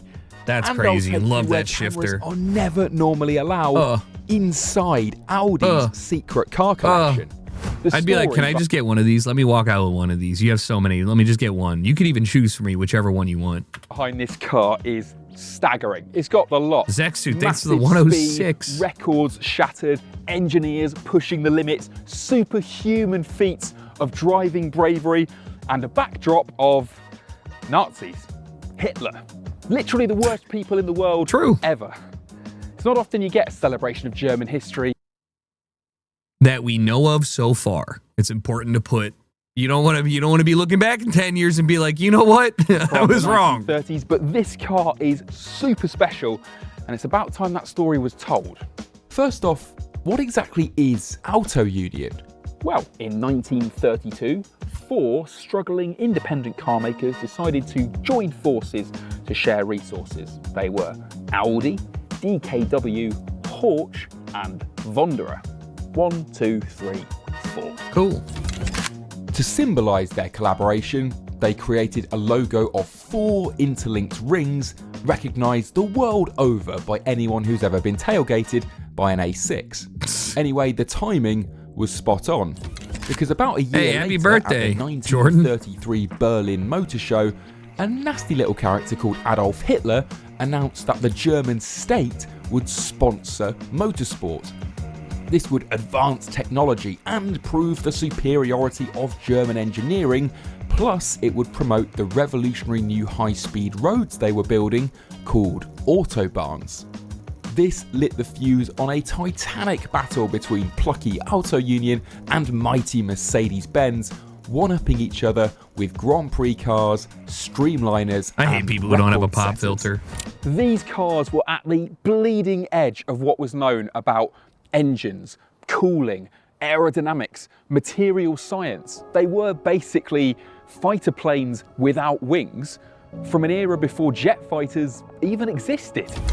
This carried on at speeds of up to 300 miles an hour on public autobahns until the Second World War interrupted the German speed wars. But while land speed record cars have gone faster, and today there are road legal cars 200 kilometers from you. I got enough. Either drive it or show me the other Audi ones. Tradition keeps around 120 of its cars. They've got 75 or 80 on loan at the Do you think that like a random A4 or A3 sedan feels like uncomfortable being in the same room as like a Quattro? You think he feels embarrassed? And the complete collection on Thanks, the books Disrael. is now north of Appreciate you grabbing some. 900 cars, and it's growing all the time.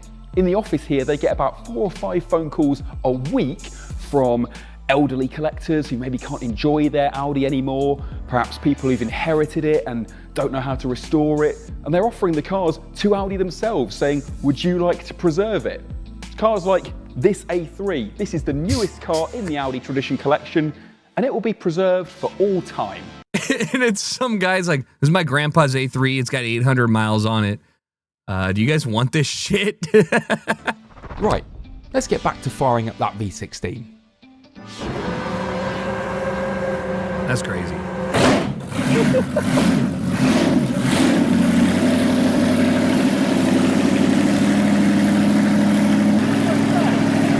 Pretty loud! Moving as well! So smooth that you can feel the ground vibrating!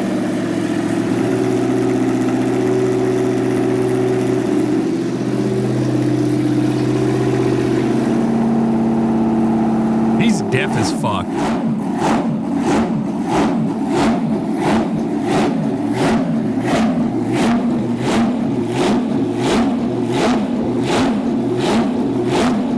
All right, that's enough.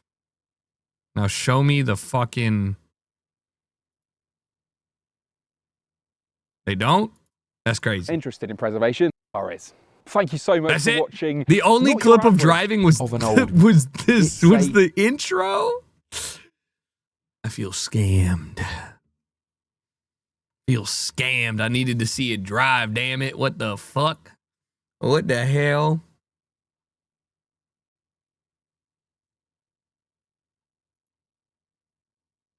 Probably broke down after that.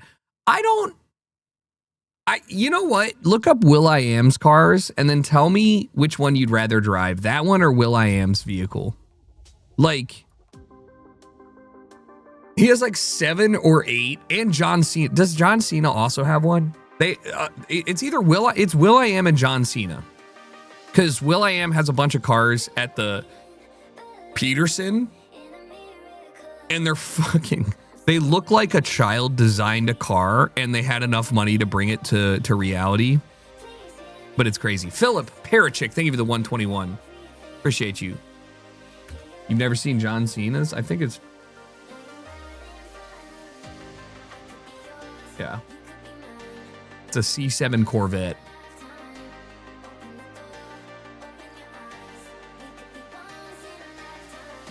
like with the fronts with no doors in the front screen and the lid lifts up and stuff. And it's like, all right. I think he drives a Type R now. Are we joking? Does he actually?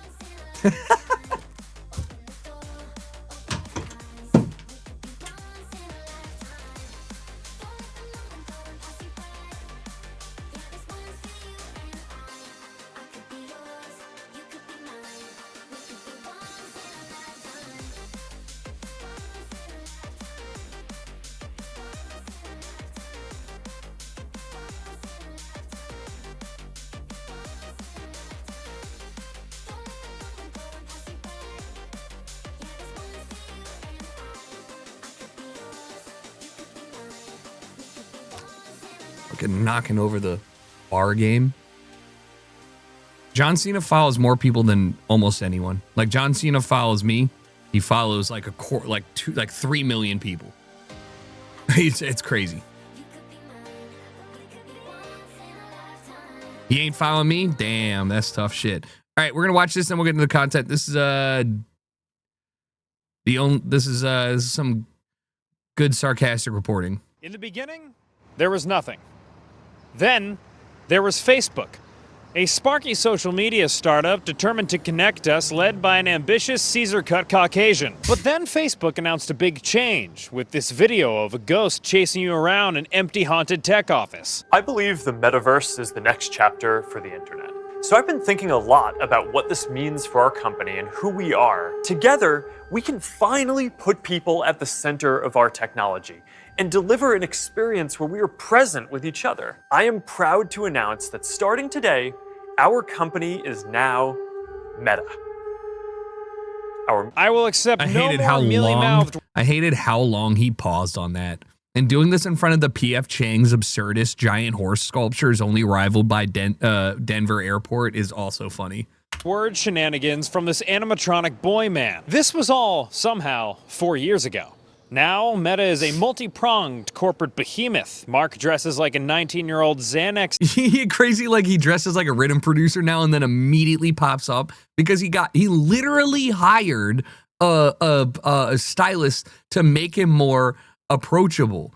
It's so fucking funny. Once the tech guys get enough money, they literally go, fuck, okay, all right, I need to look cool, I need to look cool, I need to look cool. If Elon Musk could stop doing ketamine, he would probably be shredded and also be wearing this too, but he can't stop himself, allegedly. It's just impossible. But it's so funny because like this guy looks like the guy that I would literally, if I looked at the bar and this guy looked at me, I would assume one of two things. I'm sitting at the Ayushia bar in Ibiza listening to the 4 a.m. Sunrise Tiesto set and he's going to roofie me, or that's the only thing I think of. There's nothing else. Like, look at it. He looks down and he's wearing that. And he's like, hey, I got you Don Julio. Holy fuck, you get me away. Dealer. This guy's headlining the trance stage. There is no trance stage at Tomorrowland. This guy is headlining. If you put a big, nice suede, Tulum hat on him, and then a breezy blouse, white blouse type thing, he is playing a sunrise to sunset set on the Yucatan Peninsula at some point. Like, he's doing it. And I remain clueless as to what this company actually does. But today, I'm gonna change that.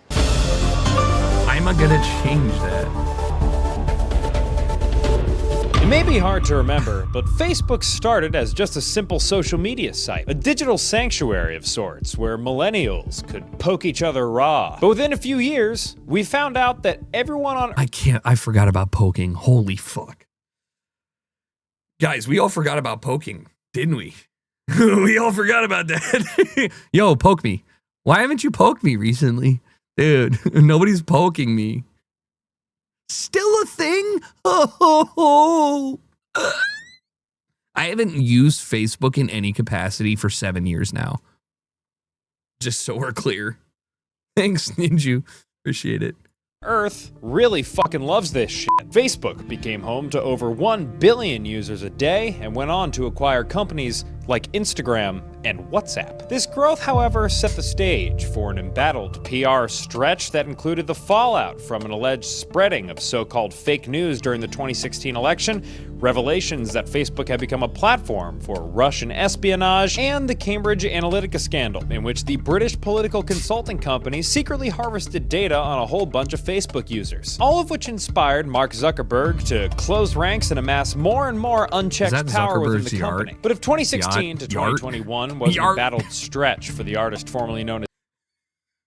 If I ever am hanging out with somebody rich enough to have a yacht, I will be like, dude, nice yacht. I can't think of anything that would be better of a rage bait than be like, dude, sick yacht. Facebook, then 2021 to now has been perhaps even more battled. This concept of Meta's metaverse never really caught on the way they thought it would, and soon its operations were bleeding cash like the money monster when you stab it, leading Meta to effectively shutter this iteration of their metaverse efforts at a near $80 billion loss, which would be a lot if the company didn't already make over $200 billion a year. Enough money to empower Zuckerberg's new aggressive investments into artificial intelligence, or in 2 letters, AI. Meta's AI push has mostly been defined by hiring top engineers with splashy NBA All-Star salaries and, more recently, 100 million signing bonuses for AI staff. What the fuck? Yo, that's so funny. Wait, that's so funny that they had their own mixer event in tech company. Like they were like they literally were like, if you're a fucking god tier coder with a resume, we'll just pay you fat stacks. You're gonna get a Bronson contract, okay? Luca is not gonna compare to you if you can write code real good. Model to relatively positive reception. This is happening concurrently with a broader cultural reckoning against big tech, with Meta and another website recently losing a landmark court case in which a jury ruled they knowingly designed features that were addictive and harmful for a young user. So overall, Facebook's transformation into Meta has brought us a long way. The point-and-click social media site is now a corporate behemoth gunning on AI and printing out smart glasses, which have built-in perv cameras and might also one day have facial recognition tech.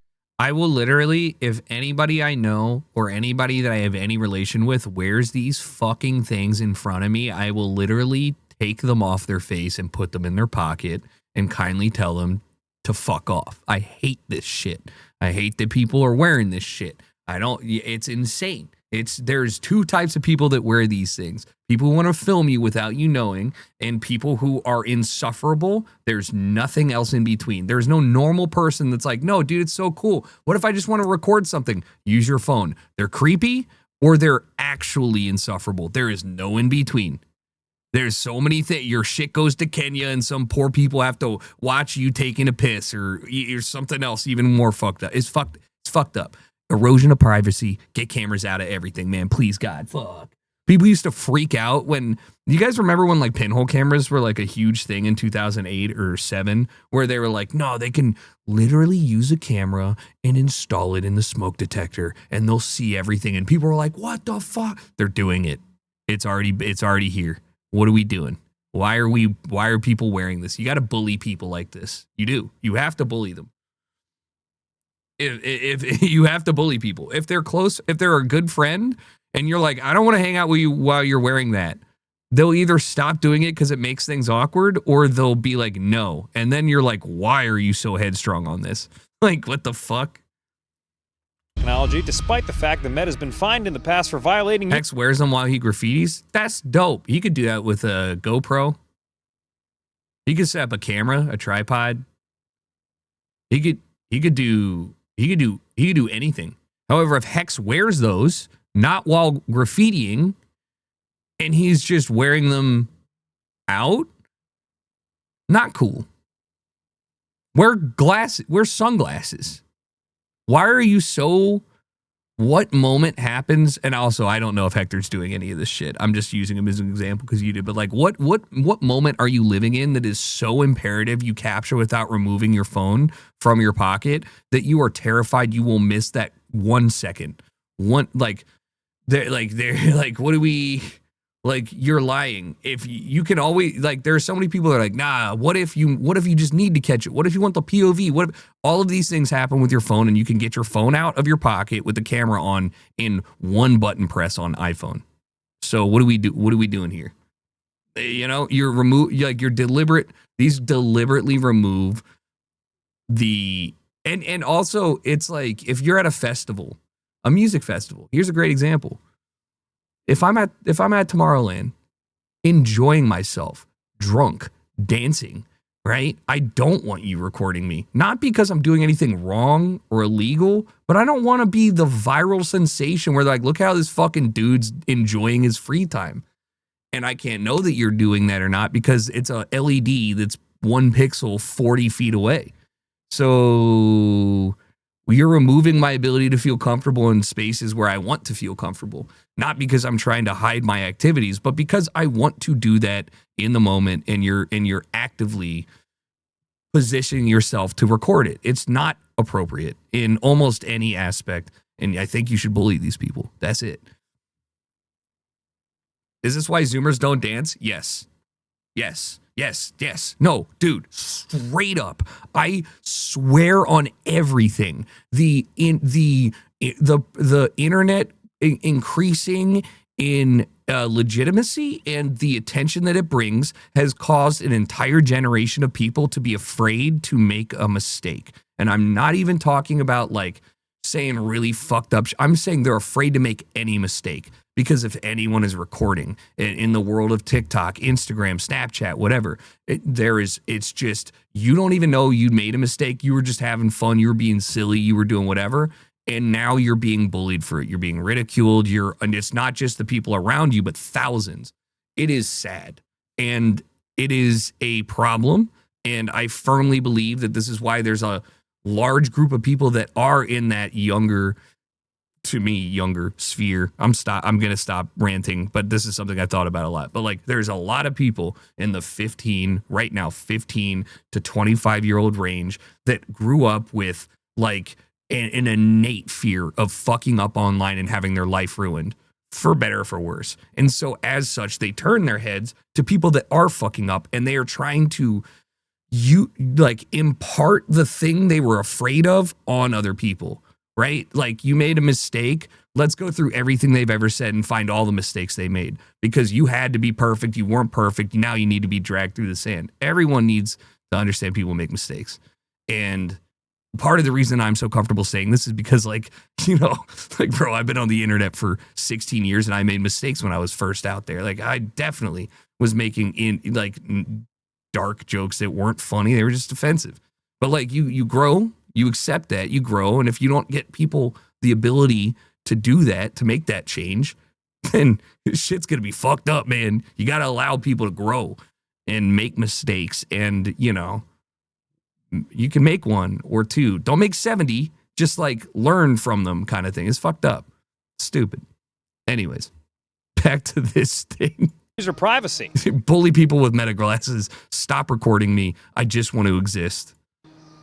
Dan? What was the purpose of the rebrand? Was it to try and separate themselves from the pretty damaged name that Facebook was building? I think that was part of it, although they'll say that wasn't it at all. I actually do buy their explanation that at the time, you know, Facebook had done some big acquisitions. So they had Instagram, they had WhatsApp, they had Oculus. If you have all these things, it starts to become confusing, like Instagram brought to you by Facebook, right? And so it was to have this holding company thing. And you could look to like what Google did with Alphabet. It was a similar thing where it was becoming very sprawling and there were all these new bets and new companies.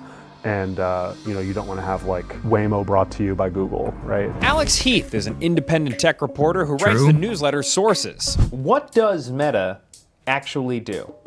From a business perspective? For a business perspective, yeah. It sells your attention. That's it. That's the whole thing? Yeah. How they make money is selling attention. Should have been more specific. And then Meta's attention is definitely less focused. Alex Heath was undeniably qualified, but he was also being undeniably sassy to me as a guest on my very own show. How they make money is selling attention. Should have been more specific. Should have been more specific. Completely disrespectful. So I found myself another also qualified reporter who's been covering Meta for a super long time and asked him the same question, hoping he'd be nicer to me. What does Meta actually do? I mean, I think that's a really good question. That's how you treat Daddy Danny. This mustachioed rock and roller right here isn't just a great guy to fist some IPAs and argue about the best 2000s post-hardcore bands with. Nope, Mike Isaac is also the New York Times Silicon Valley correspondent. I would still say at the end of the day, this is a company powered by Facebook, the app, Instagram, the app. Those are far and away just their money machines. They have WhatsApp. They have a hardware business where they make VR headsets. They have a hardware business where they make Ray-Ban camera glasses. And God, they have Threads, which is like, which is a Twitter clone. So they're doing a lot of stuff, and yet their name is basically after this one specific thing, their rebrand from a few years ago, that is still kind of, TBD on whether it still exists, is what I'd say. From my perspective, as the normie consumer, it seems like Meta's pretty much just walked back on the whole, at least investment in the metaverse. I mean, how much of that is true? I think it's totally fair to say it's on life support. They also keep saying, though, we're still doing it. We're still building hardware. They would argue, and there's some sort of philosophical debate around what the metaverse is, mixing a bunch of different realities at once. That's what I think the traditional metaverse is. What Meta did was kind of make it into metaverse equals VR, right? These headsets that we think everyone is going to use.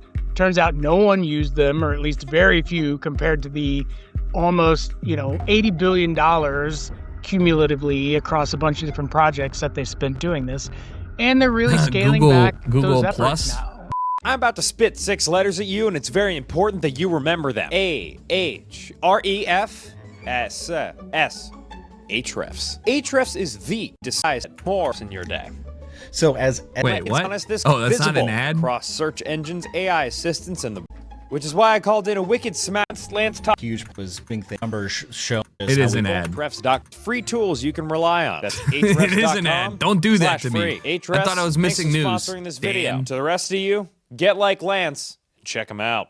Though Meta's stable core of apps, which it calls its family of apps, may be how it makes its money, like any good ambitious father, Meta has turned its back on its family in pursuit of hotter, younger business opportunities. At one point, this meant pivoting into the metaverse. But now, we don't care about that shit.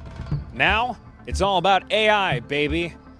Whatever that may mean. The wilderness that they're kind of lost in right now is what their AI moves are going to be, and the rest of the industry has really taken off on AI, and they've made fits and starts on getting ahead and then falling behind. But it's still trying to make the case for what do you want Meta to be and what is it? What if it's super weird and Facebook's like, guys, we couldn't figure out a single fucking good thing for AI. Maybe you should just not use it. What if they're the only ones fuck, I don't know. What is its AI strategy going to be is still pretty hard to talk through. And for someone as dumb as yourself, it's especially hard to understand, basically. At this point, I was fed up with talking to bespectacled, hoity-toity, reporty journalist fucks who think they're better than me. So I found some current and former Meta employees that I'm better than and invited them inside the swirling vortex of the Good Work Anonymous reporting portal. What the fuck is this? What does Meta actually do? Oh my god. I guess the classic party line is that we optimize our products to maximize our revenue. But basically we're an ad engine. We have pretty much an oligopoly of people's attention and use that to sell ads. If you think about what you do day to day on Instagram, post photos of food you like to eat, things you like to do, friends you've made. All this is a move of collecting information so as to better target ads. See, that's not true. I post all of those things in order to connect with people. That's a pretty consumer perspective way of giving all of this information that you're freely providing. But when you're posting that photo, what happens behind the scenes is that we use machine learning algorithms to tag things that they might see in the photo, and it correlates this with other things that you might be more likely interested in. I work on like the meta AI classes. I don't think people know that like when you say like, hey Meta, all the workers can see her. So like I was with like some very strange like user interactions, but like I basically have to like grade the interactions and see like is it like a pass or a lot? Because it used to be like purely a human job just like to look at every interaction, like the sample of the interactions. But now we're done with the AI agent that like does it for us, and so like I'm looking at like what the AI agent have to say about it and seeing it about to correct a lot to see if we need to make any changes. Does that make sense? Does Holy that make fuck? That sounds so bad. sense? Why do people keep thinking I'm some kind of dummy? I'm not. I have a brain and it feels hurt sometimes. Folks, in my conversations with this anonymous squad of Meta Mafia, two things became clear. Everyone more or less understood that despite all of the recent noise, the way the company makes the vast majority of their money is by selling ads. Which, if you'll recall, is exactly what these assholes said earlier. They also I think that's crazy that he was so confident to put that in there because like there's some like because he's on the street, there's nothing wrong with it, but like I'd be afraid of somebody getting on my case for having like for filming that. But that's so fucking explained to me that in some ways, being a professional metamate does have its perks. I like The Office. There's like free few. I got flown around the world a couple of times just to, you know, talk about various engineering related things, and then day to day solving an interesting technical challenge was always kind of an easy way to excite me and make me forget about the base level of boredom that, you know, exists when you're working on serving ads to people. If all your handcuffs were very real, you know, you'd look at your Schwab account with all your meta stock that's vested, and it'd be a big number, but then an even greater number was the unvested stock. And so sitting there looking at my Schwab account going, if I quit right now, I'm giving up a little less than $2 million in stock for the next 4 years. But at the same time, everyone also said, well, somebody's got to build the bombs. Am I right, baby? Woe is me, dude. Woe is me. Schwab is an investment. Charles Schwab is an investment banking apparatus in the U.S.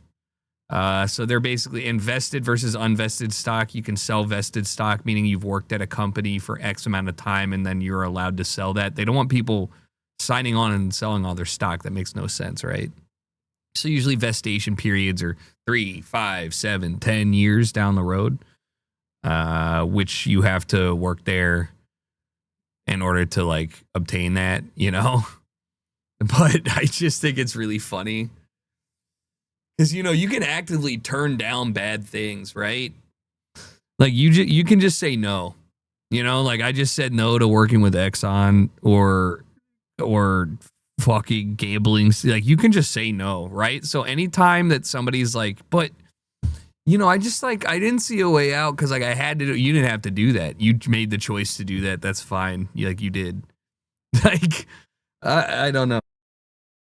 And that's why I oftentimes say somebody had to build the bombs. Like that's like it's like being like I'm a munitions factory worker and you know, like I get paid handsomely. I'm really good at getting in there and cleaning the shell casings and putting them together. Now, what they do with those things is gross. Don't get me wrong, but I was a couple years out of my vested stock, and I'm not the one dropping them. I'm just cleaning them. Yeah, it's stupid. If you have unvested stock, there's an employment provision that you're the first in line for layoffs. 100% unless you're like in a critical role. that the reality of working at Meta depends a lot on the team you're on, which can be less than ideal, and sometimes even less than that. The culture at the company. What was that? Toxic. What was that? Was it toxic to the core? But you just said you were working with all these smart people that you got along with. What happened? I mean, these smart people also tend to be, you know, rational and ambitious, and Zuck, he has this philosophy of like picking teams against each other to make them compete, and then it becomes like a Lord of the Flies kind of nasty politics. Like the first month was like the honeymoon phase where you get to experience like, oh my god, they had like 30 different types of like flavors of Coca-Cola. These are the exact people that should be eaten up by the machine. I just got to be honest with you.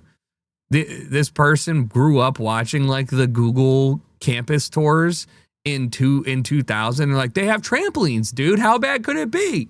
There's 30 types of Coca-Cola. Bitch, my fucking Burger King got the same machine. Man, what the fuck are we doing here? They got a nap room. Oh, that's cool. You're going to go to your job and sleep in your job, and your boss is going to be like, yo, you're sleeping at work? Like, what the fuck? Or like all these different super healthy snacks. Like their gym has like these amazing like hot yoga sessions that as you start to like get acclimated, like the expectations become obvious, and then you're just like competing, and then whoever does the most projects stays and whoever doesn't, like, you know, so everybody's like basically always constantly anxious to survive. So the amount of like stress and fear of what's going to happen to my job, you think you're in this like super secure, not amazing benefits, whatever job, and get everybody found ourselves just going, you know, like life could be impacted. There's during the first round of like layouts, that's what they say. They don't say, oh, he got like laid a lot because he was contracted. What's happening inside of Meta now is that the company's push into AI appears to be combining with their already competitive culture to create a stew of bad vibes. A bourguignon of beef. Internally, Meta's installing software to track its employees' activities on the job, including mouse movements and keystrokes, in order to train its AI model. This is on top of recent layoffs, while Meta continues to spend more on AI infrastructure. I've talked to a number of colleagues who are kind of just in this like flap happy state of like, who knows? My job might be around tomorrow, it might not be. Like, it just cannot imagine working in that environment. You're working in it. Like, he's not trying to hide that this is what he's doing. It's like incredibly transparent internally. We are building AI to replace you, so keep working hard if we want to see what you do. I was in the integrity org. I think they call it trust and safety now, because, you know, that I was its own special little unicorn calling it integrity, but everyone else calls it trust and safety. My biggest focus was on sort of like the platform level detection mechanisms for like the worst of the worst stuff. And what Meta seemed to do was keep taking the engineers away. The number of conversations I had about like, we need this many more engineers to do this thing, I would always ask, and then it would be maybe half of what I needed. But that was not the case at all in Gen AI. They were just with like a glut of engineering over there. I had some workers go there and just be like, oh yeah, well, Gen AI have taught 47 engineers on building floppy faces that are gonna react when you send them. Sorry. We have to use like a certain amount of AI, like a basic order we have to need.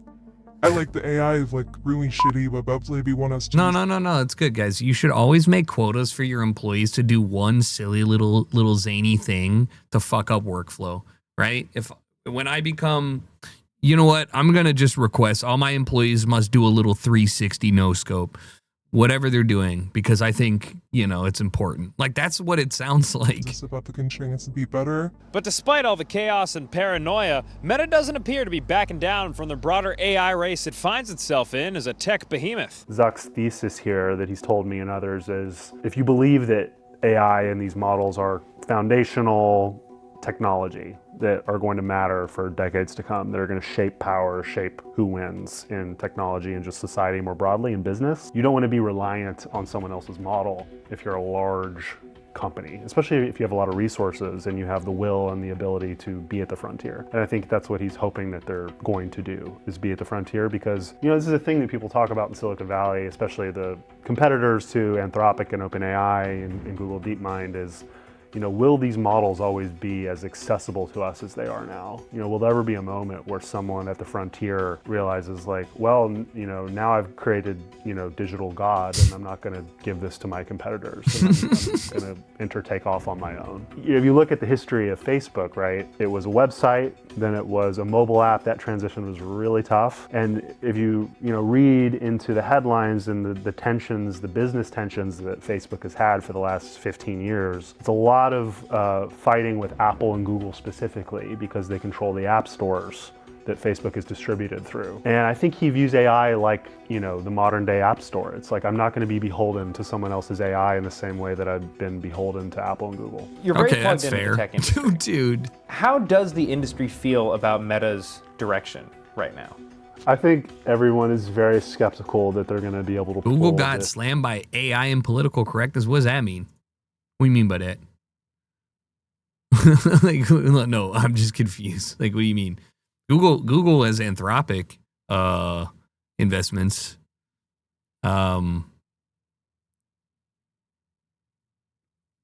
I don't.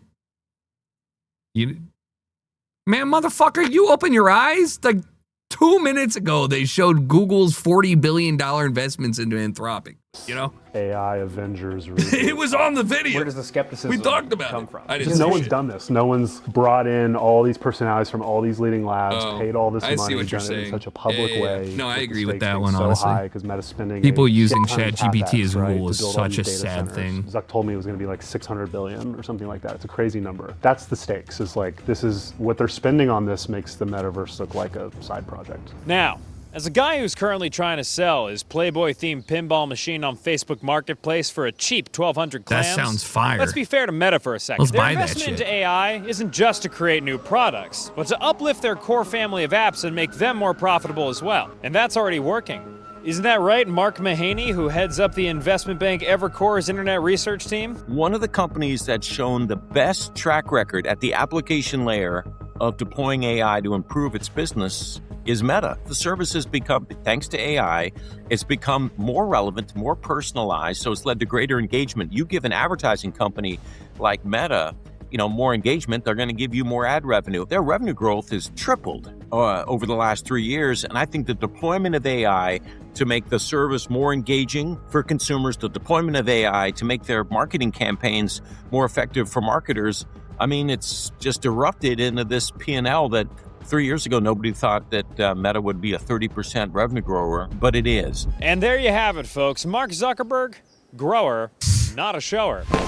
Shouts out to everybody on Kalshi who is waiting for us to break that news. Someone just made a life-changing amount of money. And that's what we're all about here on Good Work.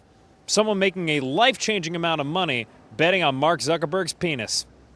Heartwarming story. So, what does Meta actually do? It set out to connect the world.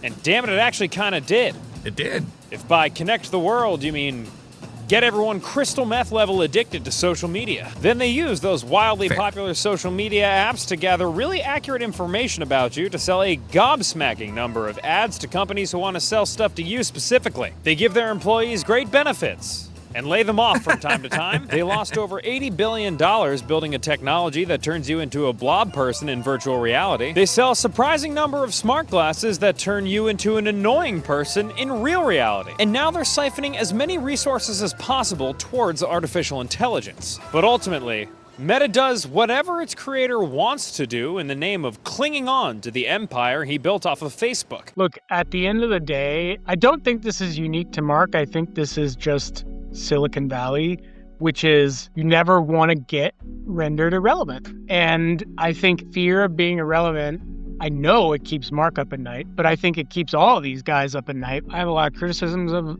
Mark, as many do, but the thing that I will give him is like, he and I are basically the same age. He's born a few months before me. I'm fucking tired. I like to like go to work and chill and like have 1 or 2 or 7 beers at the end of the day. And like that dude is working all the time and constantly like, what's next? Da, da, da, da, you know, and I will give anyone props for that, because like you could easily rest on your laurels at this point and just be like, all right, now I'll figure out my successor and ride off into the sunset and stamp my legacy as like guy who built Facebook. Ew, like this what a thing. But I don't think he's satisfied Yo, with that. he's I can't never see tied him a tie. leaving That's the company absurd. anytime soon. Like they'll pry him out of that chair. He doesn't have to either, because he's got Why is dual this guy class share structure slurping and, like, Zuck? holds all the power.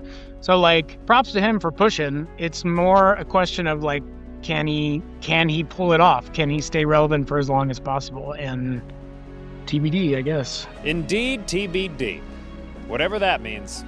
I guess we'll see, Mike. But we are going to have to wait to see if the artist formerly known as Facebook can truly evolve past its haters and dissatisfied employees to create new addictive money printing technologies. Or in other words, complete a true metamorphosis. For good work, I'm Dan Toomey. Thanks, Dan.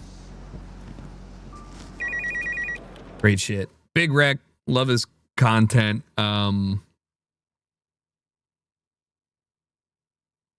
You know?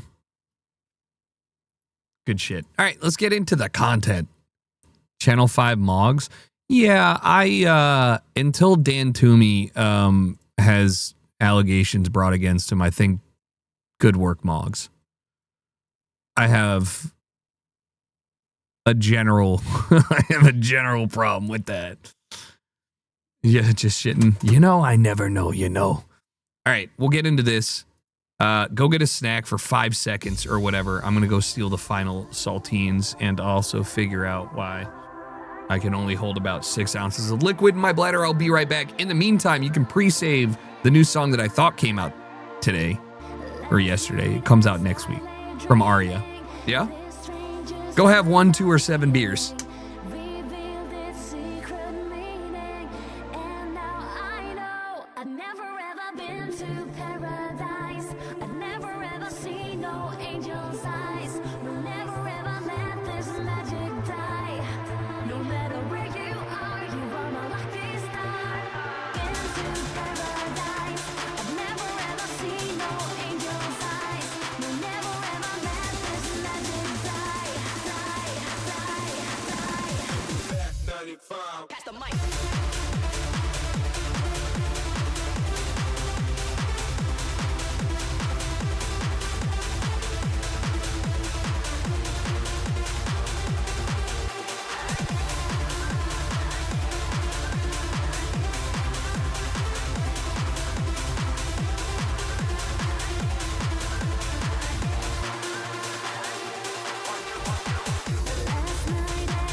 All right. Yeah, here's a fun story. Ephesian Heater, big fan of him. Not a big artist. He's Australian. Here's a sign that it's not too old for you. He's making some fire shit, right? He's 37. Now, he's been making music for a while, but I just think it's super impressive and dope. I mean, you can hear it in his music. It's very 90s, 2000s coded, but it's so dope. I love buffalo chicken dip. Have you made it yourself, dude? Kaylee makes it too. It's so good. It's so good. Excuse me, sorry. No, it's fire. Get a little shredded chicken in there, make it yourself. If you buy it from the store, it's fine. But the ratio they always do in the Kroger or whatever is not great. However, when you make it at home and you put them Frank's Red Hot, you put the good cream cheese in there, you put the good shredded cheese in there, and you shred it yourself, it's so much better. So much better. Like, I think, I think out of all, like, my mouth is watering thinking about it. That's fucked up. That's really fucked up. Out of all the things I want to eat in like a sports thing, I hate nachos. You get like one with cheese, one with a giant jalapeno, one with cheese and a giant chunk of chicken, one with only sour cream. Nah, man, I'm just getting a whole buffalo chicky dip. We don't have Publix over here, but I mean, Publix is great. What do you put in it? I'd have to get the recipe from Kaylee, but shredded chicken, which, you just make 1.5 pounds or so. So like 2 chicken breasts. Throw it in there. Cream cheese, Frank's Red Hot, extra hot, shredded cheese. So, excuse me, that was gross. Shredded cheese with like sharp cheddar, personally, maybe like a 50-50 sharp and mild. And then you need the cream cheese for the creaminess. That's it. That's literally it. You can add pepper, garlic, onion, blue cheese if you want, for sure. I'm a big blue cheese guy, but you know, that's a 50-50. Gorgonzola. Yo, I'm writing that down, actually. You said that, and that just, I kind of thought about it. I was like, okay, you know what? Get some Gorg? Yeah. Little bit of a blue cheese adjacent. All right, let's start at the bottom. Putting the old age filter on my uncle to get his reaction. I hate animated voices, but let's go. So we're gonna do this little video, alright? We just gotta like explain like of them like what we're gonna do today and how we're gonna get started. And what's our daily routine, basically, you know? Hold on. God damn, dog, I'm getting old as a motherfucker, dog. Look back down to regular. Homie, I'm getting old as fuck, dog. Look at that. Look at these bags and these wrinkles on my shit, dude. Oh shit, you do look old. Dog, do I look like this on a daily? Yeah. That's you on a daily right there. Are you kidding me? That's you right there. That's really mean, dude. Oh my god, I'm fucking hideous, dude. Uh-huh. As fuck. Oh my god, you're right. I'm old as fuck. God damn. You're old as fuck. Yo, he's really hurt. What is wrong with me, dog? I'm like an old man stuck back in the 90s or something, homie, when I was young. Because like when you look at him walking.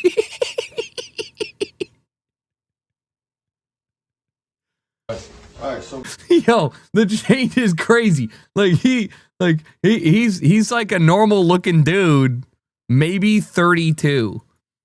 Alright, so we're gonna do this little video, alright? You just gotta like explain like of them, like rubbing your face, you're like fuck. What we're gonna do today and how we're gonna get started. And what's our day? Maybe 38, yeah. Poor guy.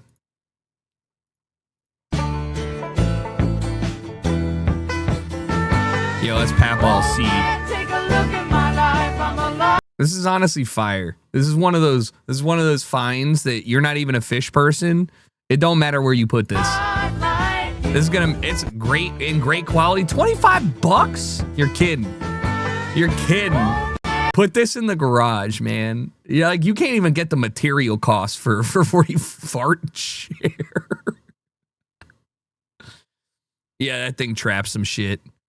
You can find that fabric. Hammy, I do not actually want a fish chair or a fish quilt, but I think this is incredible. I mean, like even reupholstering, like surely the amount of fabric would cost more than just the chair itself, right? This is the only thing you can find. This is a Facebook Marketplace thing you can find in like Florida.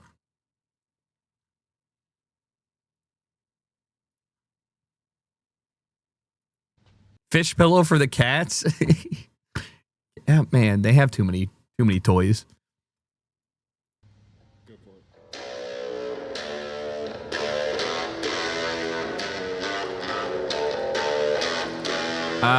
Somebody's helping him. I hate, unless I see that left. What the fuck? What the fuck? What the fuck? Has he lost his mind? Can he see or is he blind? Can he walk at all? Or if he moves, will he fall?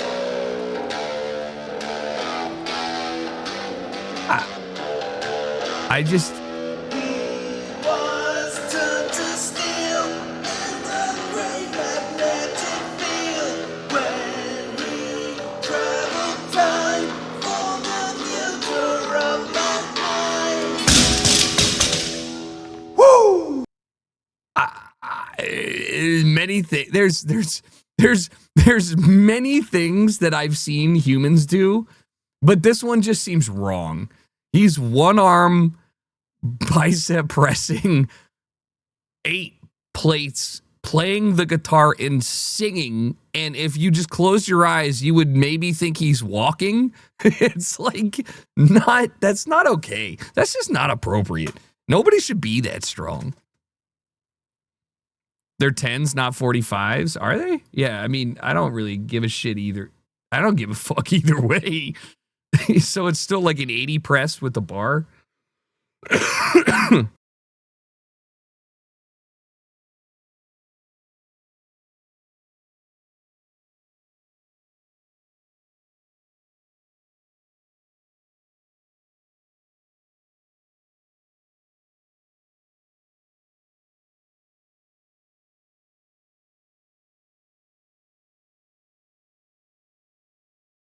Sorry.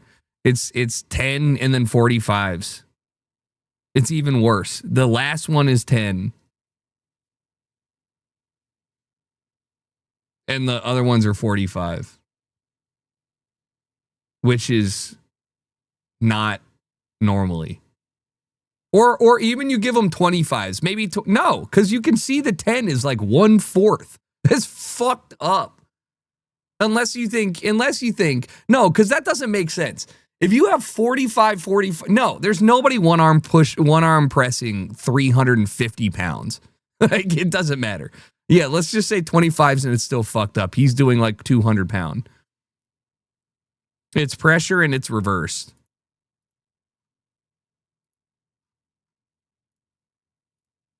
That's why I told that motherfucker, like, yo. Wait, actually though, what if it is bummer plates? What if it's like the influencer plates, which look real but they're fake as fuck and they weigh like 1 pound?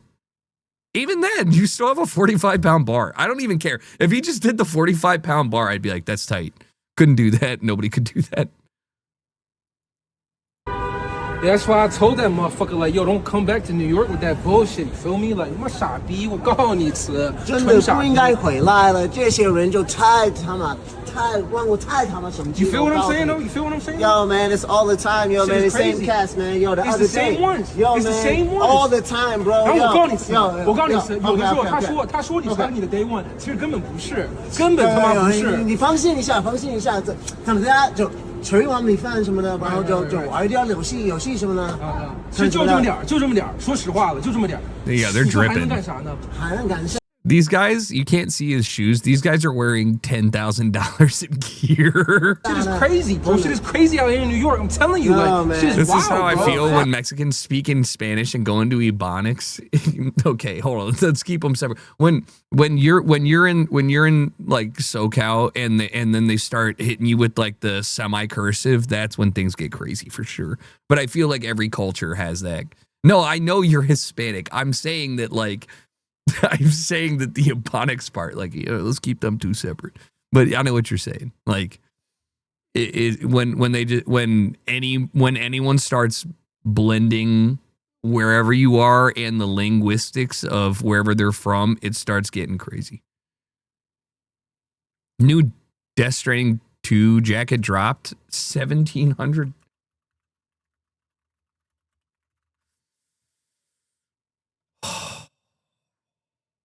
Oh my God, that's so fucking hard. Sold out.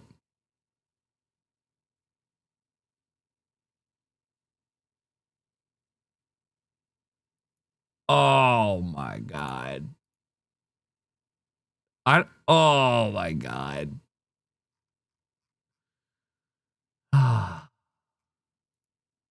Of course it's acronym. God damn it. Yeah, it's gonna be so. Acronym is like the. I'm not gonna say the. They're one of like 5 high fashion streetwear techwear brands. So them doing this makes complete sense. Like, you know, you want this jacket, €1,400. Think like, yeah, high fashion Gore-Tex. But guys, I might have to tell you this is fucking fire. That is a built-in side satchel bag that goes into the back. Oh, guys, I gotta be honest with you. If I had infinite money, this might be the thing, dude. That's fucking sick.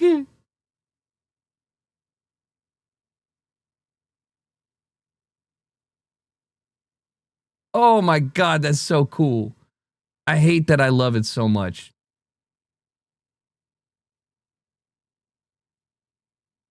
Yeah, but you know. Oh my God, they're so cool. You gotta be so cool to wear this. You know what I mean? Like almost all of acronym stuff, I'm like, that's the coolest shit I've ever seen. I can't wear that. That's just how I feel about it. Like, I'm like, yo, look at these pants. Dude, so sick. Oh my God, that's hard. Could not wear these. The shoes, never mind. I would look so jokey with that shit.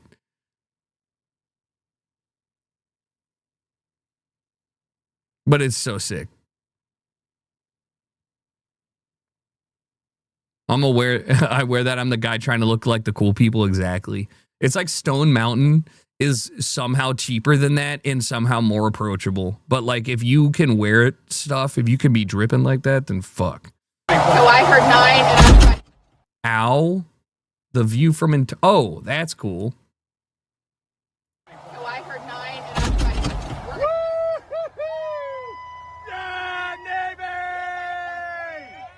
Yeah, Navy. It's funny because I saw this dude's perspective too. They were sitting here for 4 hours prior to this. That's so fucking wild. Tifo by Al Hilal fans in the King's Cup final in Jeddah.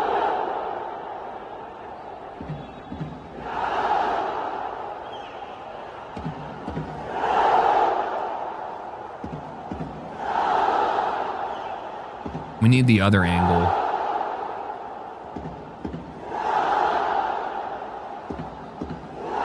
That's pretty crazy, I can't lie. That's pretty insane.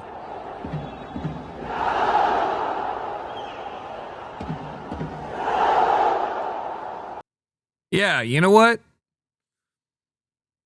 Did they leave a $20 bill and they were like, yo, you got to do this or else? Like, that's insane amounts of crowd. I mean, it's not that we've seen crazy tifos before. And it's just normal in Europe. It's just wild to see this in Saudi Arabia because how do you organize that? You sell tickets to the supporters. You disseminate each seat has a card on it.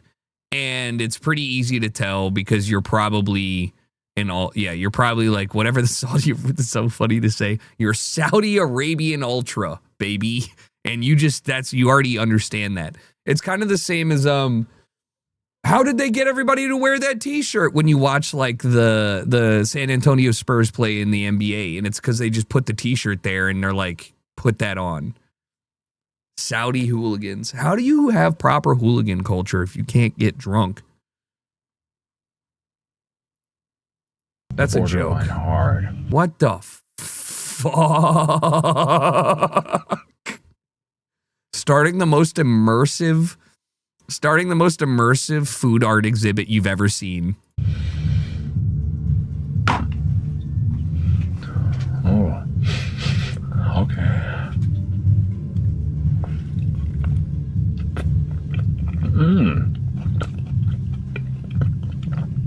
Let me get a little more of that salsa.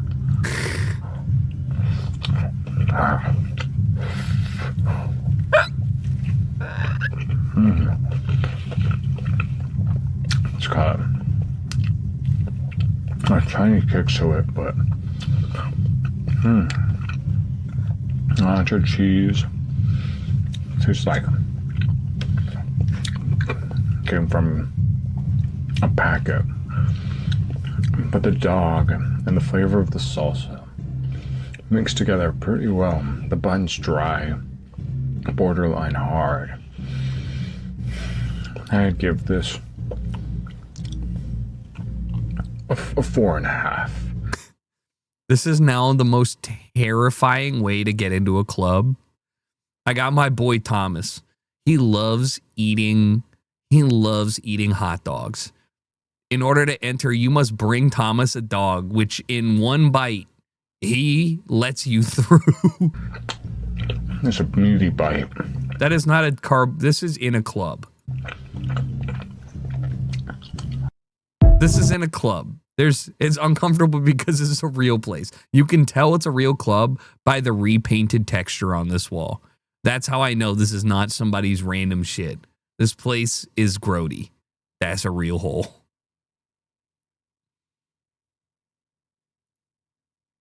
And we got this guy to pull us out. Yeah, we got this guy to pull us out. Oh, he just did it again. Look who's there. Oh, I love this. You're making it hot. You're making it hot.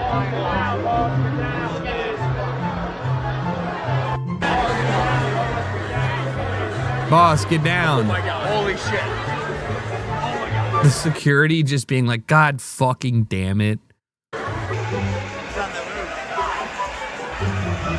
It's St. Patrick's Day, I think.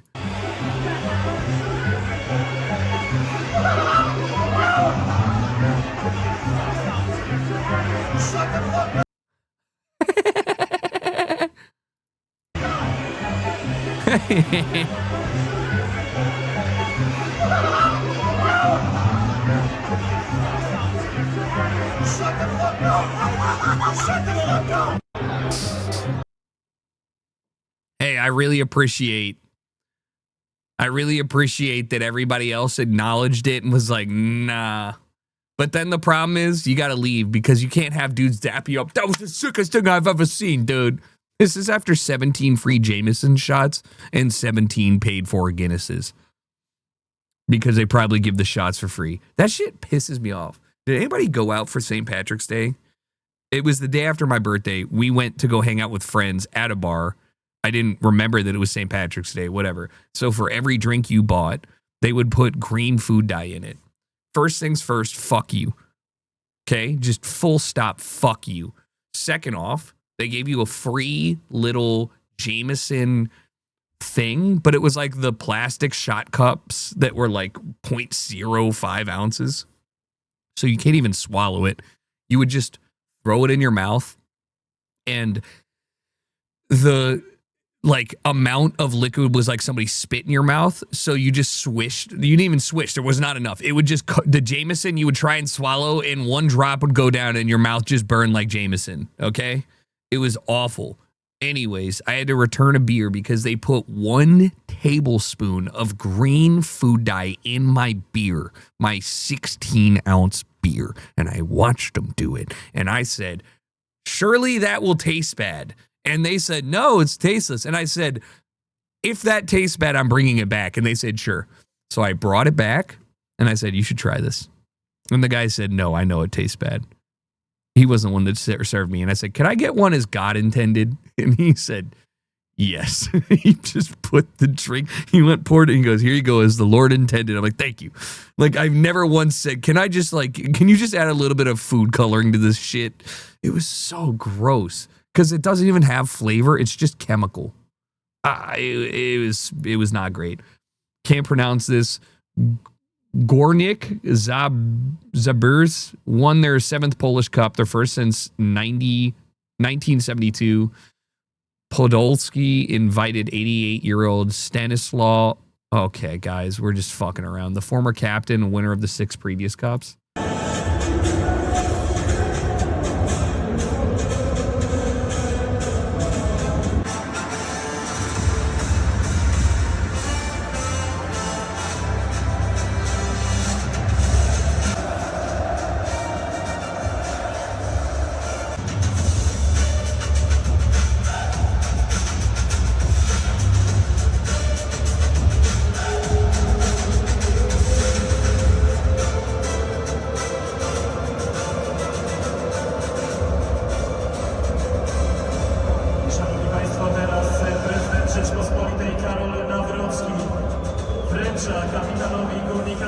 He's like, holy shit.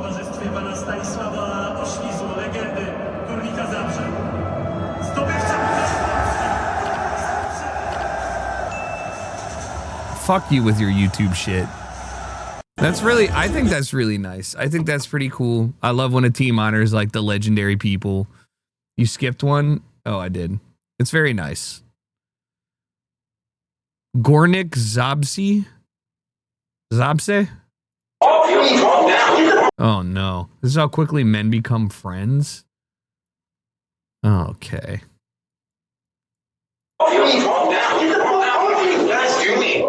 Bro, my girlfriend lives here, and he's just trying to come over here and take her on a date. Where? This one right here. This is my fucking unit. What are you talking about? Who's your girlfriend? Sarah. Sarah's my wife. No, I got two guys fighting in front of our unit, and they're saying that they're your boyfriend. That's not my Sarah, bro. That's not my Sarah either. What does your Sarah look like? Bro, look. This is my Sarah. Here, I'll show you guys. Let me see your Sarah. That's not even the same girl. That's not my Sarah. It's gotta be set up. Thank God I skipped it. See? I had a feeling. It's sweet and sour, and I want to devour mango chutney. Yeah. Mango chutney. Yeah. It's sweet and it's sour, and I want to devour mango chutney. Yeah. Mango chutney. Yeah. Mango chutney. Yeah. Mango chutney. Yeah. Mango chutney. If this is my homie, I would be gassing him up too, dude. Like, no, he's hitting it. He's got it. Whatever he's got going on, I want that chutney. I want that chutney bad. If this was an ad and it was like Jacob Jeffries chutney, you might be seeing me buying that. Sour. Yeah. Mango chutney. Yeah. Mango chutney. Yeah. Mango chutney. Yeah. Mango chutney.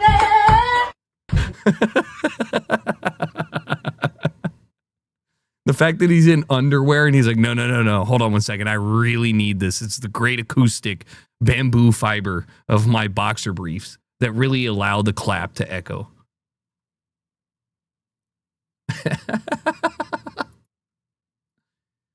This is how big the volcano is under Yellowstone. Oh, yeah. Yeah. What, you guys never watched it? You guys never watched the thing?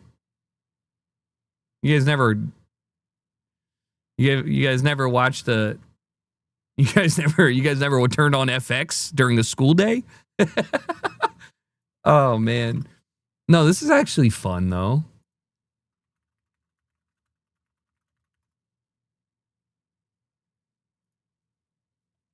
Right now, in the United States, one of the world's largest volcanoes is gearing up to explode. Right now. It's known as the Yellowstone volcano. And it's not just any regular volcano. Nope. It's a super volcano. See? It's fine. You say 2012. However, what I want to find is the History Channel that had yes. Guys, they would be pumping this shit into your... Listen, they would be hour-long episodes. To be tall tales until the 1860s. Hour-long episodes of them doing this shit. Swarms of mosquitoes show that explosive rhyolite lava underlies parts of the park. I'm sitting here with the flu on 40 tabs of NyQuil going, what do you mean about the mosquitoes? I got mosquitoes outside. Obsidian glass 60 miles away reveals that ash flows spread for miles around Yellowstone. What the fuck? And thick layers of debris confirmed how gigantic an explosion this must have been. Like... Yellowstone has up to 5,000 earthquakes a year, even though it's in the stable heart of the North American continent. Scientists needed to know what was happening underground to shake the park so much. Seismic activity, guys. Now, here we go. The best 90s, 2000s era GUI you've ever seen. To find out, they plotted the precise locations and depths of earthquakes under the ground. Like, there's not a single moment where it's not terrifying. Like, they're just banging drums the whole time, 40 minutes. Gigantic hotspot plume lying under the park. Earthquake maps show the hotspot's location. I just skipped up to... Seismic waves reveal the depth of the plume. And earlier craters prove regular super eruptions over millions of years. This is like me going like, Mom, the circles overlap. Mom, we're gonna die. All of which leads to the most frightening question of all. When will Yellowstone erupt again? When? And then they cut to commercial. And the next segment is gonna be, well, experts don't know. Like, look at this thing. I'm sick as fucking home. Please help. Be buried in volcanic debris. Okay, wait, this is the actual good part. Measuring the amount and geographical spread of ashfall from Yellowstone super eruptions produced some terrifying figures. 640,000 years ago, the eruption poured out around 240 cubic miles of material. Enough to bury the whole of New York State tens of feet deep in ash. But they showed the entire Southwest. If it happens again, thousands will die, and vast Millions. areas of the United States will be buried in volcanic debris. But when will Yellowstone erupt again? Tomorrow. One clue to when that next eruption will happen. All right, the point is, this is like 40 minutes of this. They answer 0 of your questions. None. They will not, there is not a single thing, there's not a single thing that you will possibly walk away from other than, guys, we got to start talking about this big old volcano thing up north. That's what it comes down to. Guys, and then all of a sudden they cut to commercial and you just see And I want to devour mango chutney. Yeah. $7.99 mango chutney, now available at your local restaurant. It's available for a short time. And then you're like, shit, maybe life's not that bad. This is a fagottini. Huh? This is a fagottini. It's a beautiful little parcel, scallop mousse, and last season's black truffle. Lovely. All wrapped up in a lovely egg dough. J.K. Rowling naming it a town. This is a fagottini.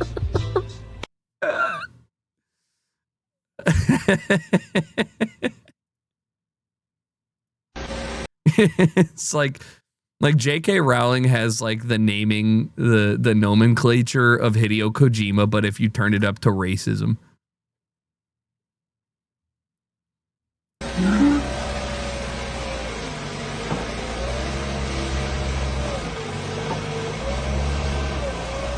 You're like, come on.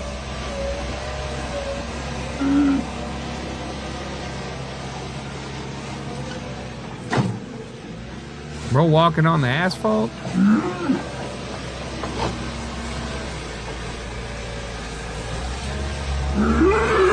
You're like, bro, it's a big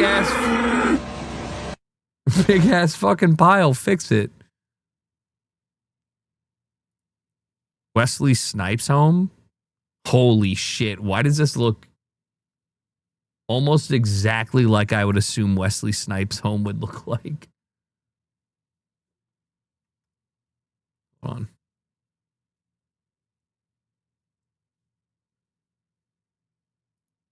I mean, it looks like a movie set for sure because of the film grain and stuff. Wow. Really, actually, somehow better than a lot of the homes we see. He moved into the Blade set. He became Blade. He became Blade. Great shit, Tuck. When everyone on tour is miserable except your nephew who grew up in Canada.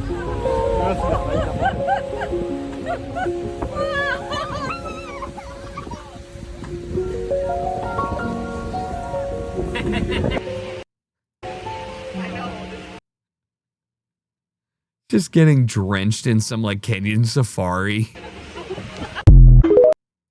I will say that is pretty tough. At that point though, you gotta let it go, right? Like when at a certain point, you're just wet. And you just gotta let it go. This person is miserable. Literally the bus meme, you're right. It's it's raining. It's raining. If everyone's miserable, I'm aiming to be the most happy, miserable person there. That's my goal.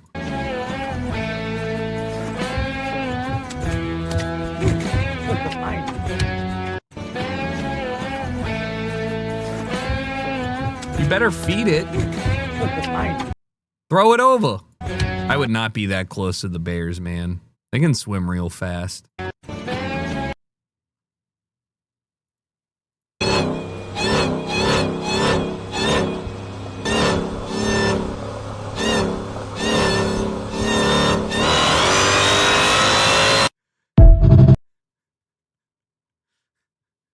I LS swapped my fucking chair.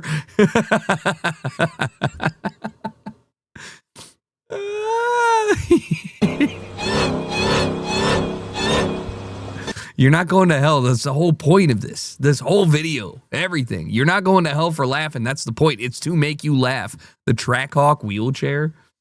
Can you imagine? Oh my God.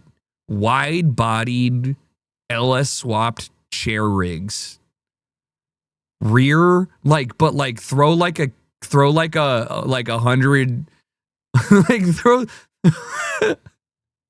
like a 100+ cc engine in the back of it and just rip it, or like a 2-stroke, like those mini bikes, and just send them in the dirt. Hayabusa. Yeah. It's just, oh yeah, Hayabusa. But it's just green, just doing drifts. Not even, just put them on dirt.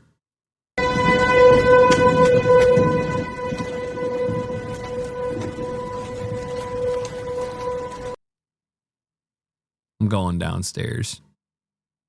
The rest of the world can't comprehend how big and how frequent American tornadoes are.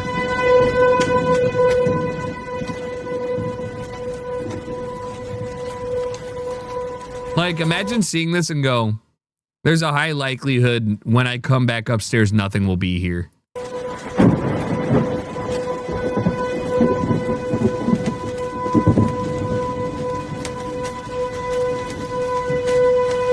Now, we can't comprehend why you don't make brick houses. I know that's a joke. However, brick does not stop these hells. There is no physical structure that will hold up to this. You don't understand. It's like the most violent, concentrated nature thing. Like, come on, man. It's not, it doesn't matter what you build the house out of. If there's a low pressure area in the house. Oh my God. If there's a low pressure area in the house, which there will be, because it's a home, the roof will get ripped off.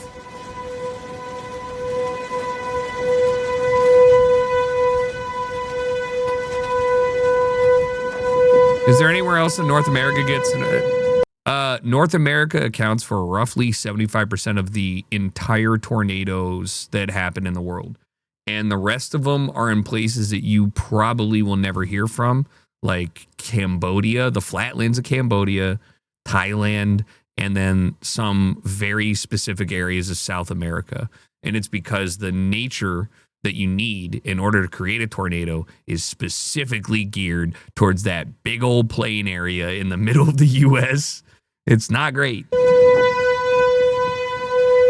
Water spouts in Italy. Yeah, but here's a fun one. I saw 7 water spouts in 20 minutes off the coast of Wilmington, North Carolina. Water spouts traditionally are not very strong tornadoes because of where they are, right? And that was not abnormal.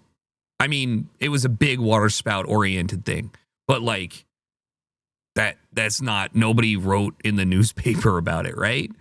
So Europe can get some stuff, but like, we're talking people who live in Tornado Alley. I don't want to speak for you. How frequent do you have to take cover in your own home?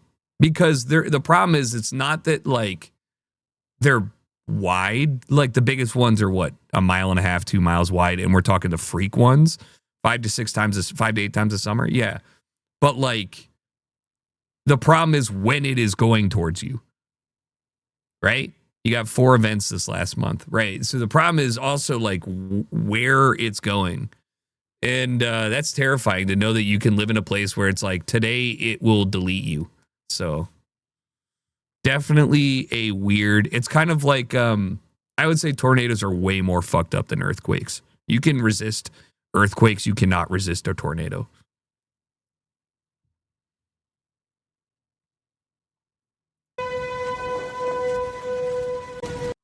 Creepy. I gotta pee real quick. I'm sorry. I saw the rain. I have to pee. You guys can discuss about tornadoes amongst yourselves.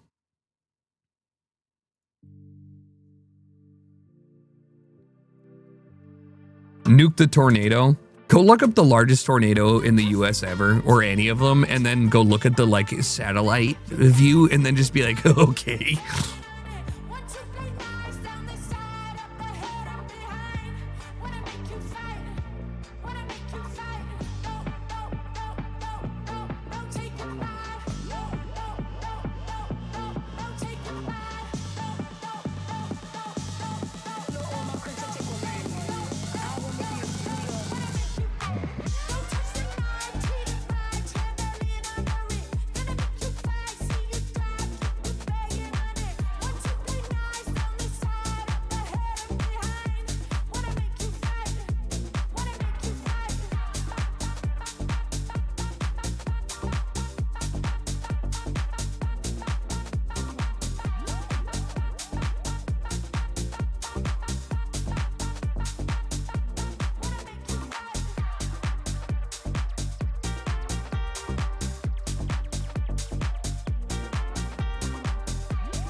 Would you rather go flying or fall into a pit? What do you mean?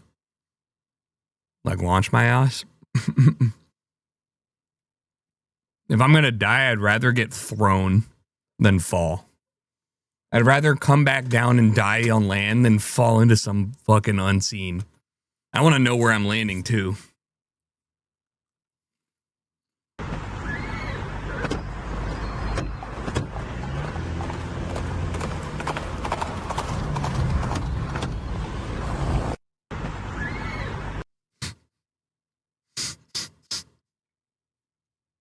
Brother, I gotta be honest with you. I think your car is broken. I don't know if I'm supposed to do that.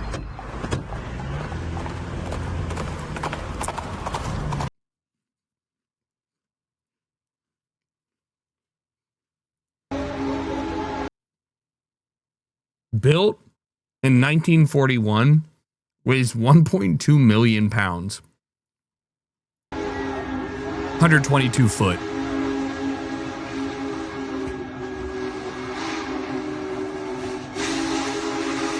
I'm not a train guy, but I'd fucking go out there. I'd rip a shot seeing this big boy. I think old OG trains. Holy fuck. Holy fuck. Holy fuck. That's literally twice as big as I thought it was. Like when it was pulling in, I was like, okay, yeah, it's a big train. No, literally that is the biggest train I've ever seen.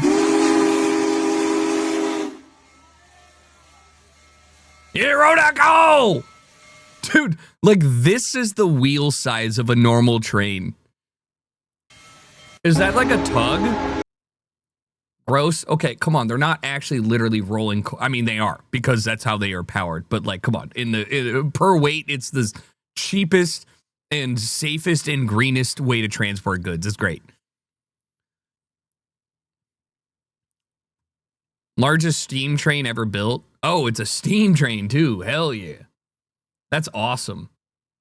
So cool. Acre of forest. No, it's not. Listen, there's scales to things, okay? There's scales to things. You have to understand that things had to exist that way.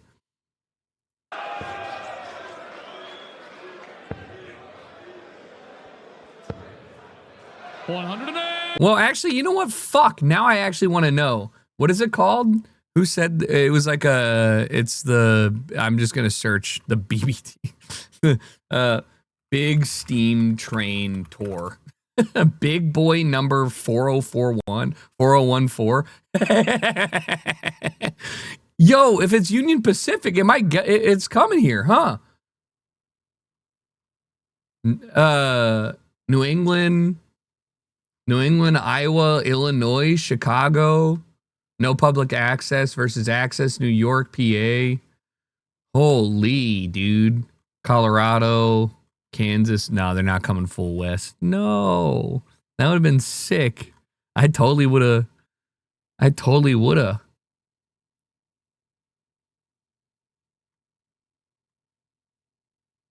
Cool.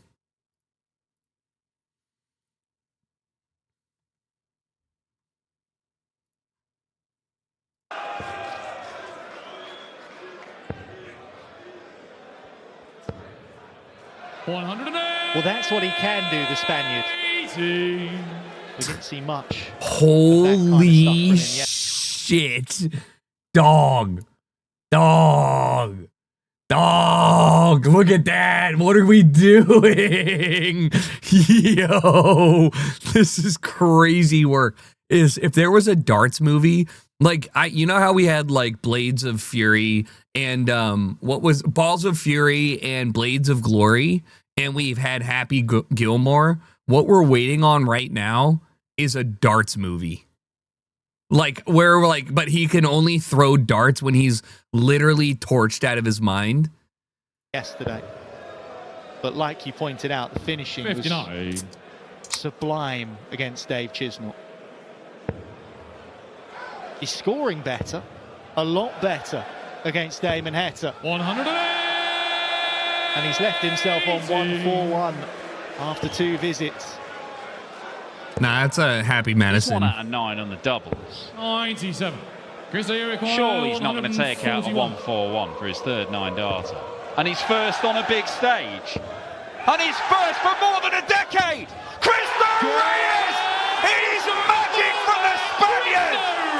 Reyes is back, and Reyes is as good as ever, maybe even better! Just throwing, I gotta go, guys. I have to go. Monster, sponsor a darts tournament, dude, in Europe so I can go, man. You're telling me you couldn't have fun knowing nothing about this shit? They're throwing beers. They're throwing cups of beer. Why? Big boy threw. Look at the big boy threw a 9-dart. It's just like the biggest round-bellied Brits you've ever seen in your life are here. In fact, I would say the average circumference of the person here is wider than a barrel. 180 is a 5K in GeoGuessr. So in that front, getting a 9-darter is like getting like a 25-9 or something. I'm Noah. My job is your life. Find a convenient way to die.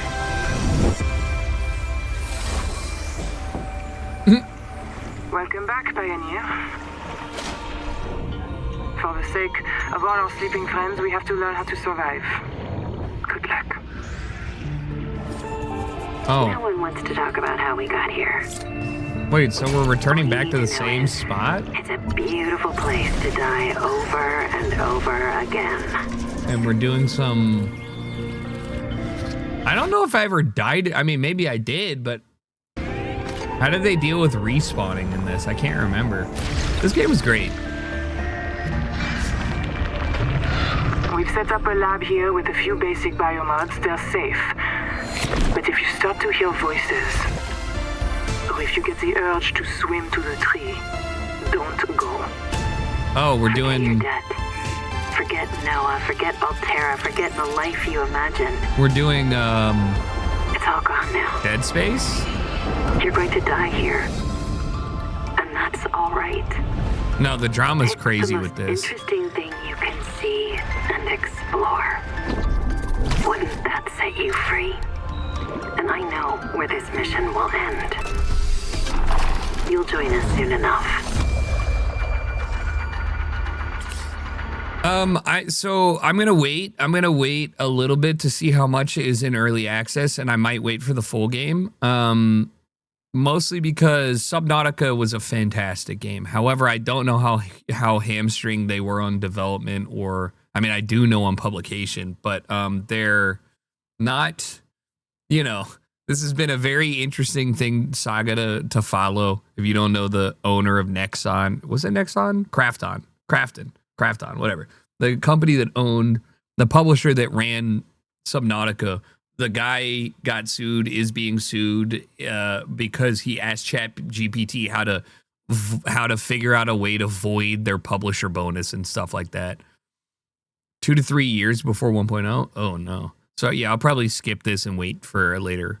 But it was insane. It was my favorite thing that I've ever seen somebody like get into psychosis. He asked like so many times that ChatGPT was like, "You're so smart, dude. You should totally do that." And he was like, "All right," because he's dumb as fuck. And also he tried to avoid all of these developers. Basically, if they ship the game on time and meet certain goals, they get a big bonus. So fucking stupid.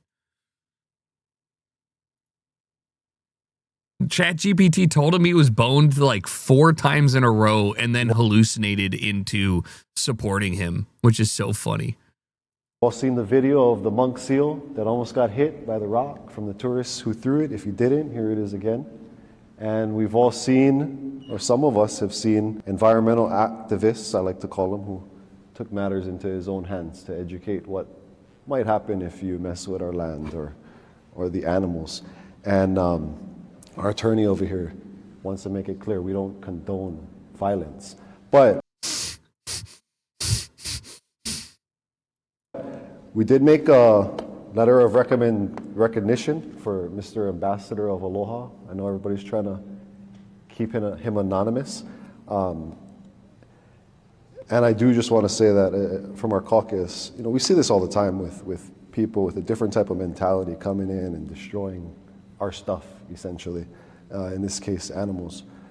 But we'd like at least the airline to play this type of video on all flights incoming, so people don't do this kind of stuff. I don't want to leave it on a negative note. Wait, that would be so, you know, when yes, that'd be so funny if they were like, "Hey, you're landing in Hawaii and you may not know this. However," they would never do this. "However, up until pretty recently, this was not part of the United States. And you know, you can't just come in here and just play around with it because you just think that, oh, I don't know, I'm just on vacation. Don't do this. Don't do this, man." Like, mods, beat the shit out of them. It's not cool. Also, yeah. I wish people could travel guilt-free across every aspect of the world, but that's not how the world works. There's some cool places I want to see that, ultimately speaking, I'm not going to put myself in the position of like going and seeing. And there's also some really incredible places we can go to that I feel uncomfortable, you know, utilizing my ability to go to because it's just so people are so vocal against it. It's in the burn zone. Oh shit. Yeah, I mean, yeah, good for Mr. What did they say, Mr. Aloha?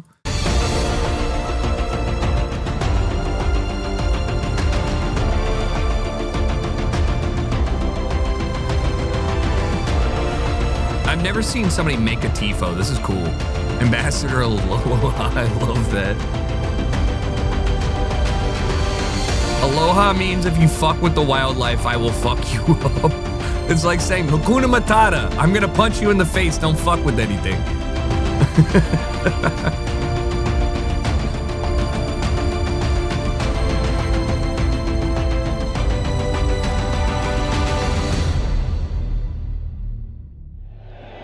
Wow.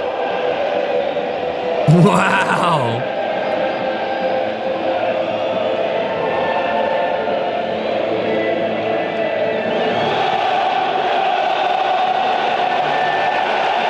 Wait, that's insane. I didn't know it was at PSG. I wasn't really paying attention. But dude, the frame picture in there is wild. This is like, I would get chills playing. Soccer fans have it so good. Imagine being a Dodgers player and having to play at a sold out stadium where nobody actually gives a shit. This is coming from somebody who likes the Dodgers for better or for worse. Like, I just can't, like, I think as a player, I would rather play basketball in a Serbian league with people who are fanatics than like the worst NBA team. For real, fuck the Dodgers. Fuck the salary cap, man.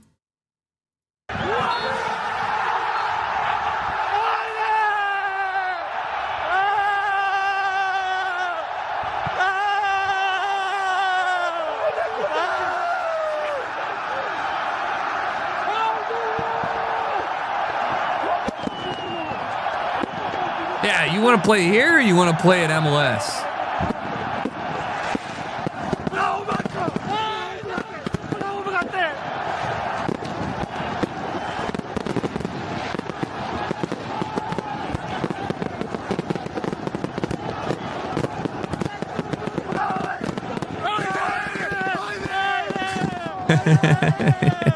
You know, we're burning the stadium down for real.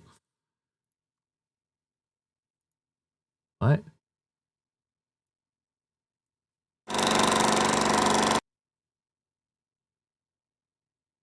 This is Arby. Well, we don't really know what his name is. He was dubbed Arby when he sauntered into the KFRB control room yesterday morning. And the broadcast center may never be the same again. Our guess is that Arby lives somewhere up the labyrinthine reaches of the Northward Building's stairwell. But even if he did hear KFRB radio's description of Arby, his master is probably loath to admit ownership of this feline fugitive. The building's policy frowns on pets that walk, bark, meow, or fail to control their bodily functions, and understandably so. Meanwhile, Arby has wreaked havoc. At 5:15 this morning, he decided he didn't like the record Bob Hammy was airing. So he climbed on the turntable and knocked the tone arm off. He's also decided that Larry Carpenter's news copy makes nice teething material. We promise that if his Northward Building owner will come in and take him off our hands, the management folks downstairs need never know. This is Larry Holmstrom, Broadcast Center News, looking for a home for Arby. That's cute.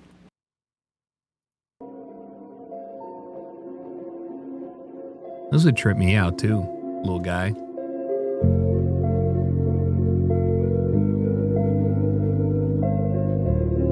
It's a leveling laser. Which, you know, don't let him look into it. Poor dad acting overly nice to my dad to rage bait him. Your dad has a gamer setup. Why does your dad have a gamer setup? Why is your dad in a gamer room? Like, look at this shit. This is a streamer room, bro. With the lawnmower after the fucking belt broke. Yeah, sure. I need fucking help. Remember last year I had to replace the belt? I need you to hold the fucking pulley? Yeah, I got you. Why the fuck are you so willing to fucking help me today? You always fucking give me a hard time. You tell me you don't have time. No, there's no problem. I'll help you out today. You need help? I got you. The fuck's gotten into you? What do you mean what got into me? Fucking all smiley and shit. Like, oh, I'll help Yeah, I'm you, happy, buddy. dude. What are you happy about? I don't know. Well, I fucking ask you all the time to fucking help me with shit and you give me a hard time. You'll help me fucking change the belt? Yeah, no problem. How long do you think it'll take, you think? Half hour? Oh, that's no problem. Yeah, I got you. You got shit you gotta do? Yeah, but it can wait. Why are you being so fucking nice? Dad needs help, I'll help him. Bullshit. What is this? What do you want?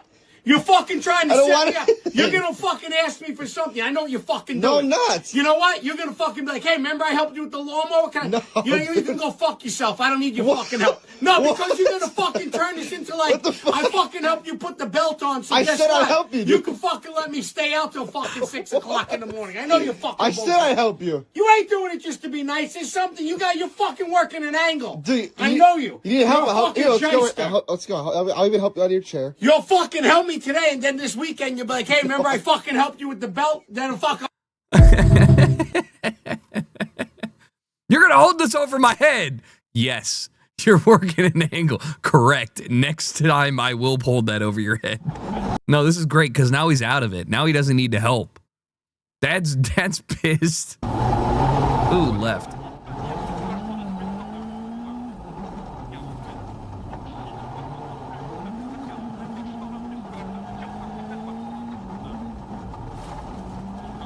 Guys, I'm throwing up already.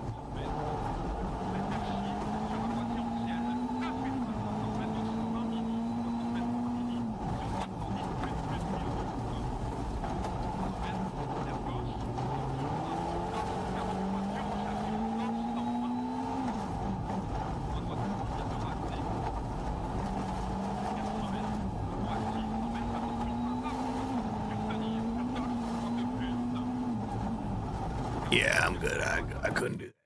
I couldn't do it. Also, normalize your audio. Holy fuck.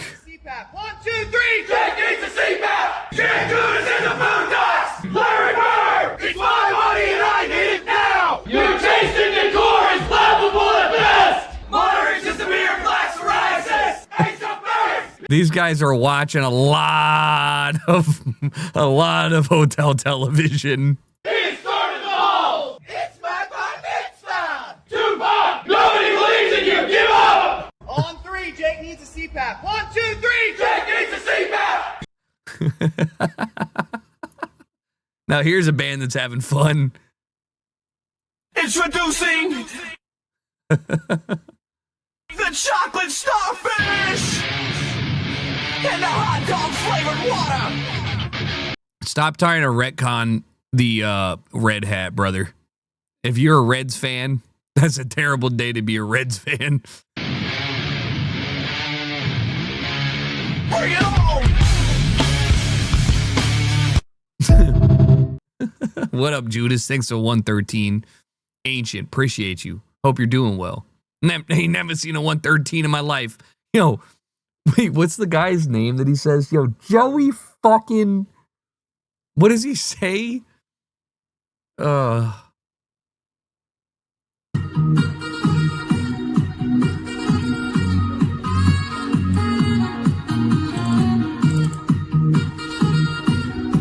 Mark Ruzzo. Me and fucking Mark Ruzzo. Me and fucking Mark Ruzzo. Remember when this was the pinnacle of meme? And somebody would just put this on a bunch of computers in the lab and everybody was like, that's peak. Happy Christmas!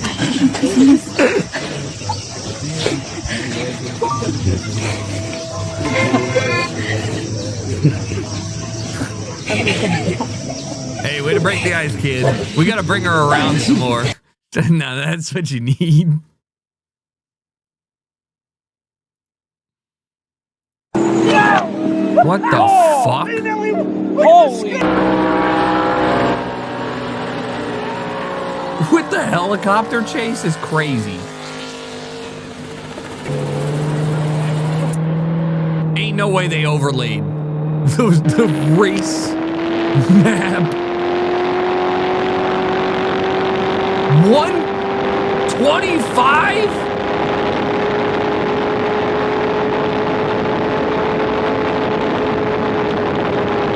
I mean, you die if you fall.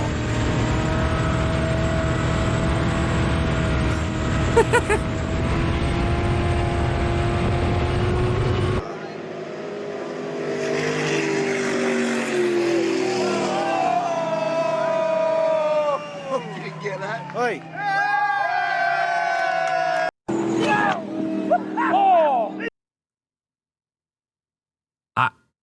I don't know, man. Neymar, can he get through? Oh, the referee's booking him here for a dive. Correctly so, Peter. It's an element of the game we just can do without. Neymar has been sent off.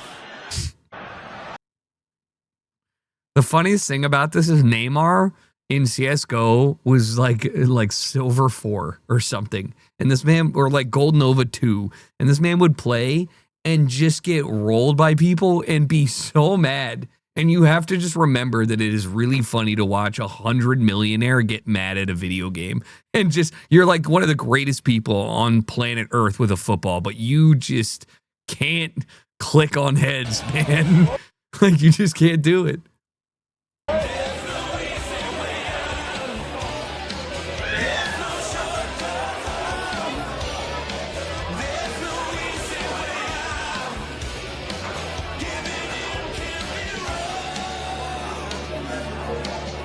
Wow.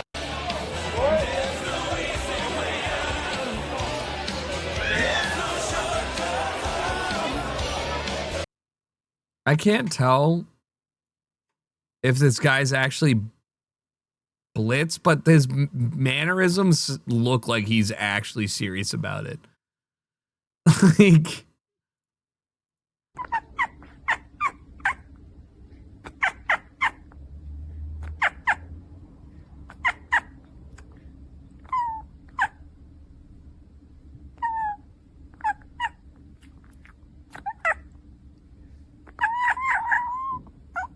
oh, cutie, cutie.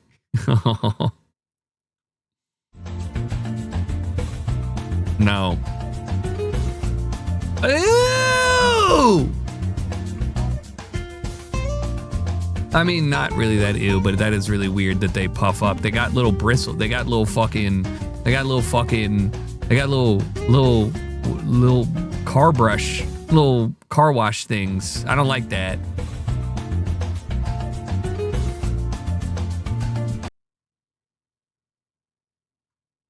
Extendo beans, peacock's feathers, yeah.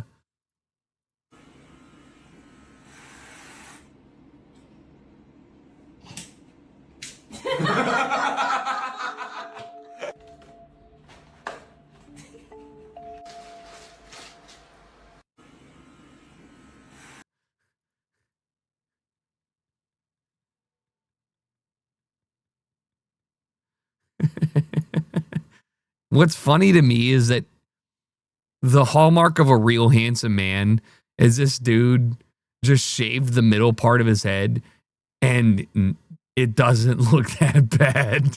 You know what I mean? Like if he's walking on the street, I'm like, all right, fuck. Like, all right, there he is, man. There's the guy. He's got a short top long. Like, it's not bad. When you first see this graphic, you think, oh, yet another Italian soccer transfer. Who cares? Oh, wait, his name is what? Romano Floriani Musa. We know about this. He is, in fact, part of the Mussolini family, and the funniest part is he plays right winger. That is absolutely right. Take the family tree. Romano Floriani Mussolini, the great-grandson of Benito Mussolini. We know. He plays professional soccer. He's signed to Serie A club Lazio. We know. And you might wonder, why is SS Lazio so racist? So...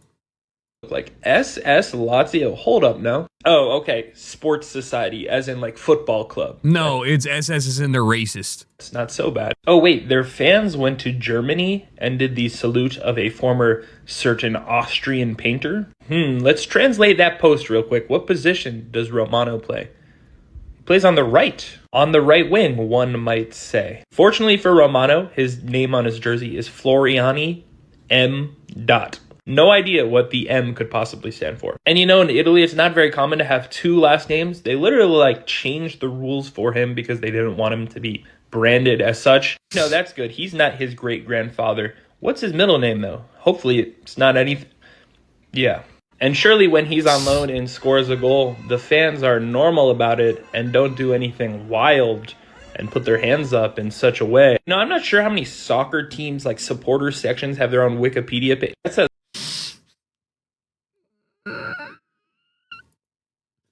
What? And as I'm doing research into this, I found out people often call Lazio fans Lazio, but with an N instead of an L. That's crazy. I could have told you this back in FIFA 2012, bro. Now here's a guy that just found out about football. I'm sure he's a kid who's just trying to play soccer because he loves soccer and doesn't want anything to do with all this, but it does seem a little bit hard to ignore. Yeah, it's probably not great. This is similar to the part where I can't even remember the context, but I was talking about either Lamar Jackson getting racismed upon by media, or talking about racism in football, and a guy with an Inter Milan crest replied and was like, "You're a fucking soft prick," or something like this. And I literally said, I bet if I look at your profile, I will find a treasure trove of racism. And it took 0 seconds as when I clicked on his profile. Oh, it was about Justin Tucker. Okay, thank you for remembering. I clicked on it, and it was just like, it was like the holy gates of competitive racism had opened up. I was like, you're not beating the allegations. You're just not. Yeah, Lazio, not great. Inter, not great. Just a lot of Italian clubs. There also, it's not just limited to that. There's plenty of European clubs with problems, but I've only seen a lot of commentary about black players having issues in Italy, Spain, which sucks. You actually missed editing out this moment. What happened today? Oh, hell yeah, dude. Who was the dude that dyed his hair that was kind of cheeky, had good, but was like the Dennis Rodman of soccer? I know somebody, Balotelli, yeah. Bro, literally was just, every time I saw him in the news, it was like Balotelli deals with yet another bout of racism. And I'm like, what the fuck, bro? He's from there. What are we doing? It's so bad.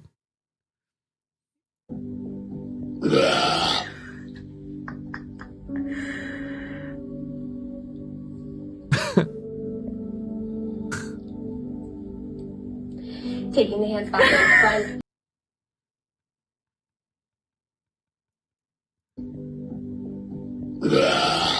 That's such a powerful burp.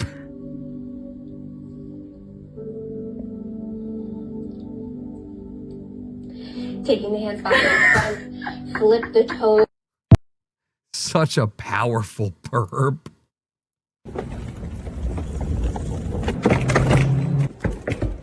Thing's huge. Oh yeah. Oh yeah. It's all coming together. Is get this sucker to lay horizontal so it rolls up on this. That's the easy tilt frame. Goes like that. We'll go around all 4 sides, undo the latches, take the lid off. 3, 2, 1. Press enough. Yep. And we slid. Yeah. So on some of these feet. That. Mm-hmm. So last time? Latch time. Okay. All right, so all of the weight is right here. Yeah. So we're just gonna get a vertical, drop it down. Remember this. Ready? 3, 2, 1. All right, vertical. Guess we're gonna walk. All right, sit her down. Oh, there she is. We meet again. All right. Okay. The 48th channel needs to be set here. I'm like, what the fuck? Okay, I gotta get my spreadsheet out. I'm mixing. Don't worry. Yeah. Thanks, guys. Bro, of course.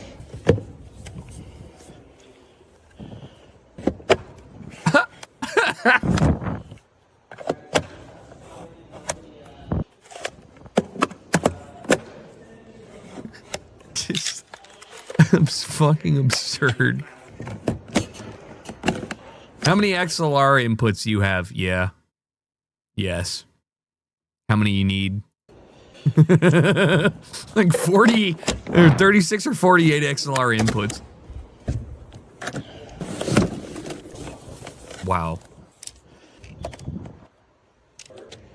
Oh, yeah.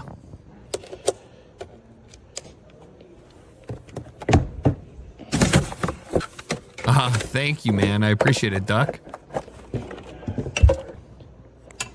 Insanely.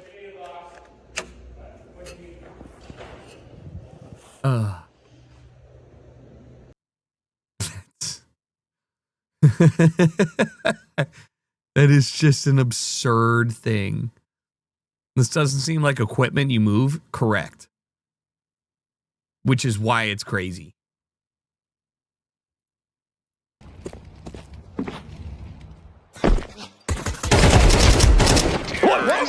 What the f? What the fuck? Where's the second guy? Oh my god.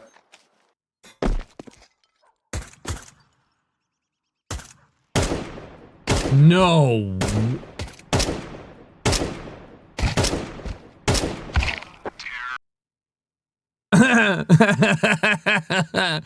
No, I'm reporting him 100% of the time, but like you can tell that he just was trying to react to it and he got lucky, but that's crazy.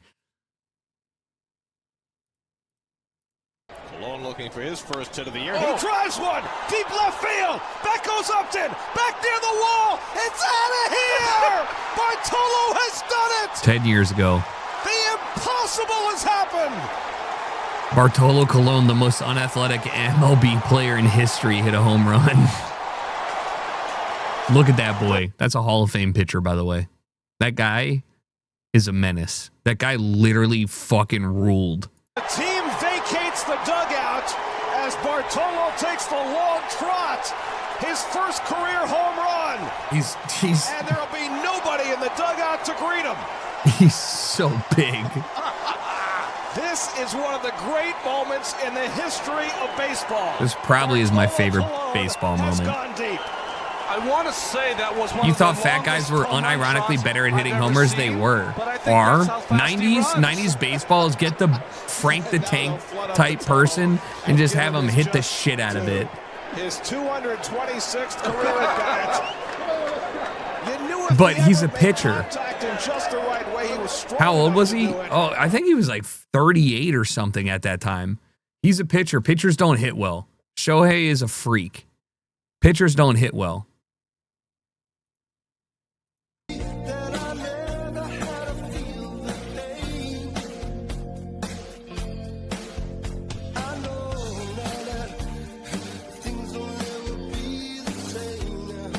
Oh, yeah, I love inserting a metal spike into my food.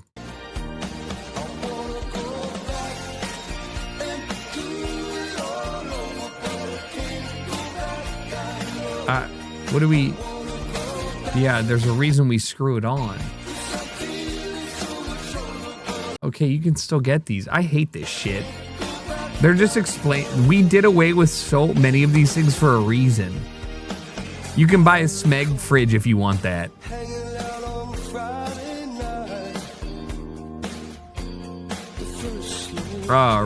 Dual hinge. I don't care if I push down on the fridge door. The Lazy Susan isn't even that appealing to me. You lose out on quite a bit of storage space just to turn it around. Like, how much shit do you need? Like, I just think you need better organization. Not you specifically, but if that's a thing.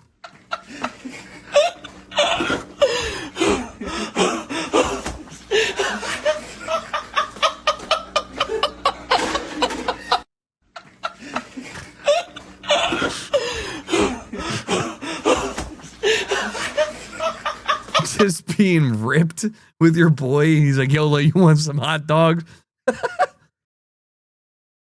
No, they are absolutely crying. Hey, it would taste good in general. Wait, but if you wanted a cocktail dog, shouldn't you just be, it's with mayonnaise on here. Shouldn't you be saucing with a little bit of anything else? Hot dog, pigs in a blanket.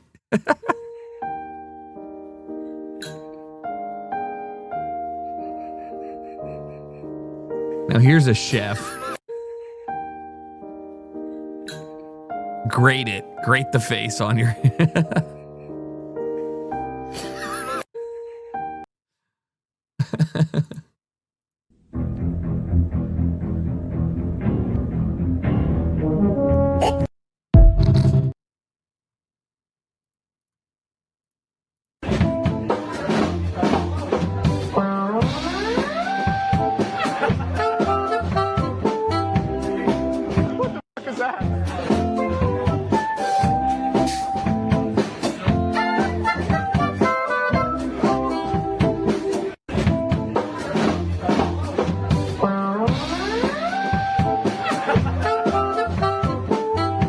No, that's funny.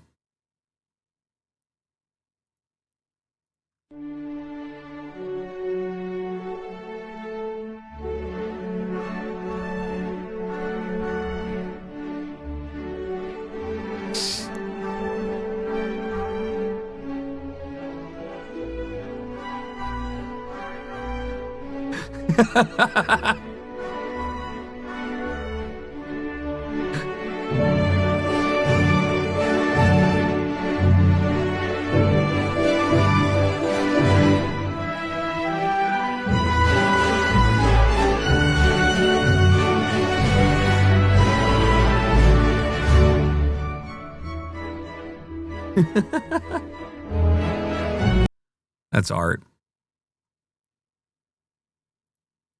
Police dude notices fishing bros and stops them. What's up, dog? What's up? Oh, turn around, Christian. Oh yeah, thank you for help. Thank you for serving, brother. Look, he's got to come check it out himself. Oh no, I'm dying. No, stand up. Yeah, I got you. You're like, oh, yo, let me get some of this. Absolutely. Oh no, that's insane. That's a beautiful. big old Yeah, boy. we just called it. That's a big old boy. Real stinky. Smelly ass. Stop. It's not that bad. It was hot today. Stop. Bro, that's fucking crazy. It was hot today. What? Ew, dude. You created a negative fucking... No, there's no way that's a thing. That's so gross. They created that Vietnamese, like, or the Taiwanese tunnel, with that, which has, like, a subculture in it. Give me 5 seconds. I gotta pee.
My dumbass just realized the Lakers are playing. What's the fucking score?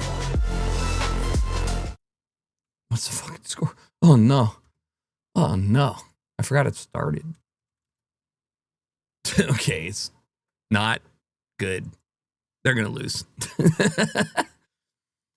Well, it's not been fun watching these guys. I don't even like NBA that much, but it's not been... I don't understand the whole Oklahoma thing. Bro is not fun to watch. Let's go, OC. This is sick. This is sick, Jade. I love your color grading. This is great. Fire. Literally. Hold on, let me move this over a bit. Yeah. You spent the entire super bike race trying to get the flamethrowing photo and you got it in the penultimate lap. I love that. I mean, yeah, how hard is it to time like an upshift or a downshift? Well, I guess a downshift to get the flames.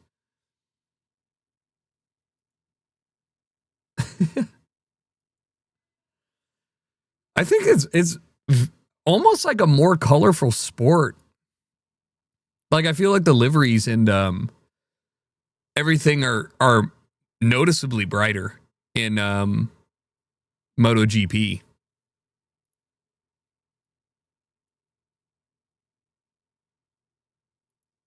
I also think these things are wild. I think we watched a video on it like last week or maybe 2 weeks ago with the inflatable airbag, whatever, the airbag system. It's just wild, the tech. How often do their elbows touch the turn? See this photo. I was talking about that before. Always. Like, it's freaky. Like they literally are just like, it's one of the craziest things that you see. Like, if you've never seen super bikes, you're like, oh, okay, like they're going fast. And then you see them literally touching every corner, knee or elbow. And you're like, okay, okay. Dude, imagine if MotoGP allows for like, yeah, you're right, like little casters on your elbows. No, because it would probably reduce friction and cause you to skate away, but incredible. Thank you as always for sharing. I know you said you took a fuck ton. This one's great. I see a Bermuda newspaper in your future. This is great. Good stuff, Jade. Glad you had fun. Glad you guys enjoyed it. And I think you said one of your racers had a podium finish? This one's your most liked? Hell yeah. That's awesome. Onwards and upwards. Two podiums. I think you're gonna die in this house. I think you're gonna die in this house. Get away. I'm a gentleman. Tucker makes me what? I made some homemade bread this weekend. So we are gonna let Tucker try some. Why is it always a golden bro? You're already drooling. Okay. That is a little bit crazy. Can you be gentle? Can you be gentle? Be gentle.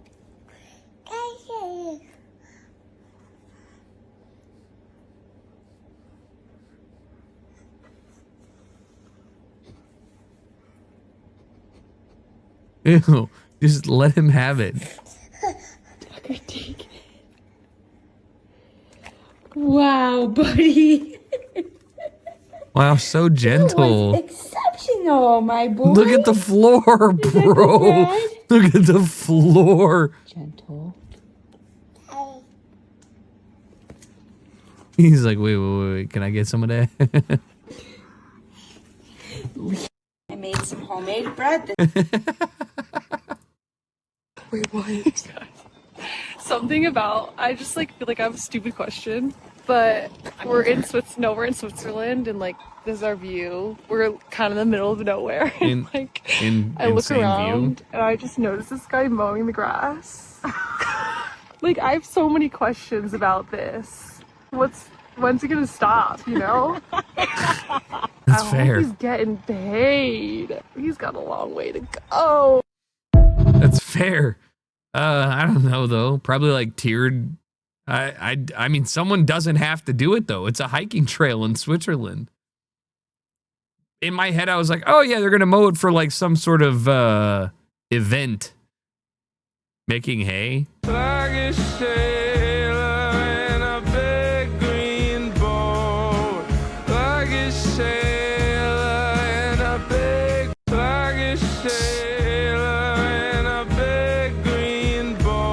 He's like, I don't want to keep working, guys. I'm going to be... I'm going home. OC, I got a CRT from 1984. Hell yeah, with the wood paneling.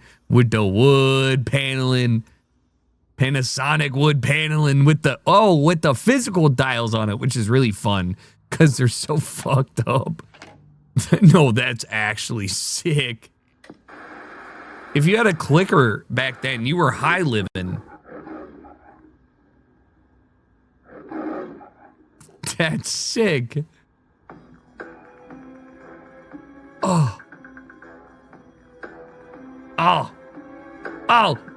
Great use.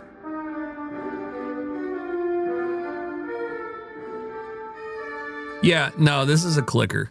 All right. I mean, it's not. It's a remote, but everything prior to, I don't know, 93 in my head is a clicker because that shit was busted. Sounds quite good. So cool. Making radioactive lemonade. Wait, hold on one second. More OC. What the hell? Jess, did you drink this? I mean, there's nothing wrong with it, but like this is quite literally radioactive lemonade. It's like, you know, like this is it. It's not actually radioactive, it's fine and delish. It is radioactive. There is radioactivity here. It's irradiated, sorry. It's irradiated. You're right. So is a banana. A banana is radioactive too. But like, yeah, there's nothing necessarily wrong with it. I'm just saying, like, also, wait, let this be known. This is something I had a conversation with. People are like, oh, I just had a big glass of orange juice. How many oranges do you think went into that? People are like, oh, I don't know, 1 or 2. No, bitch, like 8 oranges. You drank too many oranges. Lemonade, you need like a metric fuck ton of these. No, you're right. It's not damaging in any way, shape, or form. This is cool. I've actually never seen somebody use these ever in my life. This is a first. This is good OC. Incredible OC. I just like to make sure my settings are good before like tomorrow's shoot, you know, like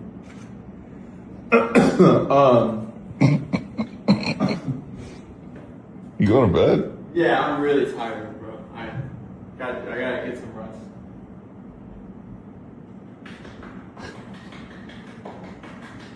My settings are good before like tomorrow's shoot, you know, like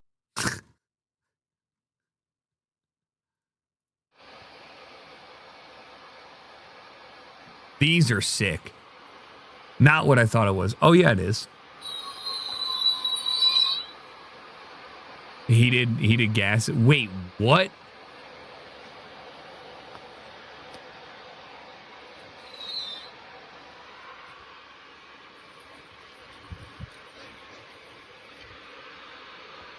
There's just heated neon, right? Or it's plasma? You have to refill it? No, it's what the fuck am I looking at? Pondering worm for real, but it's like a higher version of the That's crazy. I want that. Xenon, that would make sense. So if I broke my mana pot and inhaled the xenon gas, I would die quickly, correct?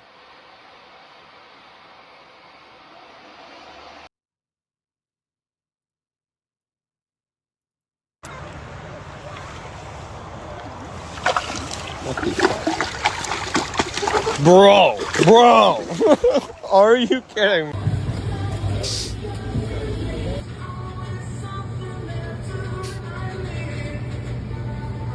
I mean, that looks great.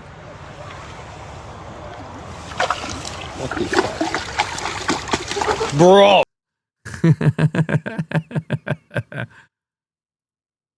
Microphone. Meatball. Watch this. Oh, now you're gonna stop doing it? I'll do it again. Mom. Microphone. Meatball.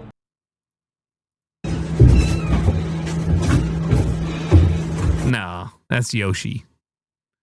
I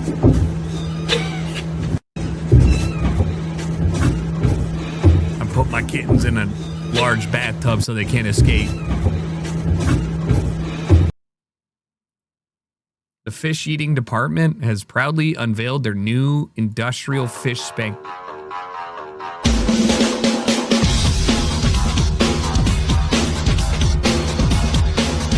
Is it a feed pool? There's no way these fish are alive. Unless they are, in which case, what the fuck? One of the greatest tracks. It's a feed machine, that's what I would hope. Chandorina, va! Feed the pressure! Va, Chandorina, por el penal del Psycho! Somatic insane! Chandorina, va! Fuck you.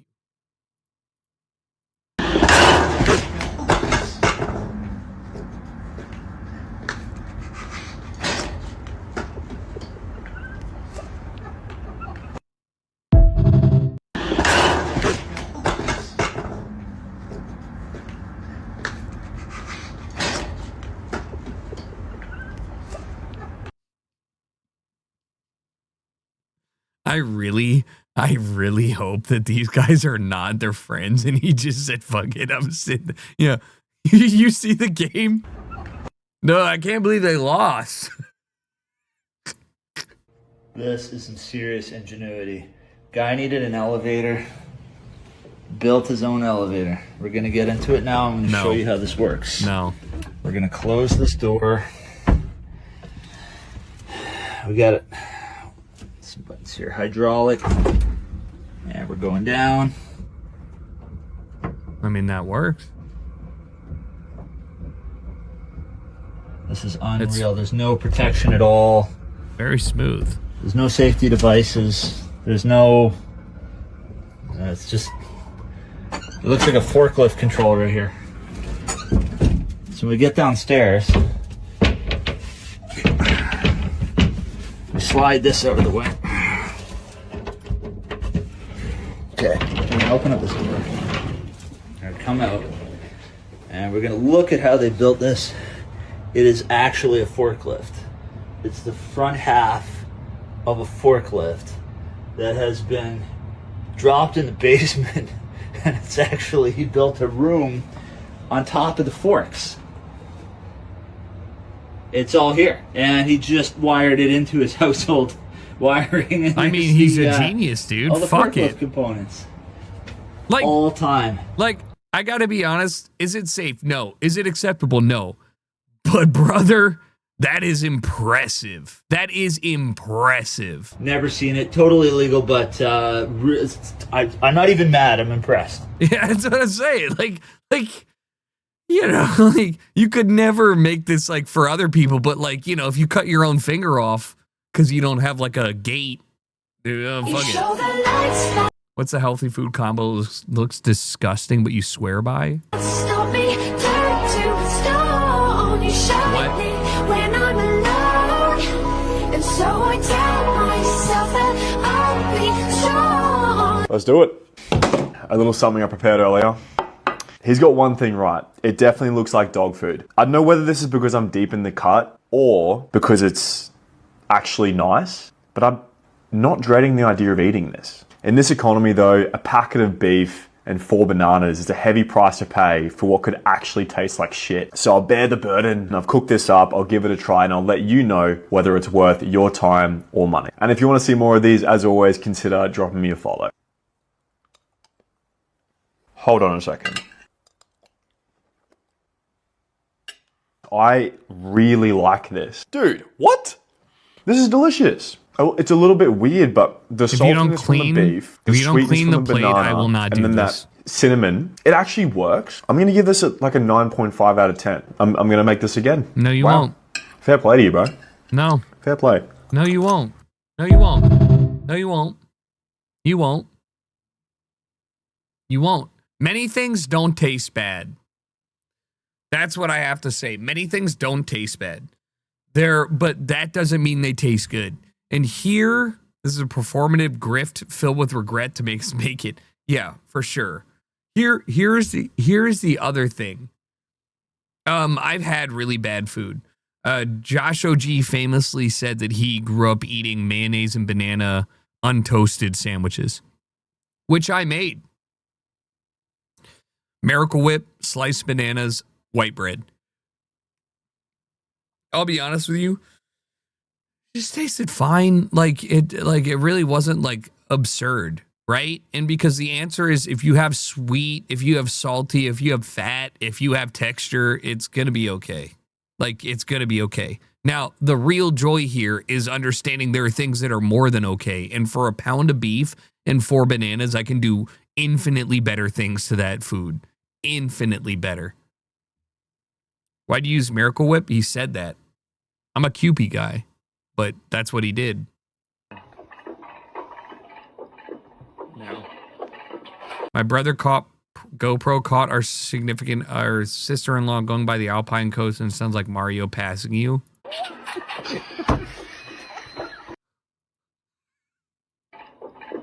No. No. I've never heard somebody make, wah!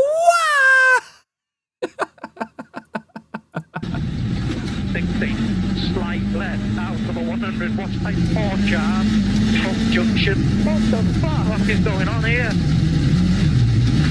Fucking hell. 4 minus open. Turn open. 4 left minus 1 power.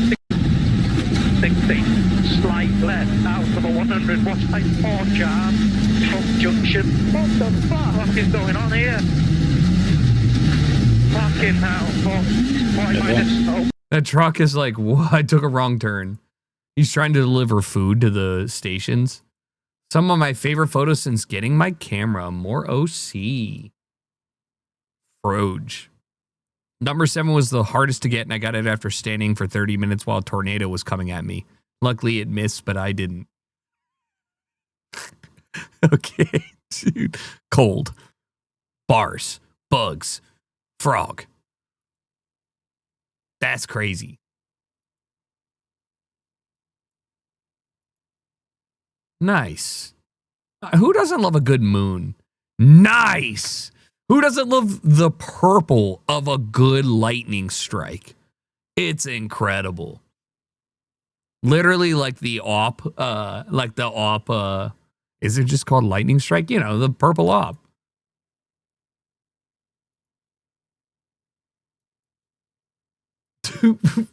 Fuck.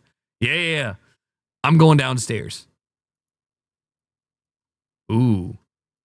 Great colors. I think the reported yellow, orange, and clear blue is oftentimes forgotten amongst the cotton candy sunsets. It's a great color.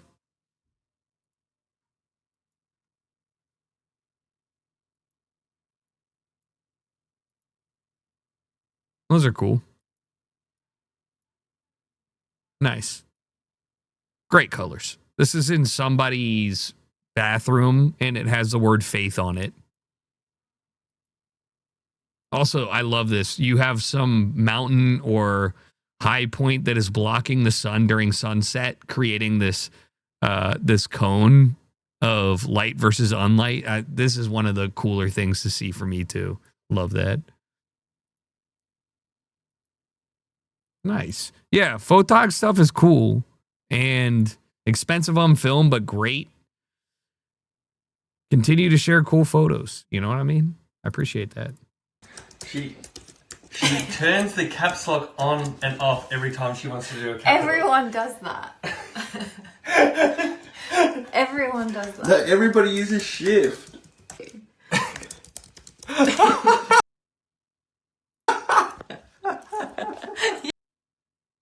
Red flag. Half of you also Velociraptor touch type hunt and peck. Stop it. You cannot shit talk other people until you can look at something and type. I can turn away and type a whole fucking story. Okay?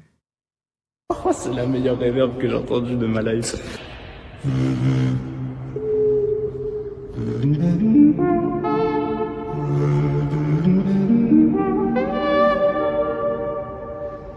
Oh, c'est la meilleure réverb que j'ai entendue de ma life. Holy shit.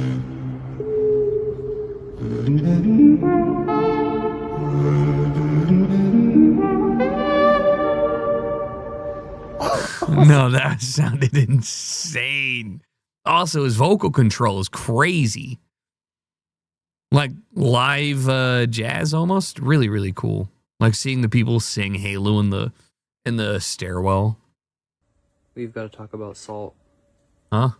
When I was growing up, I didn't think that I was going to have strongly held beliefs about different salt varietals. Yeah, then but you one grew day up. You wake up 30 and you see somebody salt their fries with coarse kosher salt. Your eyes roll back in your head and you black out. It's so bad. Don't do that.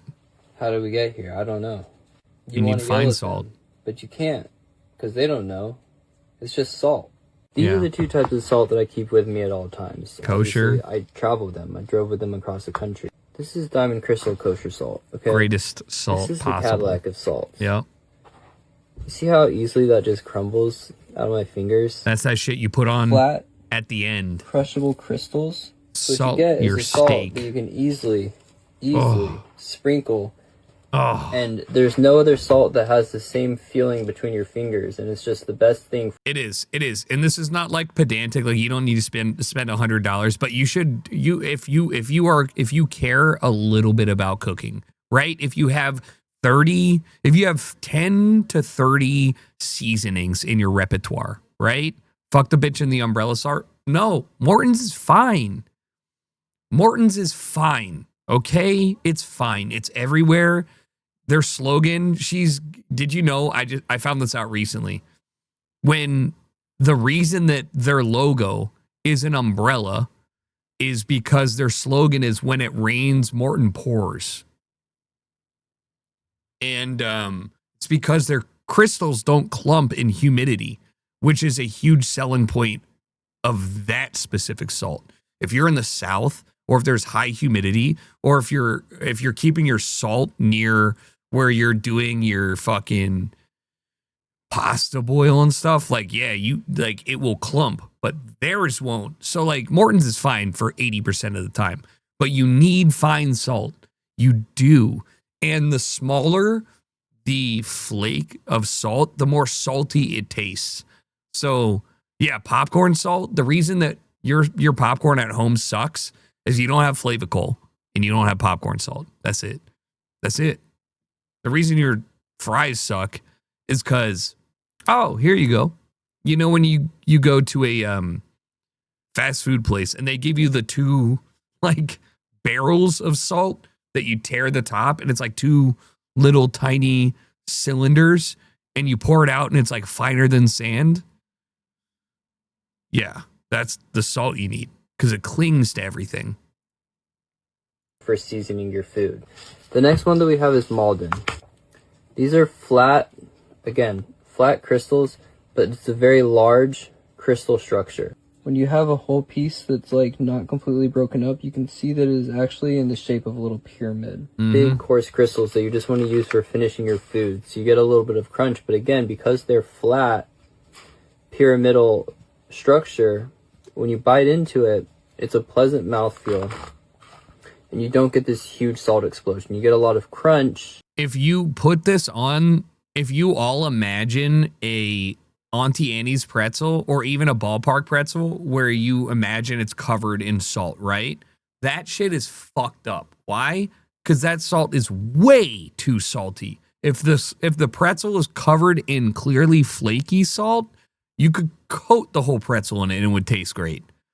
But this salt is the thing you could put on anything: bread, pancakes, chocolate.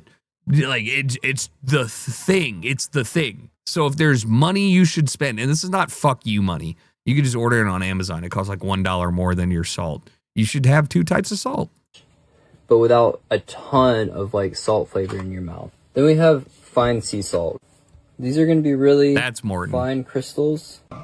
That's smaller than Morton's. So. This salt, because of how fine it is, it doesn't sprinkle well from your fingers. It doesn't have a good crushable texture. And so this is something that you want to kind of sprinkle out of a shaker. Now this is something that I really don't use for very much. It's a finishing salt for things, especially things coming out of the fryer. So things like French fries. Things that are smooth, that maybe are not going to pick up the structure of the Diamond Crystal Kosher. This fine sea salt is going to stick to it a little bit better. So things like French fries that are smooth and have like a little coating of oil. Yeah. This is going to be a good finishing salt. This coarse kosher salt. There's the Morton's. People's houses all the time. Because it's the easiest to find. Big, dense crystals. But they're dense. You can't have that shit. That's the shit they be putting. That's the shit they be putting on your pretzel, and it's why it's too salty. Right? You use it because it's available. I use it too. I do. There's nothing wrong with it. It's fine for a lot of the cooking. But if you put this on your steak after you cook the steak, it's going to be way too salty. Little rocks. Way too salty. It's coarse, but it's dense. So that it's not easy to crush. It doesn't crush between your fingers. It doesn't dissolve well. And when you bite into it, it releases a lot of salt flavor, right? So this is not a good finishing salt because every time you bite into it, all you taste is salt. You get a little bit of crunch, You get a lot of salt flavor. Your grocery This is good store has for at keeping minimum ice 4 cold. types of salt. That's about it. That's super. This is actually a great video, and I agree. Your grocery store has at minimum 4 types of salt. And I'm not talking Himalayan salt, which is just a chemical imbalance of the salt. It's literally just salt with like iron in it or whatever. But the size of the salt crystal is what you're looking for. From big flakes to small flakes, they all have their thing. But if you have a big flake salt bowl thing, you know, like where you could just like grab a little and throw it in at the end, like your cacio e pepe, little fucking incredible. Butter toast, incredible. Like it's the thing, and it does not cost a lot. Grand scheme of things, it's probably one of the best things you can do to upgrade your shit. All right, last but not least, XUC reacting to the Night Mode music clip.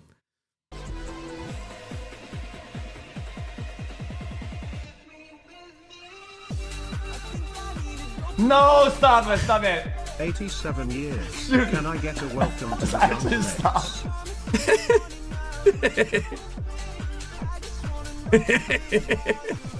I'm glad he liked it.